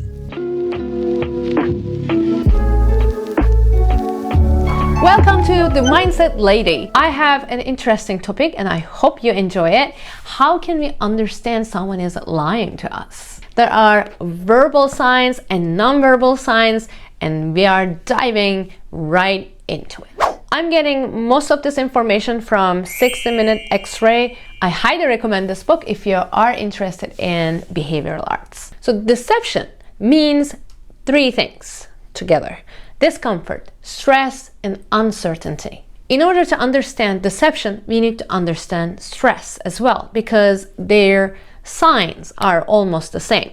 But in order to read deception, you need to look into things in clusters, in groups, because isolated signs or just isolated events, it will not prove that that person is lying. 1 or 2 signs by themselves are not going to show that the person's actually lying. Also, before we start, I want to mention the truth bias that we have. When we like someone, maybe we like their smile, Maybe we like the fact that they are same race as we are, or maybe they are from the same city that we are, or even they look like someone that we love. We right away feel that bias towards them. We tend to like them more than the others. Our brain makes this decision, this bias towards them without our control. So this is why so many times we hear women or men being cheated for years and they don't notice it. And then when you ask them, like, you didn't see the red flags were there, but they kept ignoring them. And the reason is the truth bias that we have. And if you have any kind of suspicion, let's look if your friends or your partners or maybe your coworkers are telling the truth. So the part 1 is the verbal deception indicators. Number 1 is hesitancy. There are 2 types of hesitancy. Number 1 is a long, unusual pause, and number 2 is a reflect. Pause. I get some people have speech impediments and stuff like that, but pause. P-A-U-S-E, not pause. Sounds like you're saying P-A-U-S. The same question. For example, where were you last night at 8 p.m.? I was having drinks with friends. So do you see how unusual that pause was? What were you doing at 7 p.m. last night? What was I doing at 7 p.m. last night? See? If the person is reflecting the same question, basically they are buying time. Yes, but it might also be that they have to actually jog their memory. Like, some people don't actively remember what they did at any particular time in the day previously. They have to think about it a little bit. Okay, I'm not gonna entertain this anymore. Someone hopping on a bandwagon and doesn't understand how to pronounce or enunciate things. Ugh. Richard! Ain't there for you? There's one for you, silly goose. Back home with the new burbs. Oh my. So pretty. Sorry guys, I know it's just a very scary event. I have created a monster. I really have. I feel so guilty for this. What's up guys? How you doing? It's your boy Tyler Nolan. Welcome to the channel. And who are you? The monster. The monster that I speak of. Gianna is obsessed with birds now. And it's really funny because when we first met, I told her about all the birds and stuff and I love birds. She didn't like birds at the time. She had no idea that they could be such amazing, beautiful, loving creatures, right? Birds were scary. Birds. You couldn't escape. They fly. There's no going up, there's no going down. Yeah, lots of people are scared of birds. For sure. For valid reasons also. So Gianna has been talking to all these bird people online and she's a part of all these bird forums in the neighborhood. There's a forum called Acreage Speaks for our neighborhood that all these animal people talk to each other and they sell and trade and give away things and rehome things all the freaking time. So Gianna stays on. We're gonna get some little burbs. And apparently we gotta catch these things because they're fully flighted. Very cool.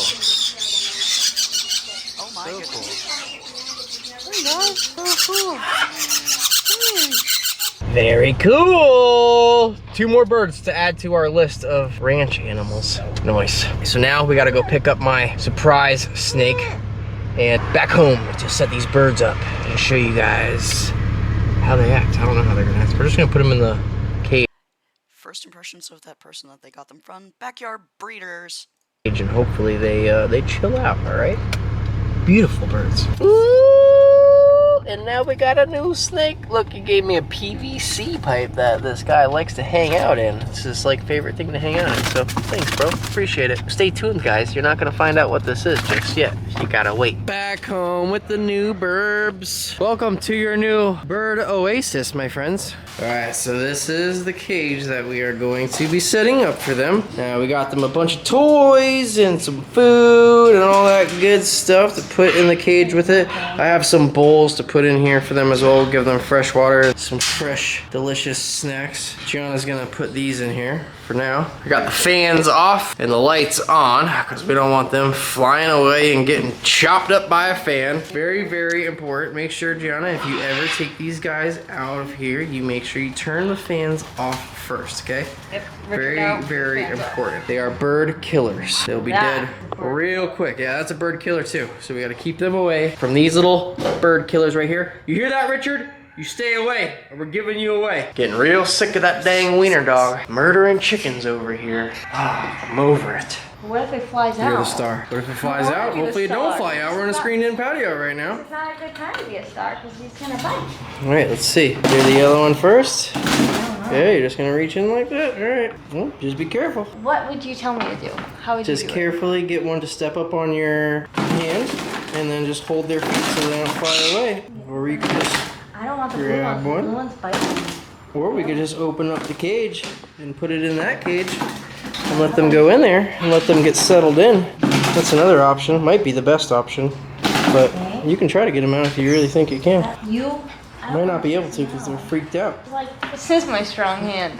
Use your strong hand. Oh, you got a cock. You got a cock on that hand. Oh Gotta my be God. careful. Oh, and he's out.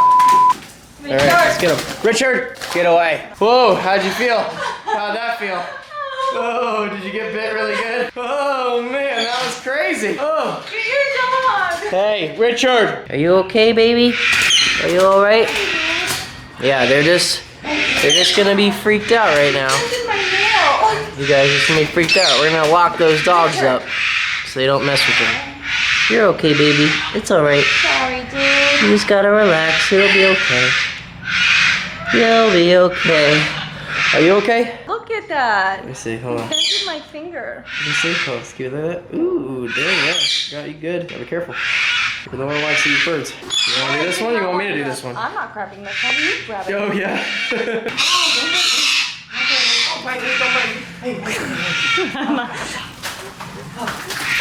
Richard, do not. How come I get bit? Flying and go on your perch. There we go. I'm so sorry I had to grab your tail like that. Oh my goodness. Oh. Richard! They're both in there successfully. A little rough, but we did it. Now we just gotta let them chill out. They'll be okay. Sorry guys, I know it's just a very scary event for you guys. You'll be okay, I promise. Have a nice, loving home for you. Whew, that bird got G good. I got bit a little bit too. Way better than getting bit by a macaw. All right, so I just gotta find some, I have some extra water bowls in my garage. We'll set the bowls up for them. Richard, Travis, have to keep a close eye on them. Richard, you're getting locked up, dude. You're going in the cage for a bit. Leave those birds alone. That was cool. I gotta go grab my snake, wherever Gianna put it. Go set it up in the snake room. Oh, I'm so excited. You guys gotta stay tuned for that. I ain't telling you what it is just yet. You gotta wait, all right? Hope you guys enjoyed today's video. Gianna got more birds. I love them, very cool. Ringneck parrots are very, very cute birds. They're very, very talkative too, so. I love Tyler, but sometimes he can just go ridiculous. Sure. She didn't come in with her tail wagging, and she's not thrilled to be here. The least enthused dog I've ever met. This is Happy.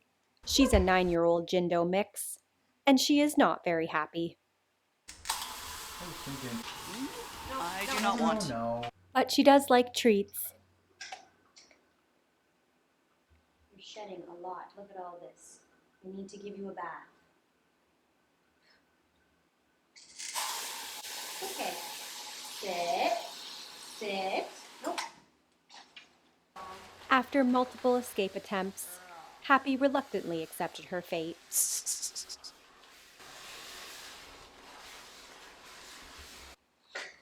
She's so unimpressed.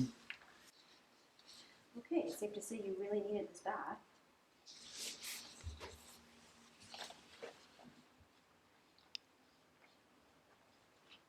Girlfriend, why is your neck brown? Happy was adopted through an organization called Free Korean Dogs. This organization's focus is to rescue, raise awareness, and facilitate adoption for dog meat trade rescues from South Korea. Oh my. To date, they have self-initiated 3 dog meat farm shutdowns, collaborated with local partners in Korea to save dogs from the meat trade, as well as other at-risk circumstances, and found forever homes for over 1,000 dogs. Okay, I need to wash your face because you are extremely dirty. I almost don't want to put that collar back on you. Happy is lucky to be one of those dogs who found her forever home in Canada. The least happy dog named Happy I ever met. No joke. The Korean Jindo originated in the Jindo Island of South Korea. They are a medium-sized dog, weighing between 45 and 55 pounds, with a life expectancy of 12 to 15 years. They look very similar to the Shiba Inu, and they also share the same short but very dense coat. Closely related to the Shiba and the Akita, this Spitz-type dog also shares the same independent-natured temperament, strong will, and free spirit. So training your Korean Jindo will be quite the challenge. Luckily for me, Happy doesn't share the Shiba scream. At least.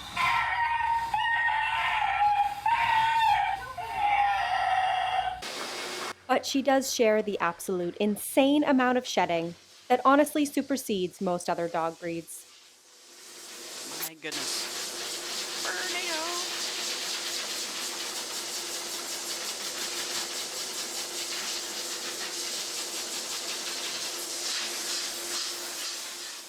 Happy's owner was very concerned how she would manage the groom, but to both of our surprise, she is an angel. After her dry, I brush her with my coral slicker brush, and then I de-shed her for all of eternity with the AcquiGroomer.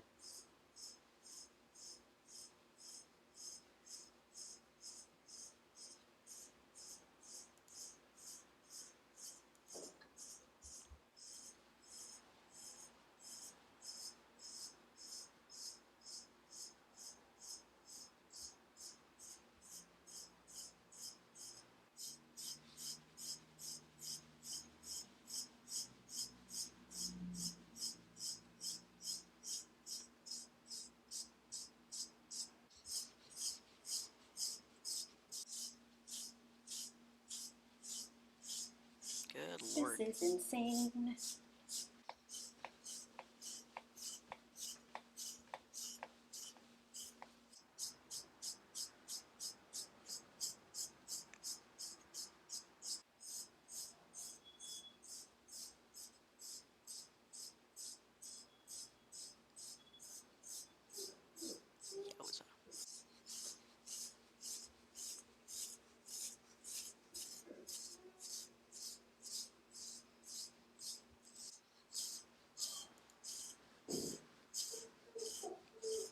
I could have continued brushing her, but my arm was about to fall off. I clipped her nails, but I didn't have to shave out her toe beans because she had very little hair in there. Good girl. I sprayed her down in blueberry bubblegum cologne, and Happy survived her first grooming experience. She looks amazing. If you liked this video, you can support my channel by pressing that subscribe or follow button and sharing this with all of your friends. Thank you all so much for watching. I hope you enjoyed the Hairy Happy.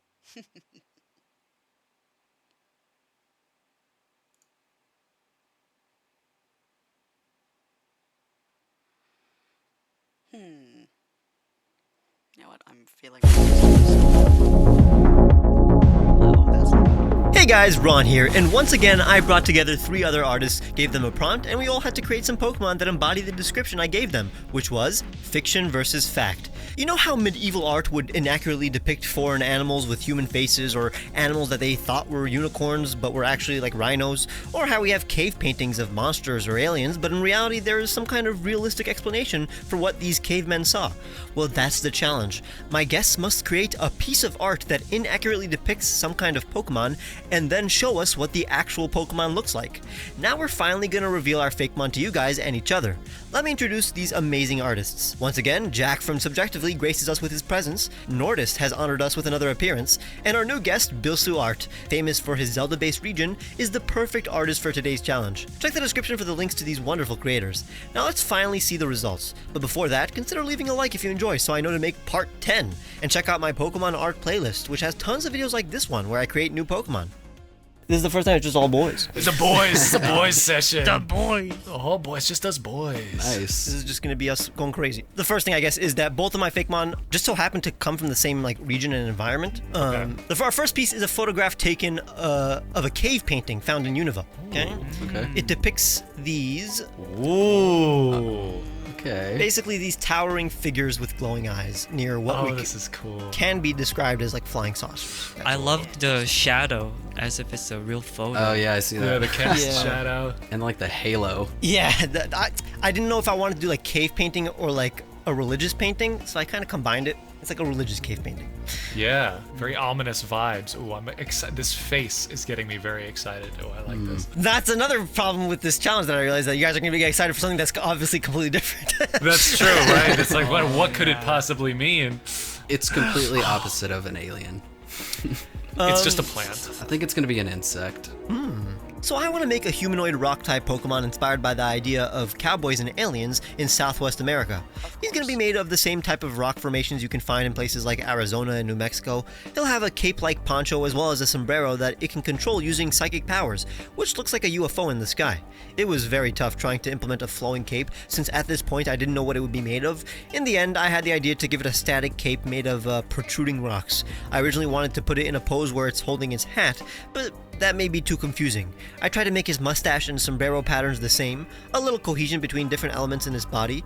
The patterns naturally look like sedimentary rock, but in a configuration that also mimics clothing, like a belt and boots. Whoa! Okay. Rockquero, the hat-trick Pokemon. Give us the lore. Give us the. I want to get immersed in the story. These honorable rock types travel the desert at night as their glowing eyes and chest lights the way. They use their detachable hats to shoot down foes with great aim. Their rock hat is incredibly heavy. They are able to lift and throw them using telekinesis because they are psychic type. Their psychic powers also allow them to hit the targets from a mile away. So they're sharpshooters. No way. I was going to make a joke when we were pointing at and we were like, look at the UFOs. And I was going to say like, nah, they're just sombreros. He's just throwing sombreros. That's actually what it is. Exactly. That's fantastic.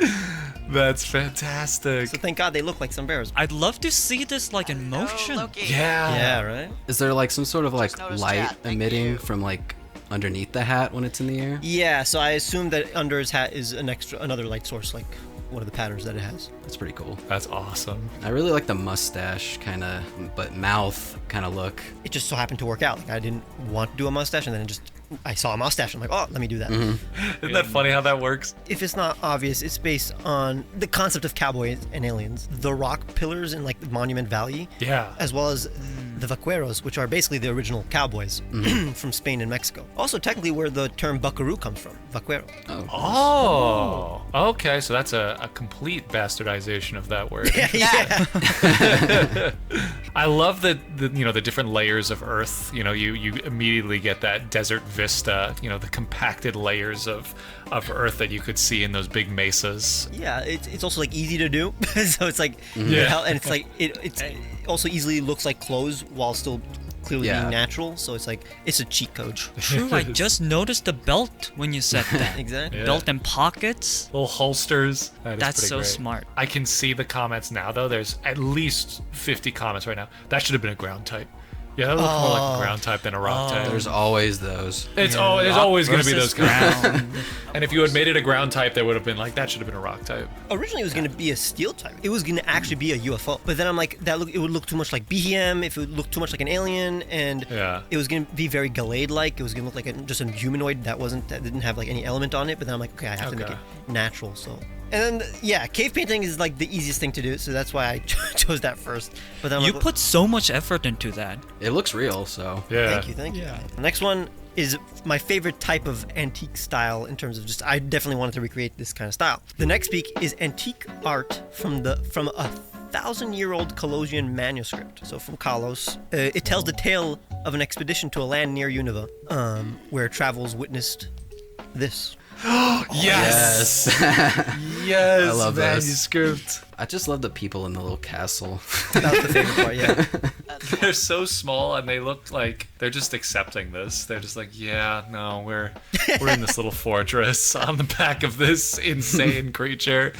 Yeah, that's just what's going on today. So the travelers witnessed a fearsome bird with an entire fortress on its back and multiple eyes. And earthquakes follow it, so... Okay, I like that. It's definitely a bird. I'll confirm that it is a bird. A fortress on their back, though. Yeah, what could that mean? Keep in mind that this is just word of mouth. Right. And this is how they think a fortress would look like on a bird. Okay, this is good because this is making it seem like what I did is not that crazy. I'm glad that we're starting with this. So I'm literally making a turkey with a Mesoamerican structure on its back. It's very much inspired by the importance of turkeys in Mayan societies. I want it to look like a Mayan god. In reality, it's just a normal turkey Pokemon with clay built up on its back. There's some Mesoamerican patterns here and there, nothing too specific. It even has clay talons. It has a blue head like the ocellated turkey found in Mexico. The signature turquoise and orange for such cultures ties it all together. I personally love the stylized waddle I gave it. Here is Turkulkan. Whoa! Oh, nice. Oh, dang, that is a fortress. Because when let's say Europeans, Colossians hear of fortress, they're gonna put like a castle, right? Oh, okay, but it's not. It's got the Mesoamerican like ziggurat thing going on. So Turkulkan's clay hide gets taller as it ages and grows its family, basically, because its chicks travel within the walls of its fortress hump thing. Oh, that's adorable. Has an indestructible head. One peck could shatter a boulder, and also the land quakes as it walks. So the sound of its mating calls reverberates within the holes on its face. So that's why the travelers thought when this thing walks, it causes earthquakes, both because it makes a big sound, but also because it's a ground type. It can do earthquakes. It's Pokemon. Yeah, that's like a little less unusual in the world of Pokemon. Yeah, it's not because it's like big or anything. It's just because it's a ground type. Yeah, you just can't use earthquake. Why not? It's based on turkeys in the Mayan culture and Mesoamerican cultures in general, as well as let me show you an ocellated turkey. Whoa! Oh, nice. That's good looking bird. Instead of like a wild turkey. Why aren't there any turkey Pokemon? And you match the colors too. Exactly, that's why it's a little bit more blue. Such a missed opportunity. I just noticed the connection between turkey and turquoise, the color. Oh, yeah. Yeah, this is a gorgeous color palette you have here. I love it, yeah. I love using turquoise, basically. It's like the Marsh Stomp colors. Yeah, but I love it too because it feels like painted pottery or like painted, sculpture, with the blues and the orange and then just the bare brown of whatever the material was underneath. Thank you. I really like that. That's the point. Good. Its name does come from Turkey, turquoise, but also, Kukulkan and the temple of Kukulkan for the god Kukulkan, which is like a feathered god, but it's usually depicted as a serpent, not a turkey, but feathered god. Let's just say that. Why not make it a little turkey? Throw a little turkey in there. Pokemon does that. Game Freak does that. Yeah. Oh, I referenced this specific temple so much. Yeah. When I was doing the Mazda region, I found so many different pictures of this temple. I know the Mazda region is done, but if you want to incorporate it, you can. We'll slip Turkledon in there. Absolutely, this would totally fit. DLC? The crossover event. You definitely got your rock practice in, like all these different rock Pokemon. I really like the additional context of these two different artworks being done by two different cultures, so they're like interpreting what they're seeing based on their own cultures. So it's like this one came out, looking so much different from what the actual thing is because they're just not accustomed to seeing it. They're like, I don't know what the hell this thing is. I saw it once out of the corner of my eye, and then someone else told it to me, and then someone else told it to someone else, and then this illustration was made. Like the reason why people thought they had multiple eyes is because it has these holes, and out of some of the holes, its chicks would, pop out. Oh, okay. Oh, very cool. Oh, I like that. So would this be like an evolved form? Yeah, I would have to make a chick version eventually. I'm picturing it having like a really oversized head that like it has a hard time holding up and likes being inside mommy's back because it can't really support its own weight. I like that. The chicks could be based on some of these like statues, honestly. Like the head would be big and then... Yeah. Oh, Yeah. yeah. And they have the little feathers sticking out. For both of these, like it looks good, but it just in 1 second it looks instantly much better once you just add like a texture to it. Like once I add like the page texture and like the cave texture, it's like it works so well. You know, any artist advice is like it'll eventually always look good. So like don't be confident that it'll. Yeah, it's the post-processing part. Exactly. The beauty of digital art. All right. So now that it's my turn, I did not do a cave painting. Okay. For my first Pokemon, or a medieval painting, so that's good. All right, so basically, I didn't do like an artwork. I didn't make anything. No, it's technically like I made it, but what it's supposed to be is not supposed to be art, but it is basically what someone captured, the last frame of what someone captured on their camcorder. Perfect. Oh, yes! Yes, analog horror Pokemon, yes! Found footage. This is gonna be the best episode ever. So, basically this Pokemon is something that people only heard about, and this is the only known shot of it from a recording, from a little Rotom recorder. Yeah, I love that at the top of the screen. That's fantastic. You can see their battery was running low. So they just describe this thing as this really tall, dark creature in the woods with horns. Makes sense. It looks like that. But people don't want to go there in these sets of woods because they don't want to get caught by this thing. But let's see what it actually is. It'll be the friendliest Pokemon in the world, probably. So this is a pretty simple and straightforward design. It's just a little shrub creature. It's not based on any sort of real-life animals, so creating a bush with eyes, a mouth, and stick horns was the main focus. It also has some large feet that you might see on something like a Goomba or a Tangela. I also took a lot of inspiration from Ewoks from Star Wars as well as Karibo from Yu-Gi-Oh!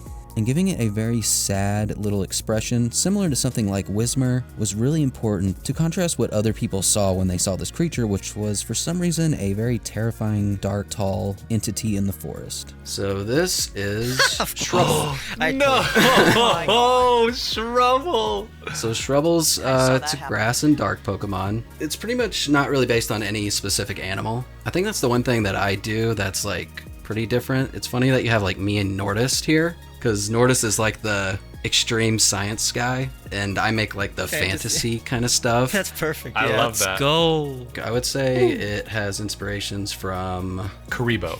Yep. I was literally just about to put it. Yes, Karibo from Yu-Gi-Oh! That's what I was thinking. Ewoks. But this is its Littlefoot form. Oh. So basically I wanted to kind of make something that was similar to Wishy-Washy. I also took some inspiration from like Phalanx and stuff. And it has an ability called Brush Up. Whenever it is face to face with something it's super effective against, as long as it's level 20, it will transform. How do we not have that? Interesting.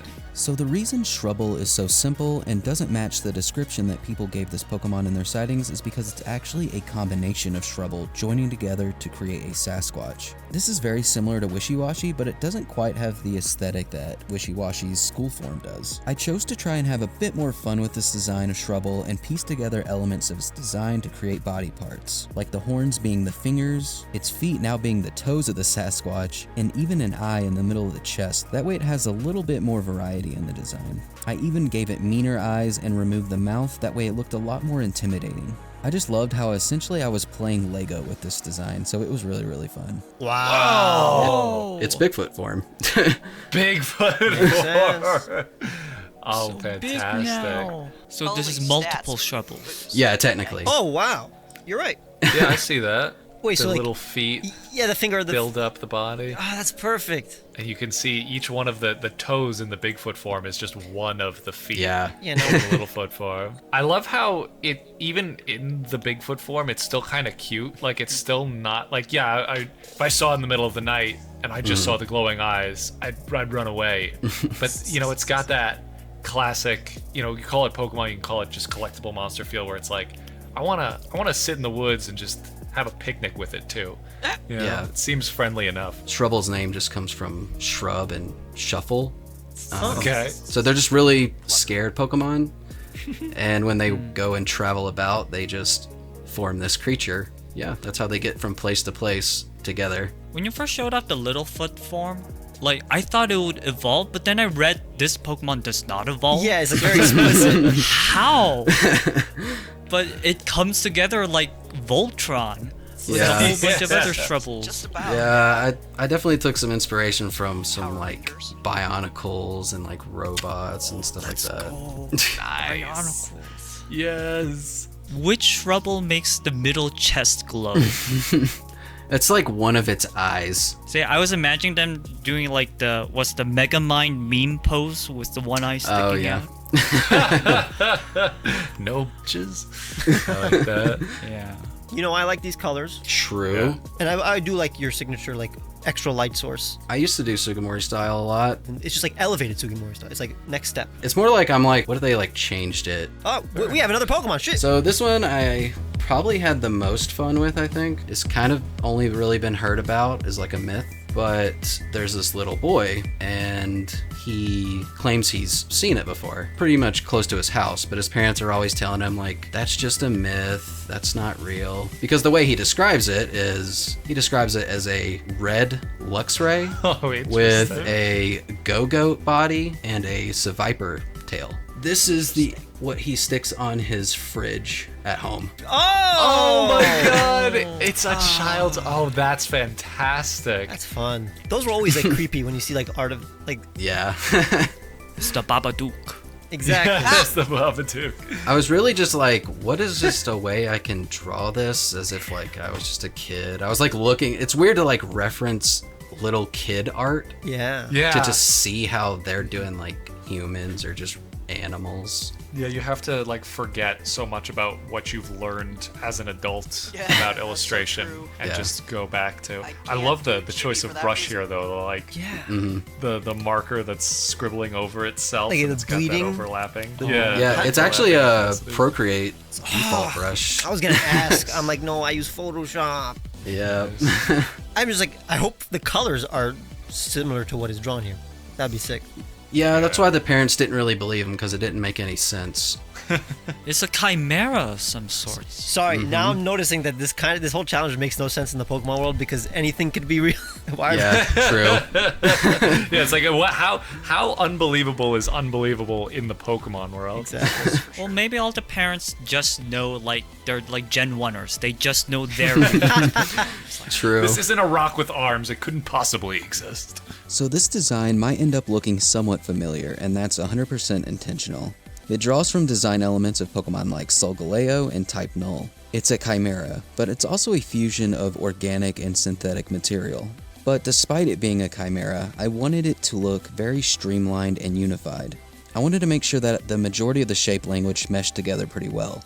Originally I had a color scheme of a maroon, a green, and a gold, but I scrapped the gold because it added a little bit too much contrast even though I did really like the color scheme, and I opted in for white instead. It also heavily draws from robots like Zoids and Gundam, so maybe it went a little bit too far, but I honestly really enjoyed making this, and I don't regret it. Oh yeah! So sick!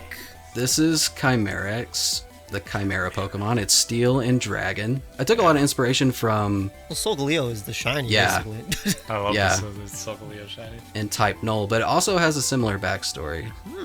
This is the final stage of a pseudo-legendary, but the first form is actually a little more messed up looking Chimera Pokemon that someone made, kind of similar to like Type Null, but they escaped the lab they were made in and kind of adapted into the wild and slowly over time evolved into this more uniform looking Pokemon. Interesting. It looks like an evolved like predator. Like it, That's cool because I can see how, you know, the parts of the body look cobbled together, but because they all have, you know, this homogeneous color scheme and they all kind of have like a nice sleek, almost retro-futuristic sci-fi feel to them.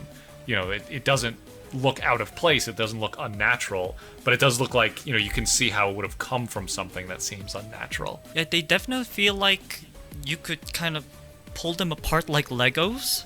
At least like the tail and your feet and customize them. Yeah, I was really playing Legos with this challenge. Yeah, more bionic. Well, its head is kind of like how, you know how like Type Null has like the helmet? So basically this is like if the helmet just kind of fused to its head. Okay. You know what's funny is that like it's clearly more Solgaleo-like than Luxray, but a kid wouldn't be able to see a Solgaleo. He would. That's true. So he wouldn't. So Luxray would only be like the only big cat Pokemon that he could really think of, at least other than That's Pyro. true. So that makes total sense. Why would a kid know what Solgaleo looks like? Exactly. that's true. That's true. No, the kid was a good artist. Honestly, he depicted it really well. Yeah, that's true. That's true. This kid. I'm glad it has similar color schemes because this is a beautiful palette. Sometimes I just get in the mood to like make a specific thing. I'm like, I need to make this work somehow. Yeah. You know what's funny? That was the same thing with my turkey. I just really needed a turkey Pokemon. And I need this now. I'm like, I need an excuse. Yeah. You wanted Gundam, I wanted a turkey. That's the difference between you and me. Very important niches. Yeah, the two main ones as far as character designs go. You got Gundams, you got Turkey. We've covered all the bases. Very nice. Who's next? It is Nordis. Alright, this has been from an old sailor's tale. Huh. Even though despite being in Kalos, someone has reported there was a ponyta at sea. Of course. Oh, yes. Oh, nice. I love But these sea ponytas drawings. can't swim. How could they be out in the sea? And then some people said like, oh, maybe it's just dragalgy. But the thing is, this whole time, the sailors say that, at least the sailors who have seen this so-called ponyta, they have a distinct memory of everything they saw that day. They remember how the waves sounded, they remember like everything throughout the day. They just cannot, for the love of their lives, draw exactly what they saw. Now, I am kind of a nerd, right? Like, that's my whole character. No. Are we opening the floor for some guesses before I show off the design? I hope that it's freaky. Like, of course, I'm thinking Kelpies right now, and I'm thinking like luring sailors or people on shore to an untimely demise, and that it's like a little unsettling. No, I want it to be very beautiful and pretty. Based on what Nordis does, it's going to be something real. What they actually saw was Hypnocampus. Whoa! Oh, that makes total A sense. seahorse. Okay, because they couldn't draw what they actually saw. Oh, okay. I don't know if I could post this in chat. I don't mind. Like brain stuff? Because it's disgusting, or because it's too big, or because it's illegal. It's illegal. Oh, No, yeah. that's Very that. cosmic Oh, horror. that's fine. That's why it looks like that. So there's a part of the brain called the hippocampus. It's literally named after seahorse because it kind of looks like a seahorse. Right. Remember that from Bloodborne. Yeah, and it has to do with gathering your memories and then later allocating them so that you could remember them long time. Mine does not work. I wanted to emphasize the hippocampus, of course. So, like, the weird horn things are kind of like how they're positioned in our brains. But the thing is, I just can't have a floating head, especially if I want a seahorse body. So, the rest of the body is kind of like a spinal cord with nerves coming out of it. Oh, yes. I love the body. Somehow you always That's do a really good badass. job at like Dude. translating these cells and stuff into Pokemon. Yeah, it's such an abstract concept. In fact, in the Yeah. previous episode, I guess I've had muscle cells, so this is now like nerve cells. Yeah. That could Nice, be the full set. that could be another prompt, like taking shapes from the whatever you see and turning it into something completely different that isn't based on whatever I you love that. whatever you saw. I love that as a drawing exercise. like That is a clouds. cool challenge. Yeah, it's basically like clouds, but instead of using clouds, like you use actual objects that don't change. There's a lot of aspects and details to it, but it's not over designed or complicated at all. It's very clear. Yeah. I don't know if that's your style that's making it very nice and clear, or like just really good. The mixture of the horror of human anatomy combined with the infinite unknowability of the ocean. Those are like, I love those two genres when they meet. And this is absolutely an example of that. But it's also not so creepy that it doesn't seem like a Pokemon. It's not like gory or anything. You know, if a kid looked at this, they probably wouldn't understand, you know, what went into the design. And then you learn and you're like, oh, I see now. It was gore all along. It was gore this whole time. This isn't like scientific or anything. This is just lore-wise. Okay. Maybe it makes them forget exactly who they are. So, you know, just messes around with the memory a whole bunch. You basically use the prompt in the lore, basically. Yeah. My next mon is a fossil. So Oh, okay. This is Oh, okay. This is the nail fossil. Once old professors discovered this fossil, They were like thinking like, oh, let's imagine what this fossil would have actually looked like, as we do in our own world. Back then, a lot of the scientists who saw this fossil, it might look something like this, and this was what was published in their journal decades ago. Oh, okay. Weird. Oh my god. Yes. Nail. If you know about paleontology, you probably already know what I'm alluding to, which real life story I am paralleling in this Can design. I take a guess? Yes. Is it Therizinosaurus? Exactly. Yes! Yes! Here we go. It wasn't a turtle. It was no water Oh rock my type. God. It's a I knew fire it. rock type. Oh It's a my rock god, fire. it's so cute. So that's okay. Oh, Virgo's gonna love this one. Yeah, I was like, you are now the resident paleo guy because Virgo's not here. I won't take up that mantle because I had to look up the story, and this is what's fun, right? Because you research all these like, what could I reference? I didn't know about the Therizinosaurus before this whole endeavor. There was a professor who saw the fossil, and they predicted this to be a turtle. They thought it's a big hand. It's for fins. It Big has hand to equals swim. turtle. Makes sense. Now the more updated consensus of what a Therizinosaurus would look like is something more raptor. It's a theropod, which is in the same family as the raptors, but it's in its own family, and it's very avian, like what you have here. It's more bird-like than reptilian. As most fossils, except for the Galarian fossils, this guy evolves. So nice. Oh, nice. Okay. Oh, wow. There's Furna. Oh, I love the fire type. Oh my god, it has red hot claws. Yeah. Oh, nice. I love the headpieces that you have on them. Yeah. The feathers look beautiful. That's how you make fire without it being literally fire. It's just feathers. I'm a bit creeped out by the fingers. It's the red hot knife challenge. Remember those videos? Yes, I was gonna say, this Pokemon can make a YouTube channel. Just cut things in half. Something else funny about Therizinosaurus, the actual animal, is after the turtle theory, there was another theory that these were the arms of a Tyrannosaur and that it was enormous. That it was like 5 times the size of T-Rex. I also just noticed on Scorchia's tail, it kind of has like I think it's the Japanese symbol for fire, where it's like the little, almost like a star pattern, like fire blast, like the 5-starred. The Daimonji. I like tried that. to do that with Thesferno's headpiece. Oh yeah. So like the fire typing came because I wanted it to be an inverse of what was expected with the turtle. Oh, okay. That makes sense. The body became more like a bomb shape, and everything else fell in Its together. tail does kind of look like a fuse. And the head looks like a fuse. It looks like a lit fuse, and then like the neck is the fuse. Oh, Why very didn't you say cool. so earlier?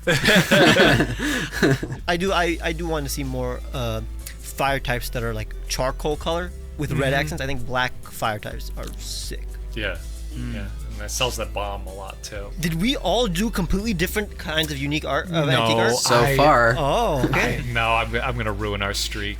All right, so should I dive in here? Jack, you're next. And dive in quite literally because both of my illustrations come from a manuscript from a seafaring people, and these were illustrations made by monks, the only people who were able to draw in that time, the only people who had the luxury to be able to draw. So this first illustration Nice. was an illustration, and we're going back to the medieval, Yeah, that's like what I European wanted. artwork. I want to see more. And so this illustration depicts a story told by numerous sailors and people who just lived by the sea, recounting stories of giant hands reaching out from the water, 2 large hands that would reach out from the water and appear to beckon at people either on boats or on the land. But anytime anyone ever actually got out to see the hands, they would disappear back below the water. So this was the monk's interpretation of that story.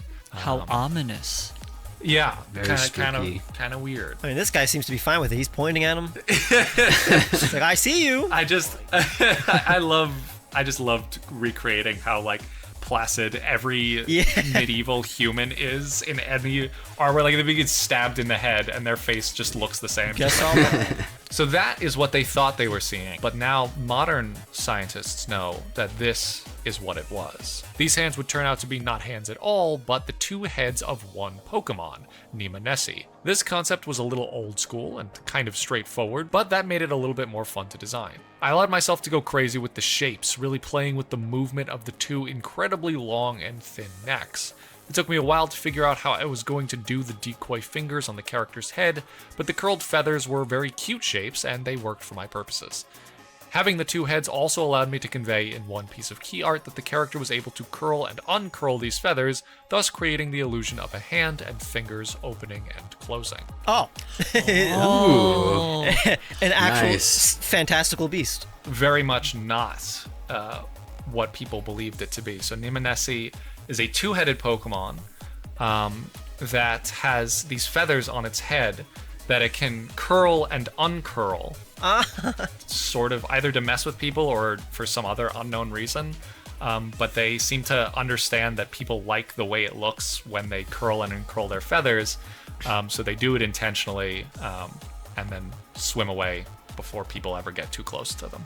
That's adorable. I like how it's more fantastical than the art. Yeah.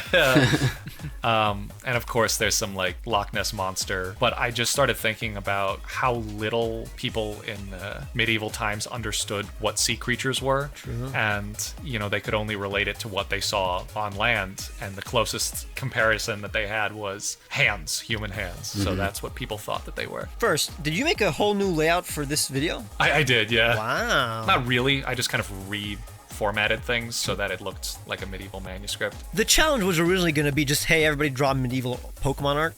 Because that's what I wanted to see. So thank God I got to see that. So don't feel bad. I like that you chose like a mono color palette, basically. Is also a little bit of like is it the Minogame? Like the turtle with the seaweed on the tail? Like Squirtle and Wartortle and all that? You know, I didn't know the actual name for it, but I was definitely thinking about Wartortle with like a sea creature that has like fluff on it, which, you know, just doesn't exist in real life. But like I like the idea because those shapes, they really seem like waves. Definitely. You know, like foam on a wave. This definitely, while I was drawing it, I was definitely feeling like closer to a Gen 1 kind of Pokemon. Yeah. I'm thinking that when I see this. I mean, the eyes are Gen 1 too. Yeah. It's got like the Steelix eyes. Yeah. Oh, it does have a Steelix face. Yeah, actually it does, with the big jaw. I assume this is not intentional, but it also, the hair looks like a 18th century wig. Yeah. It looks like a wig, and that also reminds me of like the Leviathan, like Thomas Hobbes and Leviathan. All the aspects work really well together. Yeah, the hair things. Oh no, you know what this looks like about how like in medieval drawings of sea creatures, specifically whales, the way they depicted the spouts of water coming out of their blowholes looked very solid and almost looked like hairs. Yeah. Also, slightly looks like the curls on the hair of like a Greek statue, which again, like this also is giving me some Greek stuff in it. Yeah, for sure. Oh, with the swirls, yeah. I see a lot of iconography that we associate with sea creatures and sea monsters. It works really well. It also looks like two eels that are like from like coming out of a rock. I kind of was arguing with myself, like, two-headed Pokemon. Like, is there any other than like the Zweilous and like that Zweilous and Hydreigon multi-headed Doduo. Pokemon? No. Oh yeah, Doduo and No. Dotrio. Yeah. Binacle. Yeah. Okay. There you go. All right. So yeah, it was. I went back and forth for a while. I was like, it doesn't seem like plausible. But then I was like, yeah. Well, multiple-headed dragons are a thing.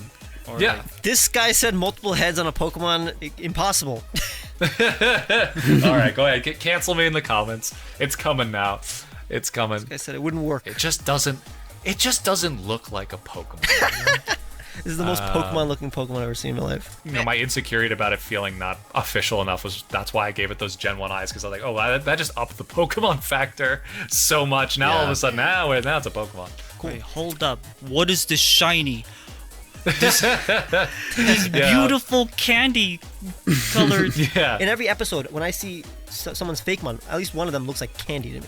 I don't know why that is. Well, I really force myself to use more saturated colors with both of these. The second one is even more saturated. Like I said, these illustrations both come from the same manuscripts. This illustration was a story told by multiple different parties describing a human face, and more specifically the face of an illuminated angel peering up from below the waves. They could see it at the bottom of the sea, illuminated by what they assumed was a halo, and heavenly lights that seemed to pour from the face's eyes. Everything had a halo back then. Yeah, it just of course it must be a halo. I mean, I've been trying to predict everything this episode. This is the hardest one. I am kind of curious. I think it's gonna be a rock. Interesting. I'm thinking of like a brain. A rock that looks like a face. Like we got the hippocampus, and now the hair looks like the brain for me. So I'm thinking like a floating brain. My guess is a barrel-eye fish. Okay. Okay, so all right, we have. Oh, my dog is gagging in the background. Oh wait, why am I laughing at that? Sorry for guessing so incorrectly. You're making her sick. Can you excuse? We're in the middle of recording something right now, please. I'm glad we have 3 very different guesses. One of you is closer than the others. Now, of course, with this prompt, I was compelled to create something related to the sea. The way that humankind has interpreted the mysteries of the ocean has always been fascinating to me, and medieval renderings of fish are particularly captivating. The monkfish was so named for its resemblance to a cowled monk, and other similar bottom-dwelling fish were also misconstrued for uncanny humanoid visages. What if, I thought, a creature took that illusion even further, using bioluminescence to create the image of a halo in addition to the false head that was on its back? This was the basic idea for Seraphim, a fish-like Pokemon that lured in prey with a complicated bait-and-switch. From the perspective of a human looking down into the water, this Pokemon would have the appearance of a human face, illuminated by what looks like a halo of heavenly light. The complexity of this Fakemon design made me think of the newer generation of Pokemon, so my color choices and rendering style were done in that of the Gen 8, Gen 9 aesthetic. So what these fishermen and sailors actually saw was Seraphim. Of course. Oh. Seraphim Fin? Seraphim is a sea-dwelling Pokemon that lives at the very bottom of the ocean, on the sea floor, and it has a very complicated lore system. It creates these little false fish that glow, that attract the attention of potential prey items. But of course, the poor sailors didn't know any of this. What they saw and what they thought was it was the face of an angel, because the patterns on the Pokemon's back looks like the face, a human face. Oh my god, my dog is still coughing. Thank you. And the fish circling around this false head look like a halo, and then its fins also glow, so it kind of looks like the false eyes on its back are rays of light shining out of, or the fins look like rays of light shining out of the false eyes. I don't know how none of us guessed just a face pattern. It's a little more simple than what you guys are guessing. This is gorgeous. It's definitely not a rock. It doesn't move a lot. It does it's very stationary. Despite this being an angler, it's angler. Oh, snap. Oh, wow, I actually didn't even think of that. But I was about to say, it also has kind of that stonefish vibe with its... Yeah. Oh, yeah. Yeah. So you're kind of right. Well, so part of the inspiration, there are a lot of fish that inspired it, but part of it, and part of what gave me the inspiration for the theme of the antique arc being drawn by monks, is a type of fish called a monkfish. So named because fishermen who caught it, so from the top, if you looked at it from the top down, they thought it looked like a monk wearing a hood. And then there's another fish called a stargazer. Trigger warning for anyone who is scared of like eyes and stuff. I've already shown a stungazer in a video talking about stuff.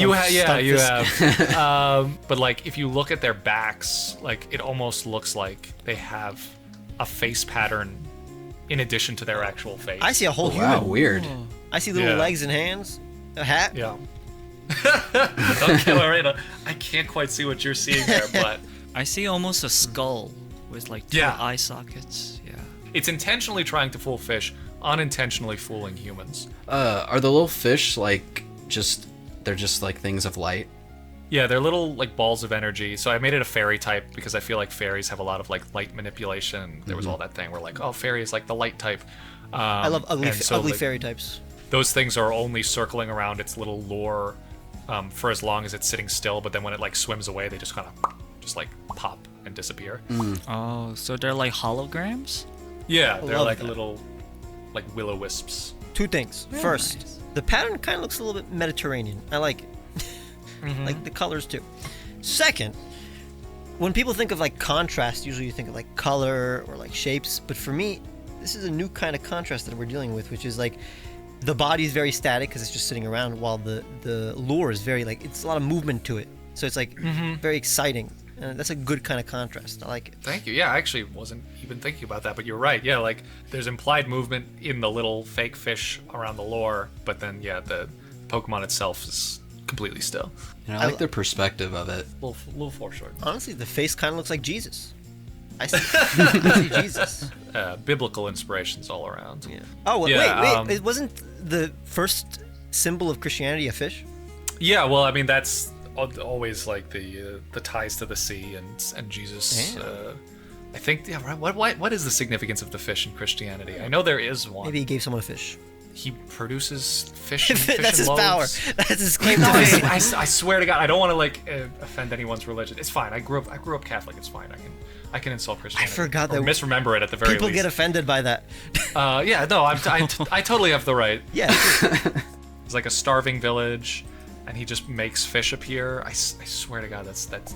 Anyway, Is the shiny based on anything? I was just kind of going for like more angelic stuff. Like, how crazy can I make this? How saturated can I make it?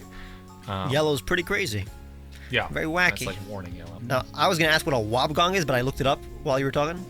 Oh yeah, that's another source of influence for the design, and I just love that word so much that I named it species type after that. I like the weird ones in like official Pokemon designs where it's like I just recently found out that Grumpig's species name is the Manipulator Yeah. Pokemon. What? And it's like what? Why? I like it though. I like But it. the- Adds a lot to it though. I used to not really care about Grumpig, but then when I found that it manipulates people, I'm like, Wow, we're gonna be talking a lot about Grumpig tomorrow. oh yeah. Yeah, that's why I've been researching Grumpig. That's Guys, if like to the viewers, if you want more, you can see me and like a bunch of other like familiar faces from the 4 artist series over at Subjectively channel, like where we redesigned a bunch of Pokemon. That's we're recording that tomorrow, but that's coming out right, like it's out right now, like when you're that's watching right this. now. We're gonna launch it at the same time. Yeah, we go will watch be it. able to watch one yeah. after the It's other. gonna be long. You get the full cinematic universe. It's gonna be a good weekend for you guys. Oh my god. Thank you guys for coming. This was again the most interesting episode of the series, I'm sure. Let's go check out Subjectively. He looks like he's got some good stuff, though. 2 hours ago. Not surprised. We're back, everyone. Welcome to Subjectively. Today, we have a very special video planned for you. Longtime fans of Subjectively may remember our very first video, and our first series that really got popular early on in our channel's history. Discussing Pokemon designs we did and didn't like, and making changes we thought would help us like those Pokemon more. It was the reason behind the name Subjectively. We had a feeling that people were going to disagree with our opinions. Well, after about 5 years, we're back at it again to take another crack at redesigning Pokemon that we don't like. This time, however, I'm joined by a different ensemble of artists. Some of these folks you probably already know if you've watched True Green's 4 Artists series. We have Vergoliphus, Mr. Bonnie John, Jinja Ninja, Bilsu Art, and of course the man himself, True Green 7. In fact, if by the end of this video you're not sick of my voice, hop on over to True Green's channel for another collab video, the 9th installment of the 4 Artists series featuring myself, Nordist, and Bilsu Art. Yeah, it was a busy month for us, let me tell you. I don't want to waste too much time on the preamble here. We have a big video and a lot of content to share, but before we get to the good stuff, I want to take a brief moment to thank the sponsor of today's video, Mistplay. Do you have your phone open right now as you're watching this video? 3 points, which will help stuff.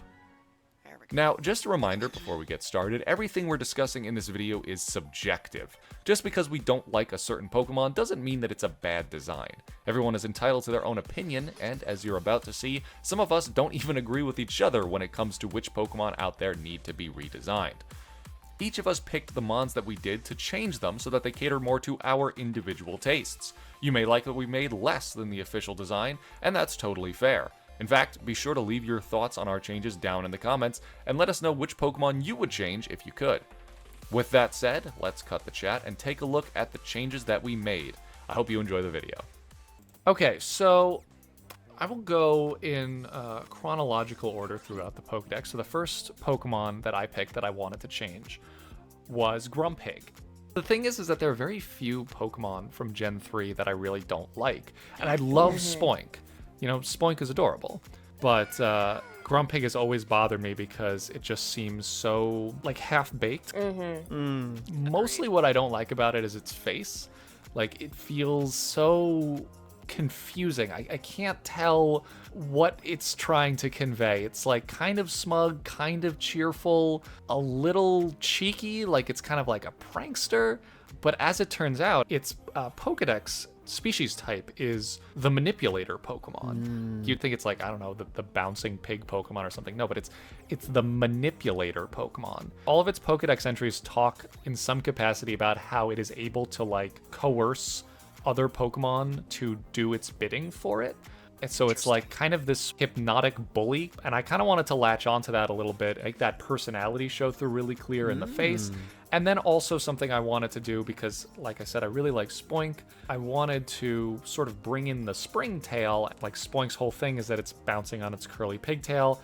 And then with Grumpig, I don't know, it just has a curly springtail. Like, it's less fantastical than Spoink. Yeah. So this guy basically, he gaslights everybody. So he's not really a psychic type. He's just a walking red flag.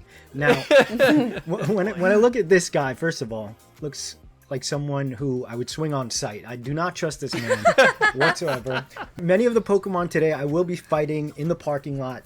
You know, these are just designs we don't like. When I look at Spoink, he's so cute, but above all, the focus, right, of the pearl is like right there in your face. When you look at this guy, we lose the focus. They don't do anything special with that main feature for this line. And I think that's where this kind of, like, and, you know, based on what you guys are saying, and I agree, loses that fantastical kind of element. Absolutely. Yeah, it's like somehow we went less interesting, less mystical, less fantasy from the first form, and that's just not what anyone wants to see from their Pokemon designs. So I took it upon myself to make the changes that I thought would improve Grumpig significantly. So here's what I decided to go with. Oh. Whoa. Nice. From Spoink to that.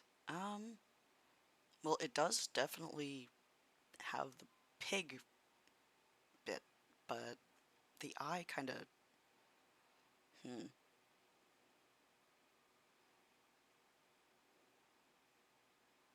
Yeah, I can see this. He does look like a manipulator. Wow. He looks like he'd be really mean to me. Wow. I love, Bonnie, that you said that this is the Gaslight Pokemon, because you know, those were sort of the vibes I was giving, like Gaslight and a little girl boss too. Like little, I sort of yeah, wanted to, you see the sassiness there, yeah. Yeah, a little like stylish, like almost like owning the pearls in like. Yeah, I see that, the dangling earring kind of effect going on. There's I appreciate that you use the Gen 3 texture work on it. It really does feel like the original Grumpig is just a better form of this, and this is what it should have been the entire time. A lot of inspiration came from this piece of pottery. I think pigs in general have very interesting faces, but often they're made like kind of stout and chunky.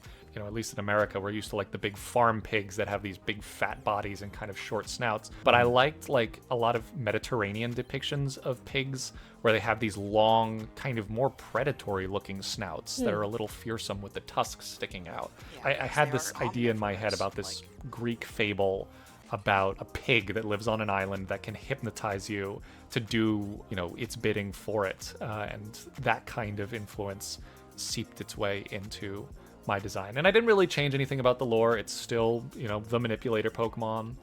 I wrote a little Pokedex entry, but it's pretty much the same thing as what Grumpig's Pokedex entry said before.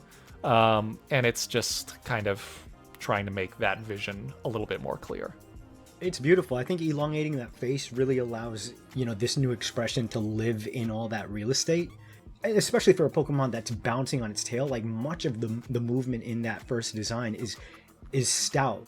Like you said, like, kind of our pigs over here in the West. But when you look at, and then it's great you included Spoink here in that, Dex entry, because you can see it extends upward, more so. And that in itself is like a visual alliteration that's important for evolution. It's more streamlined too, more aerodynamic in the face. Why the long face? Why the long face? Why are you so upset? You're manipulating. Nobody wants to be around it. It's toxic. I love pigs, and I love pig imagery in character design, but there aren't a lot of pig Pokemon that I really like, so it's very disappointing to me that Spoink has such a disappointing evolution. So that's really what I wanted. You did great.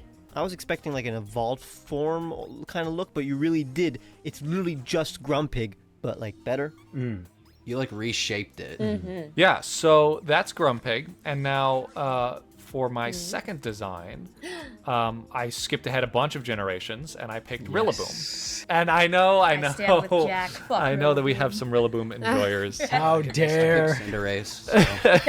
I mean, this is going to be controversial in the chat because I think the Gen 8 starters, the final evolutions at least, are very divisive. I think some people really like them. I think some people really don't. I tend to fall in the camp of people who don't love them so much. I mean, I get what you mean because I love Inteleon and I've redesigned Inteleon 3 times. Based Inteleon and Joryer. Yikes. Look at him. He looks very handsome. It's a handsome man right there. What kills me about Rillaboom is that it's so close. I've wanted a gorilla Pokemon since Gen 4. Before it came out, I was in elementary school and people were talking about the starters and theorizing what their evolutions would be. And one of my friends told me that Chimchar was going to evolve into a gorilla. And I got really excited about that. But then it never did. And for a while, I really hated Infernape because I just wanted it to be a gorilla and it wasn't. Now I've come around to Infernape. I thought you were going to say that you didn't forgive your friend. For a while, I was mad at them. You pushed them off the top of the slide. I don't even remember who told me that. I mean, maybe I didn't talk to them ever again, coincidentally. It's just put a little sand in their shorts. No, I held it against Infernape, which wasn't fair. Once I sort of accepted, I was like, oh, it's got a Wukong thing going on. I like it more. But then when Grookey was announced, like, I was like, gorilla, gorilla, gorilla, gorilla. And Grookey evolved into Thwackey, and I was like, okay, I like this, this is going in the right direction. And then it evolved into Rillaboom, and I was just like, oh, it's so close. It's so close to what I wanted. But that's just me. And so why describe what I want from Rillaboom when I can just show you? Yeah, I knew you were gonna do that. Okay. Like, the one thing that I agree with is that the drums should be a part of its body, I guess. I like the existing drums, but yeah, the chest drums make so much sense. This rendering is insane. Like, it feels so legit. Thank you. I think part of that is just because I didn't really change the colors at all. I pretty much kept the same colors from Rillaboom, which is a great hack out there for anyone who's doing Fakemon artwork themselves. If you use colors that exist in Pokemon already, it makes it look a lot more convincing. Question: do you remember what blending mode? Or whatever it is in Procreate that you use for the highlights? I actually didn't use a blending mode at all. I literally just color dropped the highlights that were on Rillaboom already. Okay. Well, actually, Rillaboom has like no highlights on its design, so I think I might have just fudged them a little bit. But yeah, any highlights that are on Rillaboom, I painted them on there. Same thing with the shadows too. But yeah, that's my Rillaboom. As you can see, the drums are built in rather than a separate tool. He's gonna beat on his boobies. He beats on his boobies, absolutely. I was actually like a little worried, like, wait, is this inappropriate, like giant gorilla titties? I will say that I love this design. I think it's actually really good. I know what will make it, what will make people reject this design. I mean, as in like developers. It's because of the orange spots on the chest are definitely they're going to be rejected. even though it really does look good, like design wise, I think that would Yeah. be one of the major obstacles when you want to get it through the developer standpoint, is that you're gonna have to get rid of the orange spots on the chest. Yeah, you're absolutely right. I think that I'm definitely expressing some of my liberties not actually working for Game Freak with this design, because I almost didn't make them orange, but I was like, nah, that little pop of orange actually goes pretty Honestly, hard. it kind of looks but, like he has another I- monkey face And on it's his just- chest. like, come on, it's something that nature does regularly. It's intentional in nature to do shit like that. Look at the anus on certain types of baboons. It's friggin' ridiculous. Intentionally. I was gonna say, yeah, I was gonna say that as well. So It from a does. distance, Yeah, wow, it actually does. Yeah, I got a thought that was little intentional belly. because It's like a that chimp top face. Yeah. Yeah, that top wow. brow matches the brows, the same cutout at the top of the brow there. Wow, it does. I thought that was intentional. In fact, the bottom half feeding like the rest of the monkey mouth or gorilla mouth.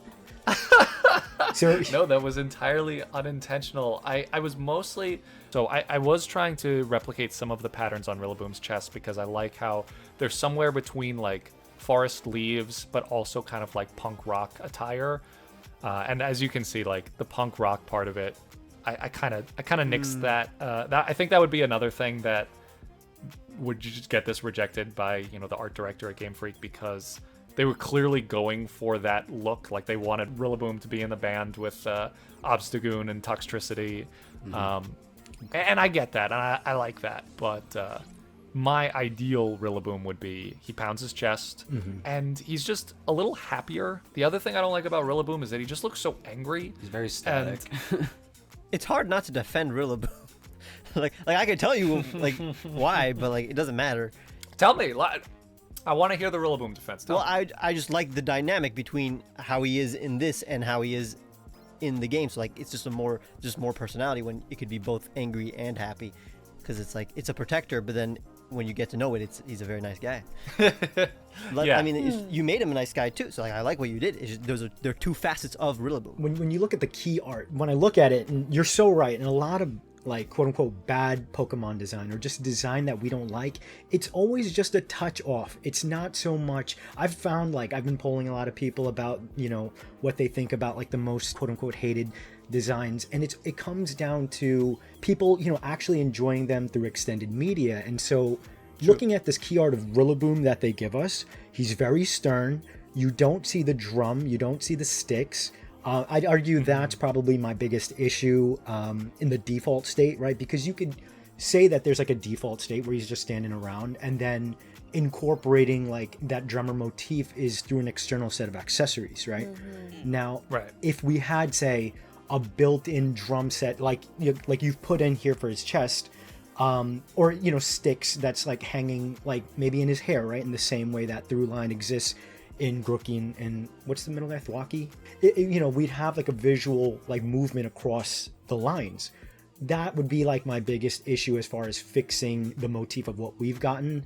Like he does look very stern and serious, and when you look at a musician, they're just passionate people who are creatives, right? I think we're missing that in the key art, and we get that wholly in your Rillaboom take. The step, the movement of the hands, the expression. I think those elements you incorporated make your key art stronger than the Rillaboom that we got. Yeah. You solved it, in that retrospect. I think it has a lot of the same charm as Rillaboom, just it's the personal bits that I don't like. Like, I don't like Pokemon that have like implied hair so much. I'm not super into that. And I love it. I don't like. Yeah, I love hair. Me too. That's just my personal bias. And the other thing I don't love about Rillaboom is that its body looks more like a person in a gorilla suit than an actual gorilla.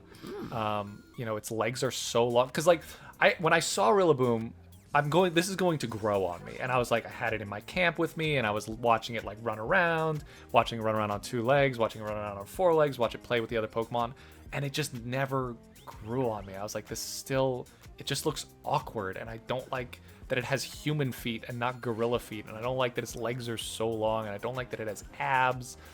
And it's just my reaction to it's just my final thoughts. See, I love Donkey Kong. I love Donkey Kong. I feel like that's a good middle ground between like what I love about gorillas and what like cartoonifying gorillas. Everyone, give you your best DK okay impression. That was a good one. Okay.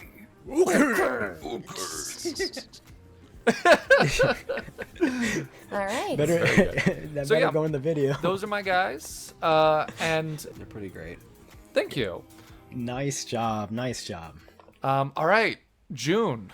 Okay. Show us what you got. Speaking of implied hair, oh, here we go. I'm gonna start us off with my most subtle redesign, and it's entirely self-indulgent. I take great issue with Toxapex because I think Moraine is so freaking cute.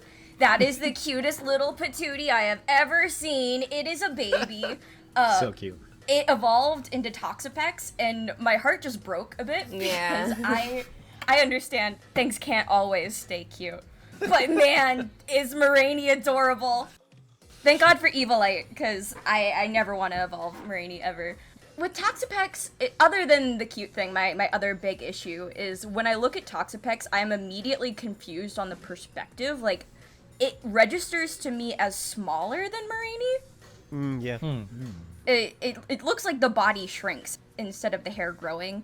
I really thought when I sat down to redesign it that I'd be changing more. I didn't end up changing very much at all, but what I did do, I definitely prefer, and I wouldn't mind evolving it if it looked more like this.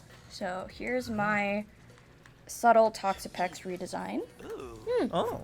Let me go ahead and grab that transparent version. New. Oh, and it's eviler too. Eviler. So I adjusted its teeth just a little bit. I gave it that second part of its body back. I think them getting sharp is enough of a change. I thought it would be more interesting to make the crown just like a little more fantastical when it evolved instead of looking basically the same as it did when it was a Moraine. I thought it might register a bit more as like the crown of thorns thing going on.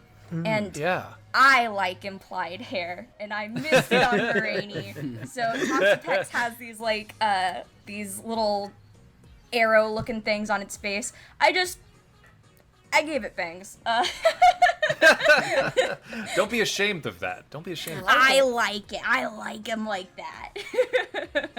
I gotta be honest. I said I don't like implied hair, but it varies from Pokemon to Pokemon, and it's really funny because I'm looking at your design, and then I'm looking at official Toxapex, and I'm like, it's bald. Where's its hair? It really needs hair. Bald. I really actually do think that elevates it quite a bit, to be honest with you. It adds so much more personality to it. Thank you. My biggest thing is just the body getting so tiny. Get your dress back. Put your dress back on. I gotta commend the angle too. It's very interesting. Like being able to see the crown is on display. The spikes feel spikier, like in this depiction too, which is nice. It looks more like it's playing peekaboo. Yeah, evil peekaboo. I started off with something a little less dynamic. With those arm flaps, they just cover up the crown so much. So oh yeah, oh that's true. Actually, it completely obscures the crown part. And like it's a crown of thorns Pokemon. Like we got to see the crown. Give me the crown. You're objectively right this time. This is not subjective. Objectively Yeah, right. this is not a subjective case. It's an objective case, objectively. So that was my Toxapex. My other one is a bit more of a change. I have beef with Delphox. Oh my god, yes. I have beef with Delphox. Second. So I second. I think we can all agree that Greninja fucks. Greninja's fantastic. Apparently, this one's a little more controversial. I think Quilladin's awesome. Or not Quilladin. Chestnut. Yeah, Chestnut's good. Quilladin is like the Chestnut's goat. cool. Chestnut's okay. June, I like both June, of them. I've redesigned Delphox twice myself. Same brain cell. I think that Greninja and Chestnut are both so fun, and everybody loves Braixen. Oh, Braixen yeah. was a Yes. fantastic evolution. And then we got to Delphox, and I was just disappointed. I was underwhelmed. I think that what they do with Braixen's ear fluff is very fun and creative. And it's hard to articulate why exactly, but like the ear fluff on Delphox, it's just the shape's not giving. It's not as fun to me. It's just kind of like, oh, there's more of it, you know? We could have done something else. And then its dress is just, it's boring. The dress is boring to me. I used to have a Nuzlocke comic, and I'd like make designs for Delphoxes, and I always like just changed up the dress design because I'm like, it's just so much more interesting if you have more fun with the dress. It's very static. It doesn't have a lot of movement to it. It doesn't really even feel like a dress. It just kind of feels like matted fur, which like it is, but like I don't. Give me the fantasy. Give me the fantasy of the dress, of the witch dress. It's a mage. Give me the fantasy. If you're gonna make a fox Pokemon, make it pretty, not this. Yeah. The Delphox's in-game model, the 3D model, is especially. Yes. You know, that's like that's Delphox just at its worst. It's so stiff. The other thing about Delphox that I didn't even totally realize I had an issue with until I was redesigning it was we go from Fennekin, who has no stick or wand, to Braixen, who has it like creatively put in their tail that it slays, Braixen slays. And then we get to Delphox, and again, like its stick is just stored in its sleeve. And it's still just a stick. It's still just a wand. Why not something cooler, like a staff? So on that note, here's my Delphox. Yes. Here's my Delphox. Now we're talking. What a great Gave him pose, a- by the way. Thank you. Gave him a fun little hat. Give him a little mage hat. Why not? I had the ear. At first, I thought making the hat be made out of the inner ear fluff, but then I had it kind of going down around its waist. Like I when I think of mages, I think about them having like potions along their belt. And I didn't give them any potions, but I gave them that asymmetrical. They kept that one little dress bit of design that goes around where potions would go. I don't know, maybe it can put some fireballs there to use later. Oh, that's a cool idea. Big staff, more fantastical shape to the stick, more fun dress. That we're in business. I like this one more. The ear hair, does that go all the way to the waist? Is that the ear hair? Yep. Oh, nice. Oh, I love that. Honestly, Plethora of ear hair. this is very nostalgic. Seeing a Braixen evolution, it brings me back to like 2013. That's true. I can definitely tell that like already like Miss Magus is like they really should have taken like notes from Miss Magus and Honchcrow to just give the poor fox a hat instead of what they did. I can already say that looking at this design makes me think that Meowscarada was them going, you know what, we ruined Delphox, let's actually do it right this time. Because I love Meowscarada. I adore Meowscarada. Absolute girl boss. I don't care what the gender ratio. Girl boss, whatever gender they are. And honestly, I feel like this really should have been Delphox. Thank you. I was a little bit worried about that while I was doing this. I'm like, this isn't too Meowscarada, right? Like we're not crossing the beams too much. No. I think it's so important for a lot of these designs that use accessories as like the key component to evolve with the Pokemon. I can't stand like Pokemon that have, funny enough, like Meowscarada's element with the yo-yo becoming the tool. Like what would you call it? It's not like it's just this floating flower.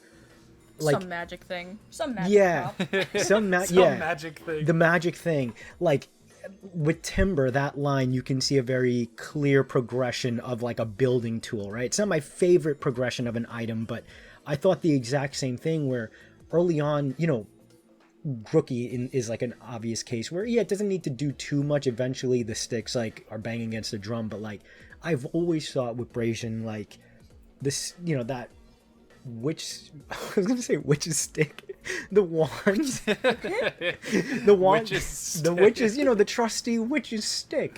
Harry Potter witch's stick.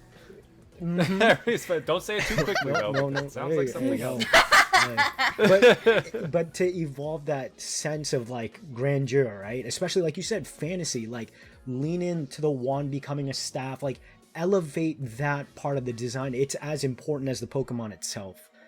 So we get to see that here. There's so much personality in that alone. If you ask me, this is just objectively better. Objectively. Objective- So much Objectively. objectively. Objectively I can deem it objectively. I so deem it objectively better. I am the only one with the power. Do to we rate it subjectively designation. or do we rate it I objectively? do like the shiny version too. Yeah, very good, June. Fantastic work. Great job. Yeah, you did Great great. job. Way better. You guys are so sweet. I also do like this red more than the orange red on Delphi. Oh, that's so true. This I one does. can't help myself. I'm such a bitch for saturated colors lately. I can't help myself. It's definitely more common now. I'm such a bitch for saturated colors. That's gotta go. That's like in the thumbnail. I think. That's I going like right in the thumbnail. Hopefully, I picked Pokemon that are unpopular, so nobody's gonna protest. No, we're crucifying you. That's it. I was a little hard on Rillaboom, but that's mostly because Rillaboom was actually like my favorite Gen 8 Pokemon. So, this is my least favorite Pokemon actually, Aromatisse. Uh-oh. Oh, we know that. Understandable, bestie. Have a nice day. Honestly, because I've talked and thought about it so much for the last like few years, because it's my least favorite Pokemon, I honestly I empathize with it, so I don't really hate it anymore. First, let's talk about why it's, in my opinion, one of the least successful Pokemon ever. Basically, it has the most genius origin and concept out of any Pokemon, probably the best combination of things I've ever heard. So, Perfume, Plague Doctor, Masquerade, Can Dancer, maybe slightly Flamenco, and they all make sense together. Like, they could work together. Yeah. And in the end, it just looks very awkward. It doesn't pull off the personality that it was given, which is maybe, like, it's supposed to slay. I believe it's supposed to slay. No. But it doesn't. No slaying in sight. Not a no slaying in sight. Exactly. I feel bad for it. It doesn't pull it off. Perhaps it's trying its best, and that's why I think I empathize with it. Like despite with the design it was given, it's trying. So I'll be like, okay, if you're trying, you go. But like, slay anyway. I think it looks confused. This is her first day on the job. She's still it does getting look confused. While I'm like pretty nice to general like Pokemon, I don't think I've ever really disliked the Pokemon in my adult years, but to be honest, I do think that this is more like a filler Pokemon. That's what's so. But the concept was not. Everybody wants a Plague Doctor Pokemon, right? But here's the thing: I did not make a Plague Doctor Pokemon. There are Plague Doctor elements of what I did, though. I made sure that all of its origins are explicit instead of mostly the Can Dancer. You know. So here is incoming Waifumon. Yeah, let's go. Get ready to slay. Slay all day. It's another day, another slay. Yeah, dude, this looks is confident so now. good. This is so Yeah, good. it looks Love the hat. considerably better, yes. Yeah, it doesn't really need to have a different face, honestly. It's just a different pose, really, is mostly what's making it slay harder. The hat, it's like, it's not completely Plague Doctor, but it's Plague Doctor inspired. I also like made it look a little bit more, it's longer, so it's a little bit more like a flamingo even. So it's like, it works even more in that aspect. And what's funny is that I actually redesigned it like a few years ago, and I think it was time to redesign it again because honestly, this is kind of outdated. A lot of I do remember negative that. space. Yeah.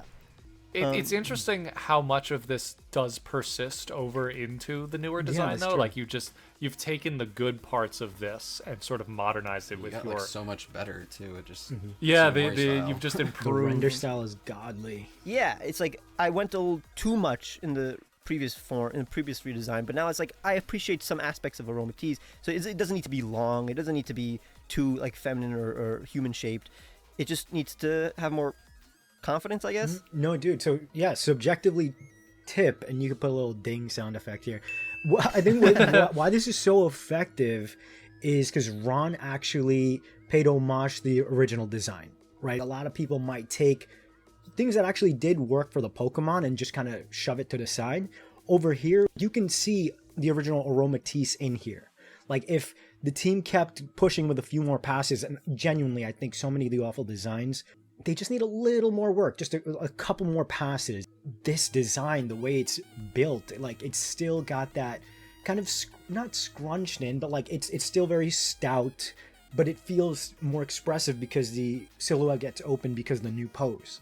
So I think by paying homage to the original, you get such a more effective and impactful redesign. And it's very fun to try to honor your least favorite design. which is yes, good challenge. It's humbling. It's very nice. Funny. I feel the exact same way about Aromatisse. I think at first I was like, because I like Spritzy a lot. Spritzy is adorable. Aromatisse for a very long time I was like, that's disappointing. But then I kind of embraced how weird it was. But sort of every time I tried to like it more, I don't know, it just didn't grow on me in the way that I hoped it would. And I think a lot of it, just comes from how confused and unfinished it feels. Filler fairy. I also gave it the dancer ability. Makes sense because now it's more of a dancer than a perfume bottle. Also, I mean, I changed the stats, but it's based on the original stats. Like it's not like I gave it way more attack than it had or anything like that. Just buffed it a little bit. Just yes, tiny buff. But the second one is also an unpopular Pokemon. The next one is Jinx. Classic. And this one's tough because if you like Jinx, you love Jinx. You know, so it's like I'm sorry. Who likes Jinx? who is out there? Who is the Jinx defender out there? Who likes Jinx? Me a little bit. I think something about Jinx makes me feel bad for it, and I'm kind of a Jinx appreciator in that way. I love Smoochum. I think Jinx was robbed by not getting a new third evolution. Yeah. I always wanted it too. Yeah. I don't think Game Freak will ever touch Jinx with a 40-foot pole Really? ever again. Yeah. Unfortunate. But that's the thing, like even changing it to purple didn't fix anything in terms of the design. It's technically what? It's technically one of the only Pokemon that has a redesign already. It's true. So we're redesigning a redesign. Again, just like Aromatisse, it has a really good origin.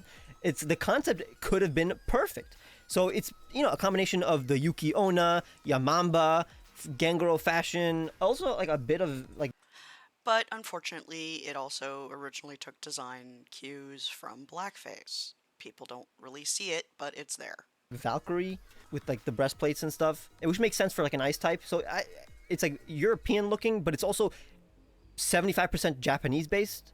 I wanted to combine in all of the aspects a little bit better. It's simply like the worst like executed mishmash of concepts in Generation 1. I have to agree. It was a very poorly designed take on something that could have been way cooler. And obviously the usual complaints are like it's uncanny, it's too humanoid, like it's scary. It's not, that's the thing, again, it doesn't utilize the origin, so it's not scary like a Yamamba, it's not like cute like a Genguro, it's based on Yuki Onna, it's literally an ice woman, but it doesn't look like an ice type at all, so it's the worst example of clothes on a Pokemon, I believe. Yeah, that's pretty bad. Well, shit, in the original, like, OG games, they were psychic types, not ice types. I still have my old game, I could probably boot it up and prove it, but, like, seriously. It wasn't always an ice type. It was remade for 3D and updated so that it's not as fucking racist as it once was. I was gonna say. Yeah, well, I mean, literally, yes, they're the worst by far. Boobs that it needs to cover up. So the point is, honestly, I don't hate it. I don't hate Jinx because it's a Gen 1 Pokemon, so it's like you're used to it. It's hard to like you're okay with it by now. My version is just it's what they originally technically wanted.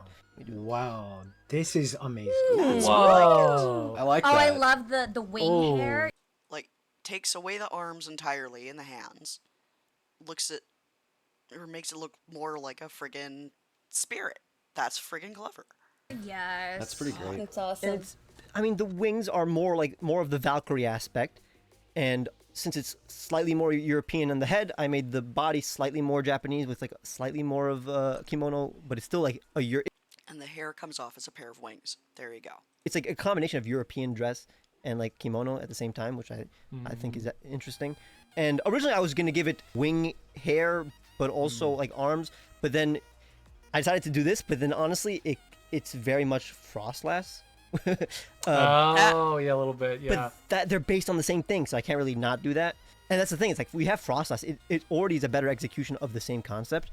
Yeah, kinda. So She is slaying. This is a slay. This is a slay. Do something. I also see. I see you got rid of the lips and used Smoochum's lips since they're, I guess, less creepy and human. Right? Is that what I'm saying? Yeah, it's connect the line. Honestly, way more of a Smoochum evolution than Jinx's. Like the hair is inspired by Smoochum. Like covering the eyes was really good. Yes. Yeah. Yeah, that's actually, I think that's what we did in our Jinx redesign too, is we just had Mine the too. hair cover the eyes. In original Jinx, it's not just that you see the eyes, it's also that you see like underneath where the hair parts and see like the scalp. And that, I think, is part of what makes it so unsettling. It's like, Well, it makes it less humanoid too. yeah, it feels more like a yokai or something. The original Jinx is called the human-shaped Pokemon, I believe, right? Yeah, it is. Didn't know so that. it was intentional. Yeah. I changed this to the alluring Pokemon because, I mean, it's like a Valkyrie. I think that's what they're supposed to do. But like, but it's still like from the distance human-shaped. Like the wings look like arms. And they're technically not wings. It floats because of using psychic powers. It doesn't flap the wings really. Of course. They're not wings. They're hair. I still works even though I changed the category and the ability. Oh, I think it looks great. It is such a huge... I mean, Jinx is such a daunting prospect because, you know, the idea of changing it, it's like, well, where do you go with that? At least that's how I always felt about Jinx. But it's cool to sort of explore every possible route that you could go with Jinx instead of just focusing on the bits that people already don't like. I have to say, I'm fascinated because I was going to point it out that it has those two little... Jinx has those little spikes that stick out of its dress, and you kept those. And it's so funny how much more intentional they look in your design. I thought if you like Jinx, you'd probably like the spikes too, so I kept them. Kind of gives me like Iron Maiden vibes now. Yeah, Iron Maiden a little bit. Yeah, I feel like the spikes in the original design were like... Because you know how like a lot of the Gen 1 Pokemon were designed as sprites first, and then they made the artwork for them? Yeah. I feel like maybe it was like just a misinterpretation of the sprite. Interesting. That's all, because they seem so unintentional. Like you don't even notice it at first. It just looks like part of the dress, but like in the background. But yours makes it so much more intentional, and that's another subjective tip. Ding. Like, you know, when you're designing a character, make sure that your intention with the elements of the design are clear to the audience. Because if you put something and you're like, here's, I don't know, spikes on the hips, it's like, well, okay, but why? Why are those there? And if they are there for a reason, make sure that the audience can look at them and say, oh, those are spikes on the hips. They're not like, oh wait, are those spikes on the hip? Is some part of it falling off? What is it? That's how it feels in the original design. Your design makes them a lot more intentional. No, I mean, obviously I also made the skin blue, like frostbitten instead of Great. purple. Yeah, we need more ice representation in the design itself. We never got that in that first one. Yeah, and like the original, like Jinx is like literally blonde, like blonde, while this is more like it could be fur, kind of. Platinum It's hair. Yeah, it's Yeah. platinum blonde. It's not just like a European woman or something. Yeah. Cool. Awesome. All right. Very nice. Fantastic. I love how both of these Pokemon look so compatible with one another. Both of your redesigns are like both. They're besties. Ooh, yeah. Best friends. It's pretty great. I think if a Pokemon is supposed to be sexy, it should be sexy. Yeah. Yeah, well, you know, you're going to have to face the internet with that opinion. We'll see what the rest of the internet has to say about that. Video title. If a Pokemon's sexy, it should be sexy. So that's a million views. Okay, Virgo, let's go. So, I think for my two Pokemon, I've definitely talked about them before. But while these are going to be two Gen 9 Pokemon, they're going to be rather, probably a little bit subtle. But what I thought about these Pokemon is not just the design, but I thought about them, how they're animated. That's what I just think about Pokemon these days. It's just, okay, this is how they look, but how will they look if they're animated? Will this look amazing in my head if it's in movement? So I thought about Cetitan first. Well, I mean, I like Cetitan, but at the same time, I don't really like Cetitan. I don't like that it's, bipedal. I get that there is this yokai that's like supposed to be like a weird looking bipedal whale, but I don't like the way that it looks. I'm kind of disappointed that for the land shark Pokemon, we got like Garchomp, but for the land whale Pokemon, we got this. Like cetaceans are really, really cool looking Pokemon. And so far, like for me, I think the only like really cool looking cetacean for me is Kyogre. Even even something as cute as the dolphin one, Palafin. is really cute, but the hero form is just a little bit too goofy. But I mean, you know, that's just me. Certified Palafin hater right here. So, first of all, I need to make Titan a quadruped. And back in the old days, back in the older days, Titan would have been a quadruped. I thought about that. I thought about polar bears too, mostly because I like bear anatomy. I love just how bears look. And, you know, canines, which is not exactly what the mammal group that Titan should be under, but I still thought about canines or caniforms when thinking about this design. So, without further ado, here is my Titan redesign. I didn't do a lot, so it's just the Paldea. Ooh. Nice. Well, that's so much more menacing. That was scary. Well, I'm glad you kept the colors for the shiny, because that shiny is fantastic. So good. Perfect one. Yeah, no, right? I really do like the shiny. But yeah, no, as you can see, it's not just that it's a quadruped. I changed the shape a little bit from a teardrop more to a plane because I kind of like how Wailord is supposed to be a blimp. So this is, and I know that Titan kind of is supposed to look a little bit like a plane. So it has a little bit of airplane design, and it has those flippers because, you know, just to remain on that airplane design to it. Of course. But I didn't just do full art. I did some doodles of it in motion. And also Citadel. Oh my goodness. So a quadruped Citadel. With little flipper ears. Seeing both of them next to one another, you know, the quadruped Citadel, it's selling this so much for me right now. Because I have absolutely zero qualms with Titan. I think it's fantastic.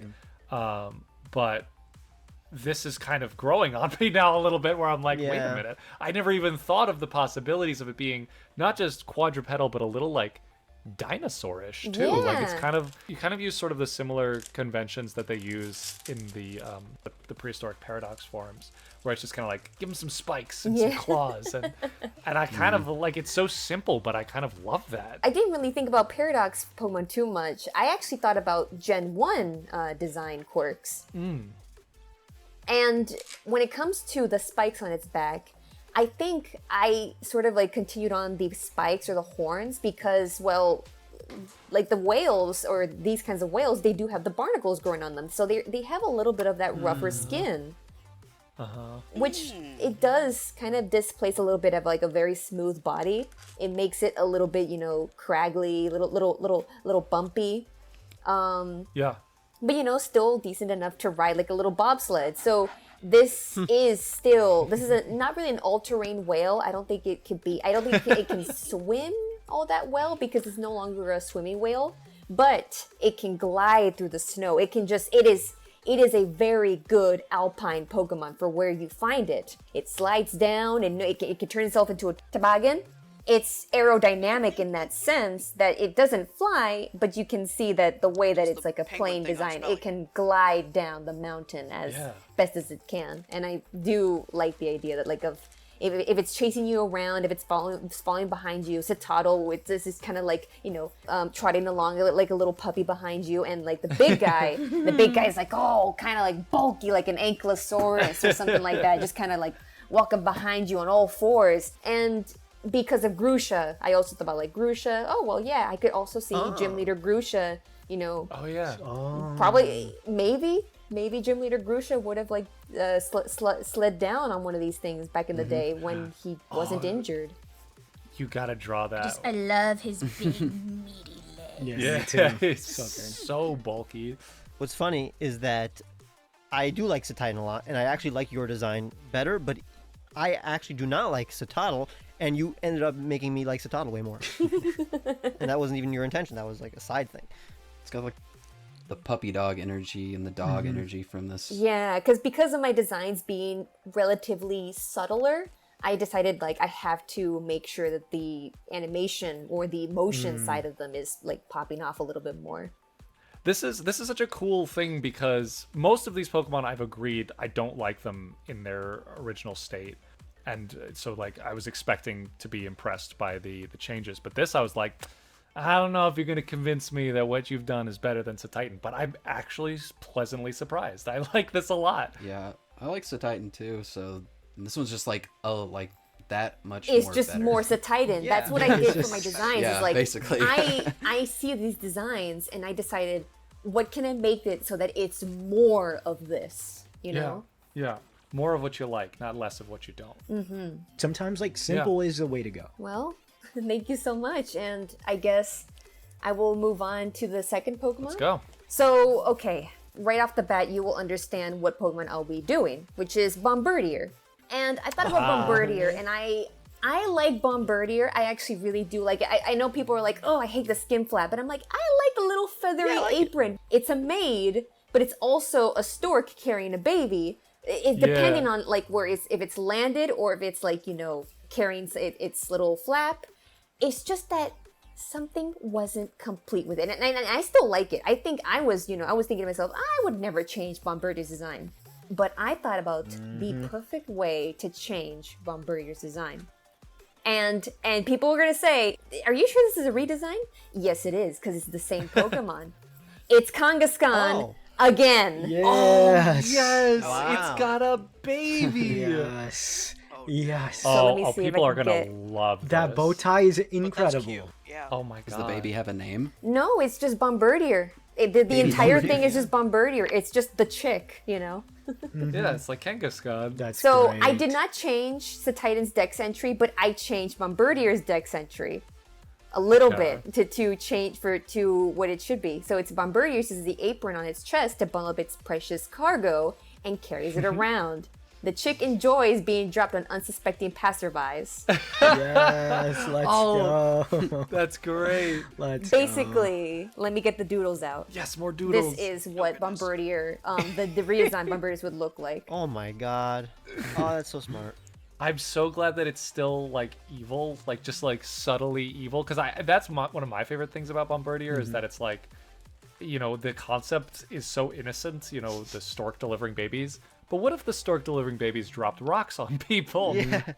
And now you've elevated that concept to what if it did still drop babies, but the babies were also evil and the babies liked hurting people by being dropped on their heads. Exactly. The evil Kangaskhan. And well, I did not add any note about abilities. I did think to myself, what if either hidden ability or just naturally it had parental bond? Just give it parental bond, just because it don't change the stats, but give it parental bond just to like. Is that Mega Kangaskhan's ability? Yes, it used to be mega. Yeah. All right, sound the alarms. Comments they're flooding in. I already see them. That's bust. That's so OP. Oh my god, it's so OP. Shut up. Everyone, shut up. If you don't change Leave the Bombardier's like stats, come on. I think that's awesome. I'm 100% for flavor abilities rather than like balanced abilities. Yeah, for sure. So I love that idea. I really love how the bow tie becomes the apron. It seems like it was intentional. Yeah, no, it is. It was supposed to be like the bow tie. I was thinking to myself, oh, it could look like the little like knot on the top of like a little baby bundle. But you know, it just the whole like little chick. What I did for the design was it's a baby bonnet because of the hair and the eggshell. So that's like a baby bonnet. And I love Shroomish and I love Sophocles' designs where they have this silly little eyes are just like me. I'm angry. Choodle has that too, no? And also, yes, like Choodle. Yeah, I love Choodle. I love Shroomish, and I love Sophocles. Everyone is just like, oh, I hate these ugly faces. I'm like, no, look at it, they're angry. Who hates Shroomish? Who the hell out there hates Shroomish? come Tell me. on. I'll kick their ass. And basically, the eggshell is also very, very hard. Sure, it's cracked a little bit, but it can curl up into itself, into the hard shell, and the downy feather is protected from any impact. So smart. Also, like the parental bond thing, like Mega Kangaskhan's like dex entries is like, oh, you know, it's the mother is getting concerned over how like the baby like fighting too many times. But here, it's the chick, it's getting the bad influence in the parent to be this evil, like to grow up into its own Bombardier one day. Yeah, it very much looks like a dark type. This is I'm basically glad. like Angry Birds the Pokemon. Oh my god, it is. I don't think anybody's gonna dislike this. Everybody's gonna like. Yeah, everyone's gonna love this. Yeah. This is very interesting that you picked two Pokemon that you don't really like hate.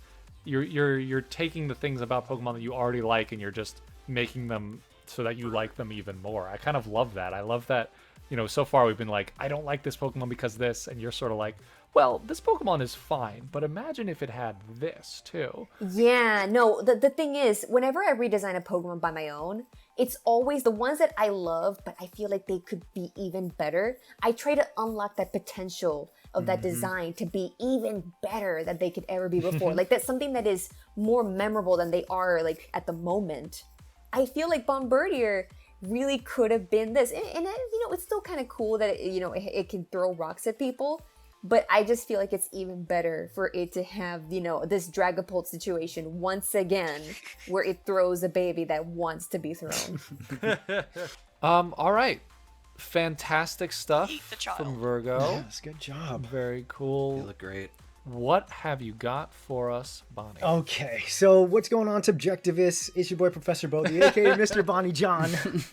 All right, today's Pokemon. I have selected 2 Pokemon that work really well hand in hand as far as type and their kind of underlying theme, which is the concept of energy. Ooh. Okay, where Berg chose Pokemon that, they enjoy and just need just a little bit. I outright hate these 2 mons. And I don't love to use the word hate these days, okay? But we are starting with Colossal. I want to know what they were thinking with this guy. When I look at this man, this guy is just doing a little too much. The issue with this guy, I think overall, the fact that there's so little contrast across the entire design, you get some movement, color, bounce with the fire lighting up in the coal. We're looking at a mon who, if Verg was talking about why Bombardier is a pretty great design, just misses the mark, there's something called the promise of the premise, right? The premise of Bombardier was that you're looking at a mon who is tossing things from its apron, but both in its key art, in its animation, it's not really well built into that design.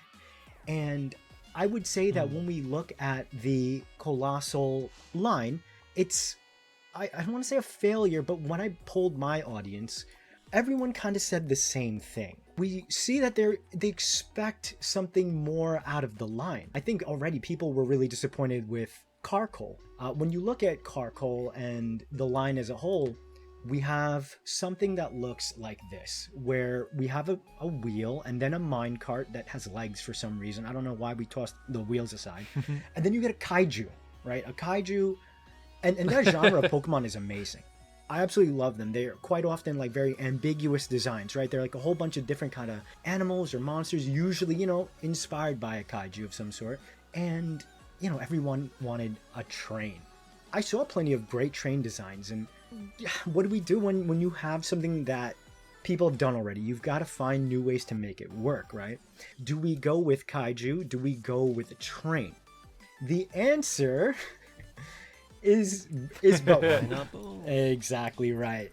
So everyone say hello to your new and improved Colossal. Oh, wow. Ooh, Oh. nice. So when I looked at this line, there was very little contrast. You're just looking at a lot of cut rocks. The facets of the rock are so busy. There's so much movement. The face is just god-awful ugly. Bro is just ugly from the womb. I'm so sorry for you. Awkward limbs, like very strange, and just frumpy like silhouette for a big monster kaiju. Every single one of those elements I have tackled here. The promise of the premise of this line, that's why people were disappointed with Colossal. I got a lot of comments of people saying like Colossal could be fine if it didn't have those specific 2 prevos, right? True. We expected a train or some sort of steam engine. We're in the Galar region, right? At the end of the day, because they failed to deliver on the promise of the premise, which is, a coal-powered vehicle sculpting itself into a more awe-inspiring representation of the Industrial Revolution and birth of a majestic transportation vehicle and system powered by energy source that is so tied to the real-world location that is inspired by the Galar region. We can still give a train and still have a kaiju. In this redesign, I made sure to, almost like a steampunk transformer, imply the train and deliver on the promise of the premise. Clap. Bonnie, I feel like I need to give you a cut of the revenue that I make from this video because you're carrying this video right now. You're giving us all kinds of character design tips. You're giving us a ton of personality, and you're giving us a fucking awesome design. Holy shit. Appreciate it. This is incredible. I've seen many colossal redesigns, and they were literally just trains, but this is the this is best very in different. terms of making it still a kaiju and a train. Yeah.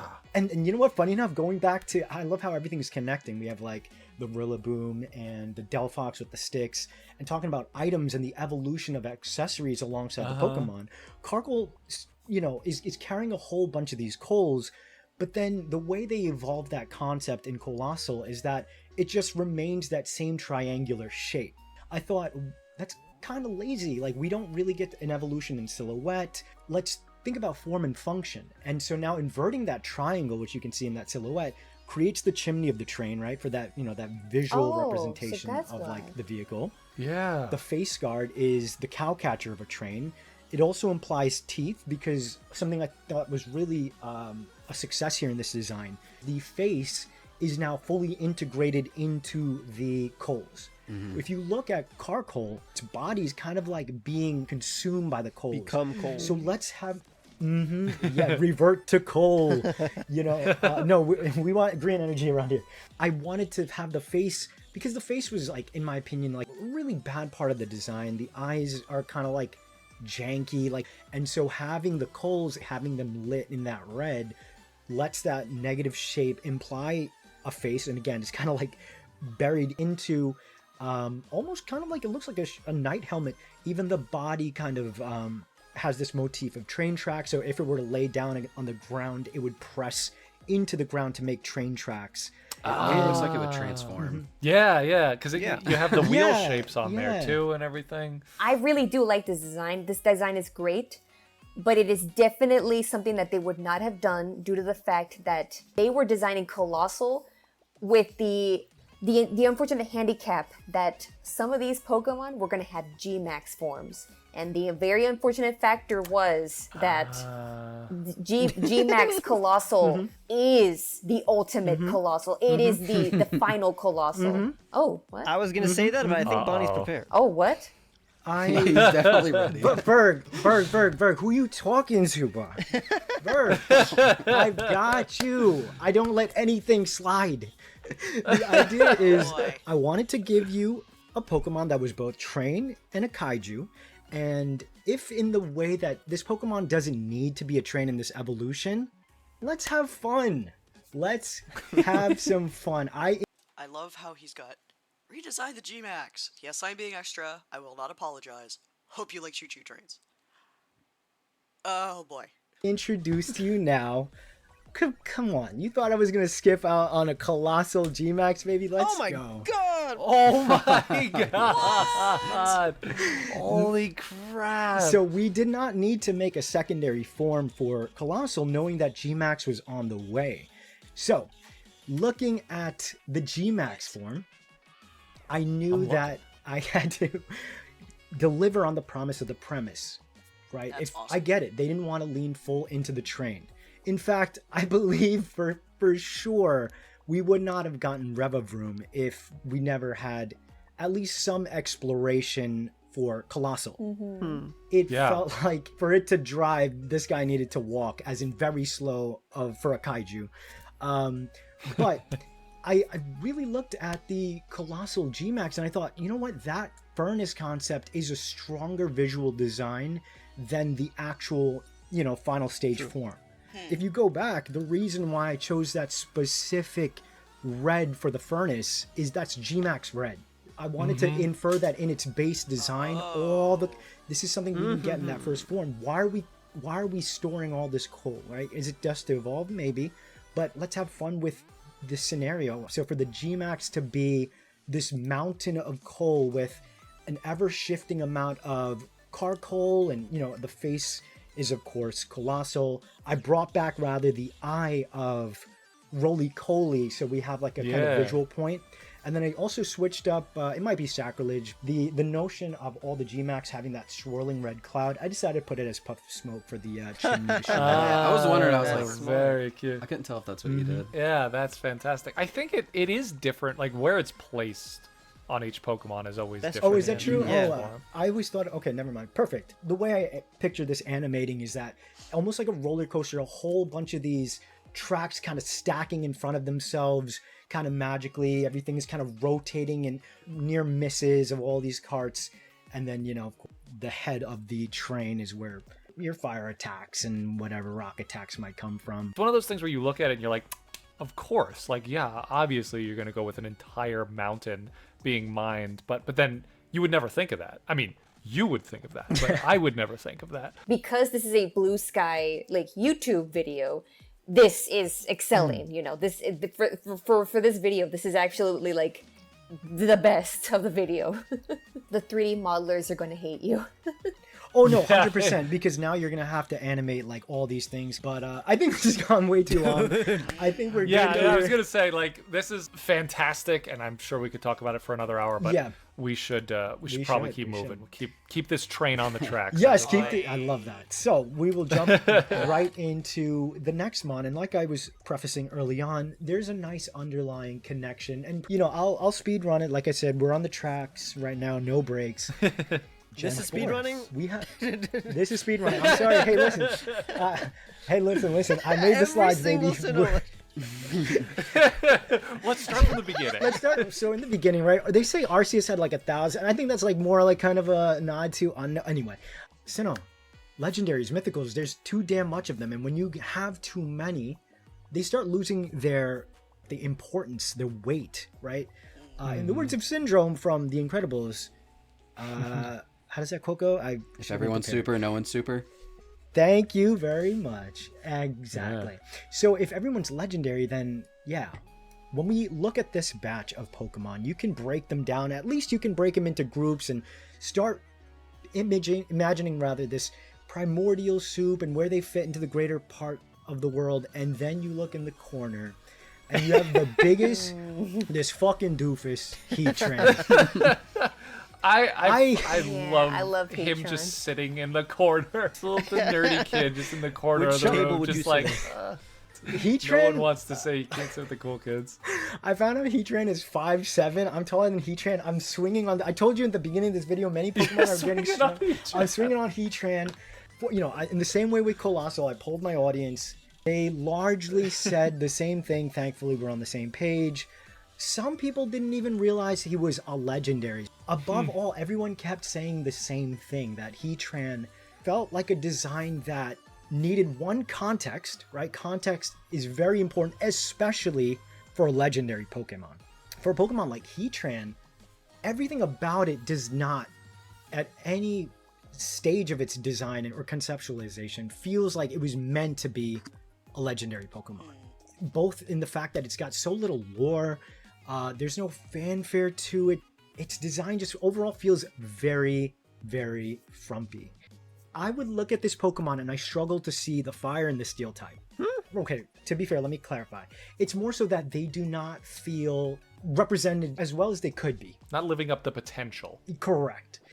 If I were to ask you guys right now, what does Heatran represent in the greater lore of Pokemon? And remember, he's a legendary Pokemon.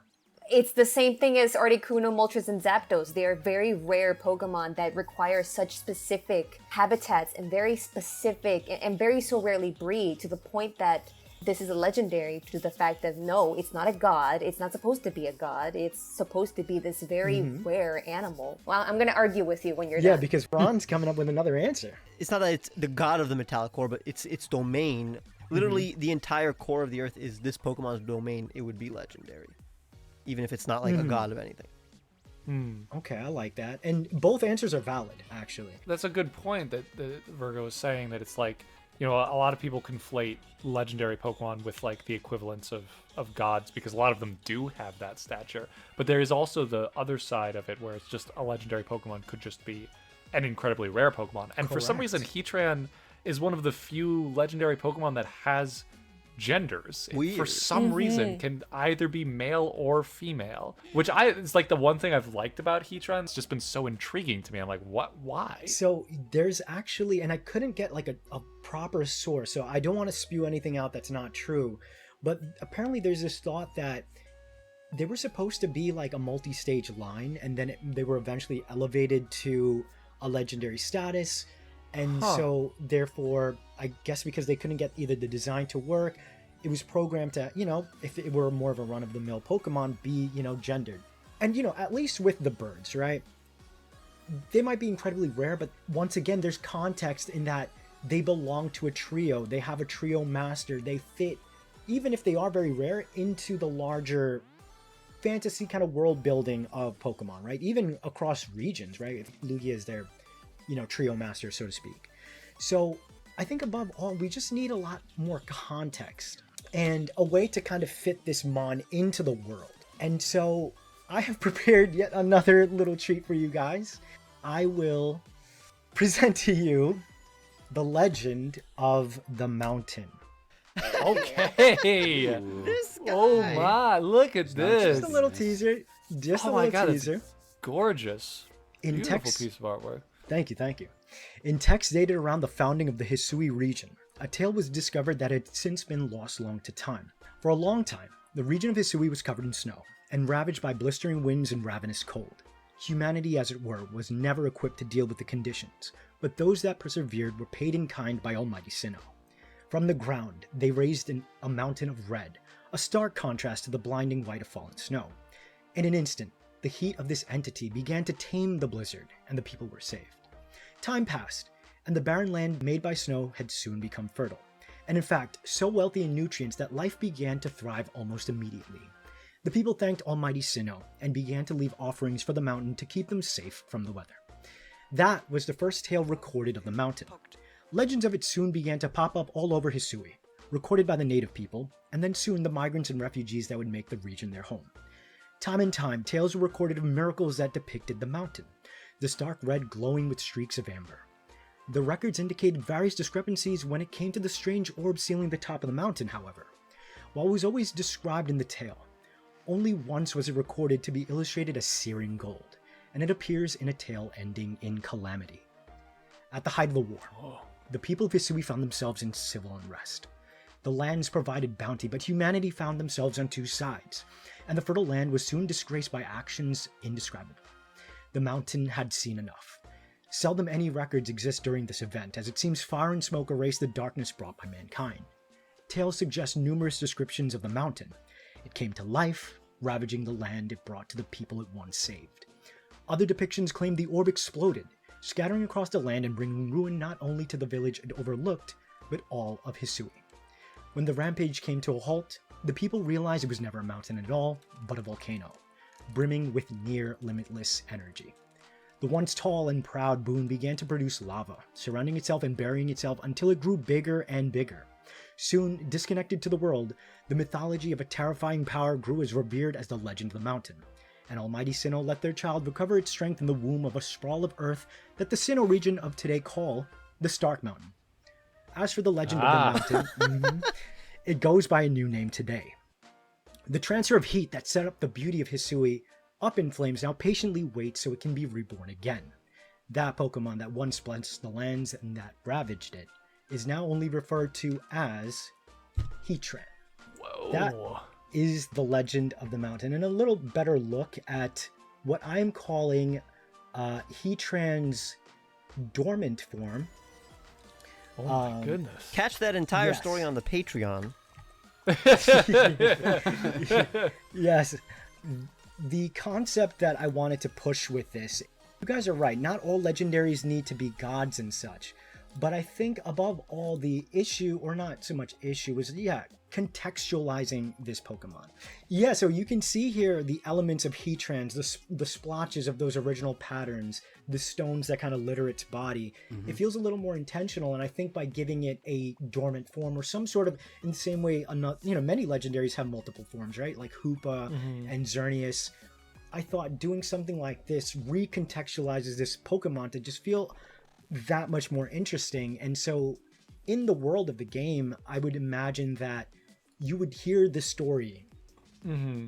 You would know that something exists in Stark Mountain. There's this mountain within a mountain. Like, what's going on? What is? And maybe through an in-game event, it would unlock itself from its dormant form into its active form. And so, let's finally meet Heatran in its active form. This is your new legendary Pokemon. Whoa! Oh God! Oh my! Wow. Okay, so now this is probably the biggest change. I did not like any part of Heatran. I felt yeah, clearly.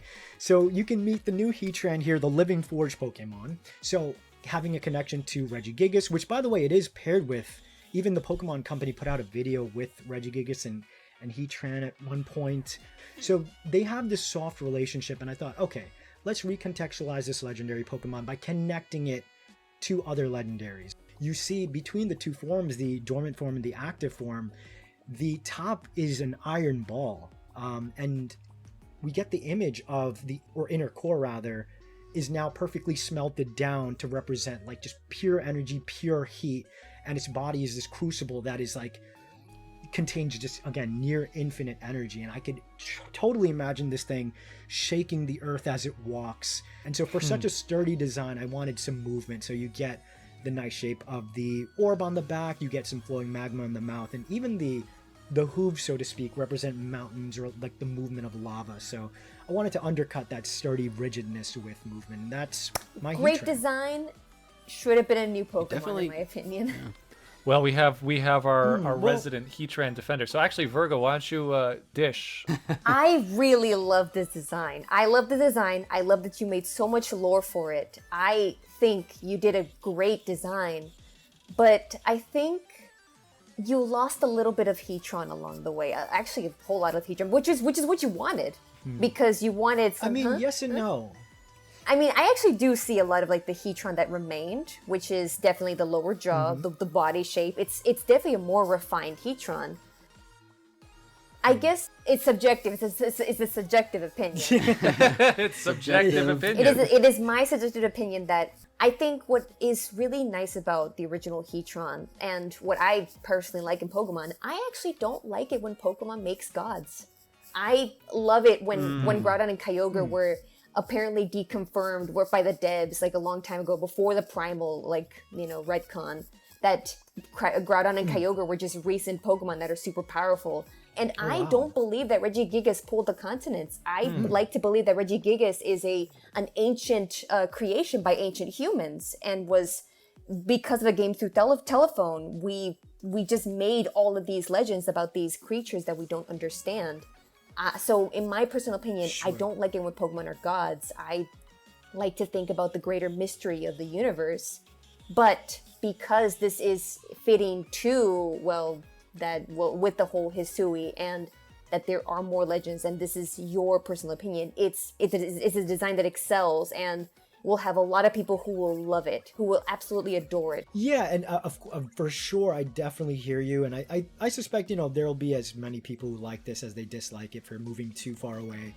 But super valid points, and something that I've learned as I've been designing more and more, Pokemon on stream, I find myself a lot in the minority of like disliking Mons these days, and I think that's really cool. Like, I don't have to be the end all, like, decider that Heatran is bad or whatever it is. But for sure, I recontextualized it. I did do my best to retain much of the Pokemon as far as, again, the mouth shape, the head within reason, as I kept recontextualizing it to fit, again, my depiction, which is very lore heavy, and like anyone who knows me knows that for me, the strength of character design is, of course, it's got to look cool or interesting or cute. It's got to be appealing, but it has to tell a story in its design. But I so appreciate your perspective, like, genuinely. No, yeah. All right, so Bonnie, this has been fucking fantastic. I love how much you put into this. And I think that we should move on from here. I really appreciate the extra mile you went for this. No, we'll call it right and here. I think Absolutely. it's really cool. And I'm especially a huge fan of this Colossal. I think that's my favorite. Appreciate it. Thank you very much, and I am really sorry, Bilsu, that I made you go after Bonnie because it's okay. Bonnie's he's quite nutty with. Do you his have charisma? Do you have all the slides, Bilsu? I do not have the slides. Do you have the slides ready for us? Unfortunately, I do. All right, so I'll just go. Let's go. You got the first Pokemon that I picked is a pretty tame one. I don't think anyone really. I've never actually heard anyone say this, but I don't think anyone dislikes Marowak. No, I'd say that's a pretty popular one. I love Cubone. He's one of my all-time favorites. Very agreeable. But my biggest problem with Marowak is that it is a Cubone evolution, and I don't think it looks different enough from Cubone to warrant it being an evolution. As a Gen 1 Pokemon, they still could have done something better with it. Yeah. You know, we kind of talked about this before, but it's holding the bone, right? We talked about Props evolving with the Pokemon. And the bone doesn't really evolve with Cubone. You wouldn't even know that they're actually different sizes based on their silhouette and proportions. So some of the things I wanted to change were the proportions. I didn't really do anything too crazy, but I also wanted to pull some inspiration from kobolds. And I wanted to add some more dino to... I like your thinking. Please do. So... Virgo heard dino. Perking up. Oh, no way. Come on. I love it. That makes total sense. That's sick. That is sick. Whenever I think of something like Cubone, I really wanted to be more aggressive looking. I even took some inspiration from its beta design, or like its evolution from its beta design, which I actually didn't know it had until I started it. I just randomly so saw the Kangaskhan theory is canon. Basically. Although I think the front sprite is not real. I think the back sprite is the only thing that we've seen. But I may be wrong. I gotta look this up now. I also have it just next to Cubone because I also redrew Cubone. Oh no! But Cubone's so good. Dex entry always talks about how it's sad, but like if you look at its official art, it looks mad. So I wanted to kind of make it seem a little bit more sad. Yeah, I don't know. There's not really too much that I wanted to change. Mostly just the proportions and the pattern's really good. The new pattern I like a lot. Yeah, that was like one of the last things I added because I wanted to feel more like primal. Yeah. Monster Hunter Dino like. Yeah. I love the weapon. That is how you evolve a weapon. Yeah, because it's the bone collector Pokemon, so I just imagine it piecing together like its own weapon. Vertebrae. Yeah, it still reads organic and natural. You know, it still feels like an elevated tool. It's, you know, you can kind of see that spine kind of thing going on. Yeah. Got like either teeth or bone. Like it's fantastic. That's how you're supposed to evolve a weapon or accessory prop alongside a Pokemon for sure. It has yellow eyes, so it definitely actually could work as a paradox form, as is. Oh, that's true. I love dinosaur Pokemon, but I also love it when dinosaur stuff is not even just strictly speaking dinosaur. Let's just add dinosaur parts. Let's just add the feeling of a dinosaur to it, which is what this is. Like most of the dinosaur Pokemon are just the fossils. So I feel like having more just, you know, because it is Pokemon, so you can add some of these extra features just to like its design. Yeah, I think that people see a prehistoric looking Pokemon, they're like, oh, it has to be a fossil, but nah, it could just be a prehistoric looking Pokemon. Why not? I really love how you still have a lot of, you know, obviously your rendering style is completely your own, but the elements in this design feel very Gen 1. The like ridges down the back are very Gen 1. I didn't want to design it in a way that it was like, oh, what if they designed it today? I still wanted it to look like it could be in Gen 1. Yeah, absolutely. Like I was trying not to overcomplicate things like that, but I still want it to feel like an evolution. No, 100%. We get that visual clarity. Yeah, absolutely. To me, it looks like it's based on whatever dinosaur like Rampardos is based on. Your neck is too chunky, dude. Way too chunky. Like, it looks like it has to keep its head down or else it will start, like, stretching all the skin of its belly. Like, yeah. Pachycephalosaurus. Pachycephalosaurus? Yeah, that's what I'm getting. Yeah. Looks very realistic. That's my point. Yeah. So my next one is definitely going to be one that's probably the most divisive here, I think. Because I picked Cinderace.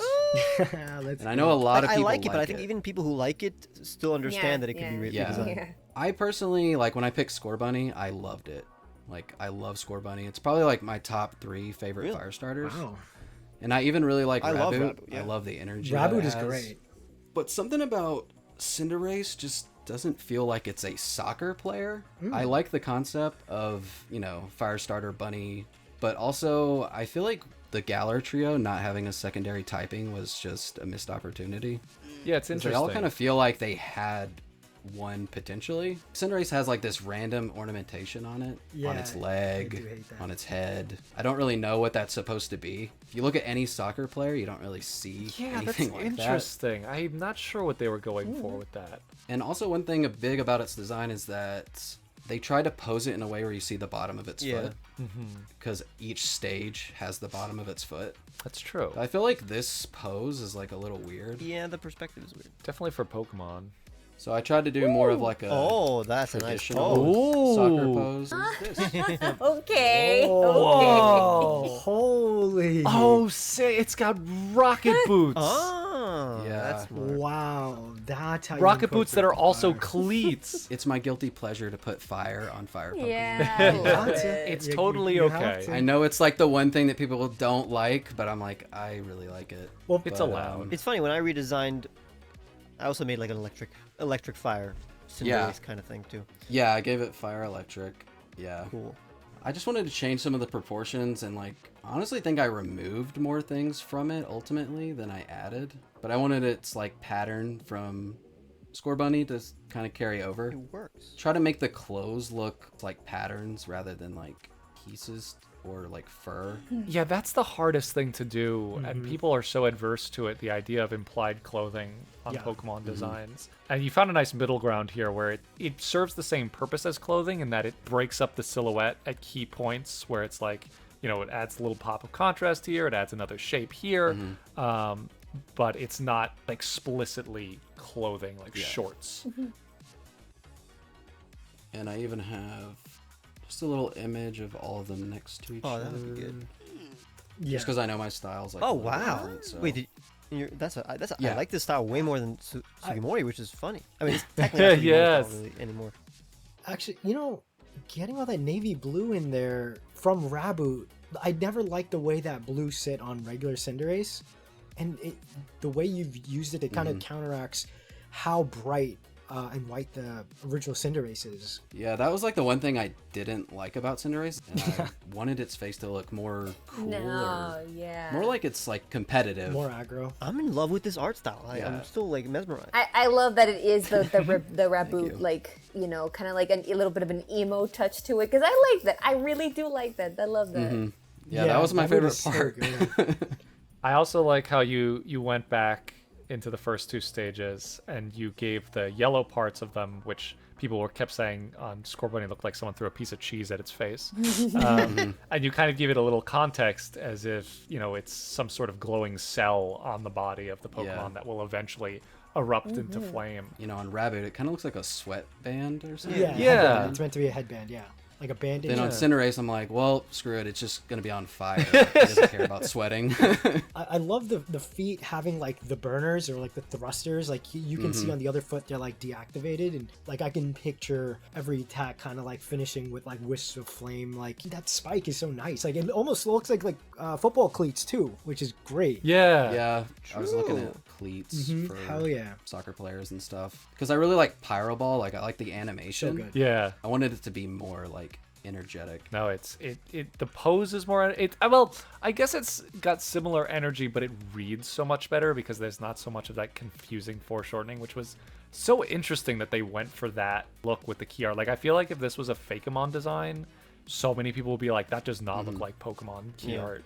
That doesn't. It's so strange. It's so thin too. Very little of the anatomy is actually showing. It's covered up by itself. So this pose that you picked was a perfect pose for it because it's still got the energy, still reads as soccer player or football player, but it is absolutely more engaging to look at. love the arms way more than Cinderace's The arms saved this design. Yeah, I basically just, like squeezed his arms like toothpaste. Yeah, you pulled. I do like that though when they're a little bit more bottom heavy Yeah, at me the too. arms. And proportionate. I was just gonna say the new proportions with the color distribution is where Yeah. this design needed to go for sure. Oh, no, nobody's mentioning the thunderbolts on the ears. Oh yeah. I thought the little like yellow thing on the it was like a little cape, and I'm like, yeah, I mean, I don't know. For some reason, I'm just like, oh, soccer players and a cape, like superheroes. It just kind of like registered in my brain, like, yeah, that works. It worked for me. To little kids, athletes are heroes, and and to be fair, right? You don't have to make a soccer or a football player. You just need to make an athletic Pokemon. Yeah, that was like my biggest goal. I wanted to look competitive, serious, and they do. Athletic. All right. Whew. All right, everyone take a breath and a sip of coffee. Give yourself a big old pat on the back for making it all the way to the end of this video. Okay. You know what? I want to just listen to vids, but at the same time draw. So let's see what we've got.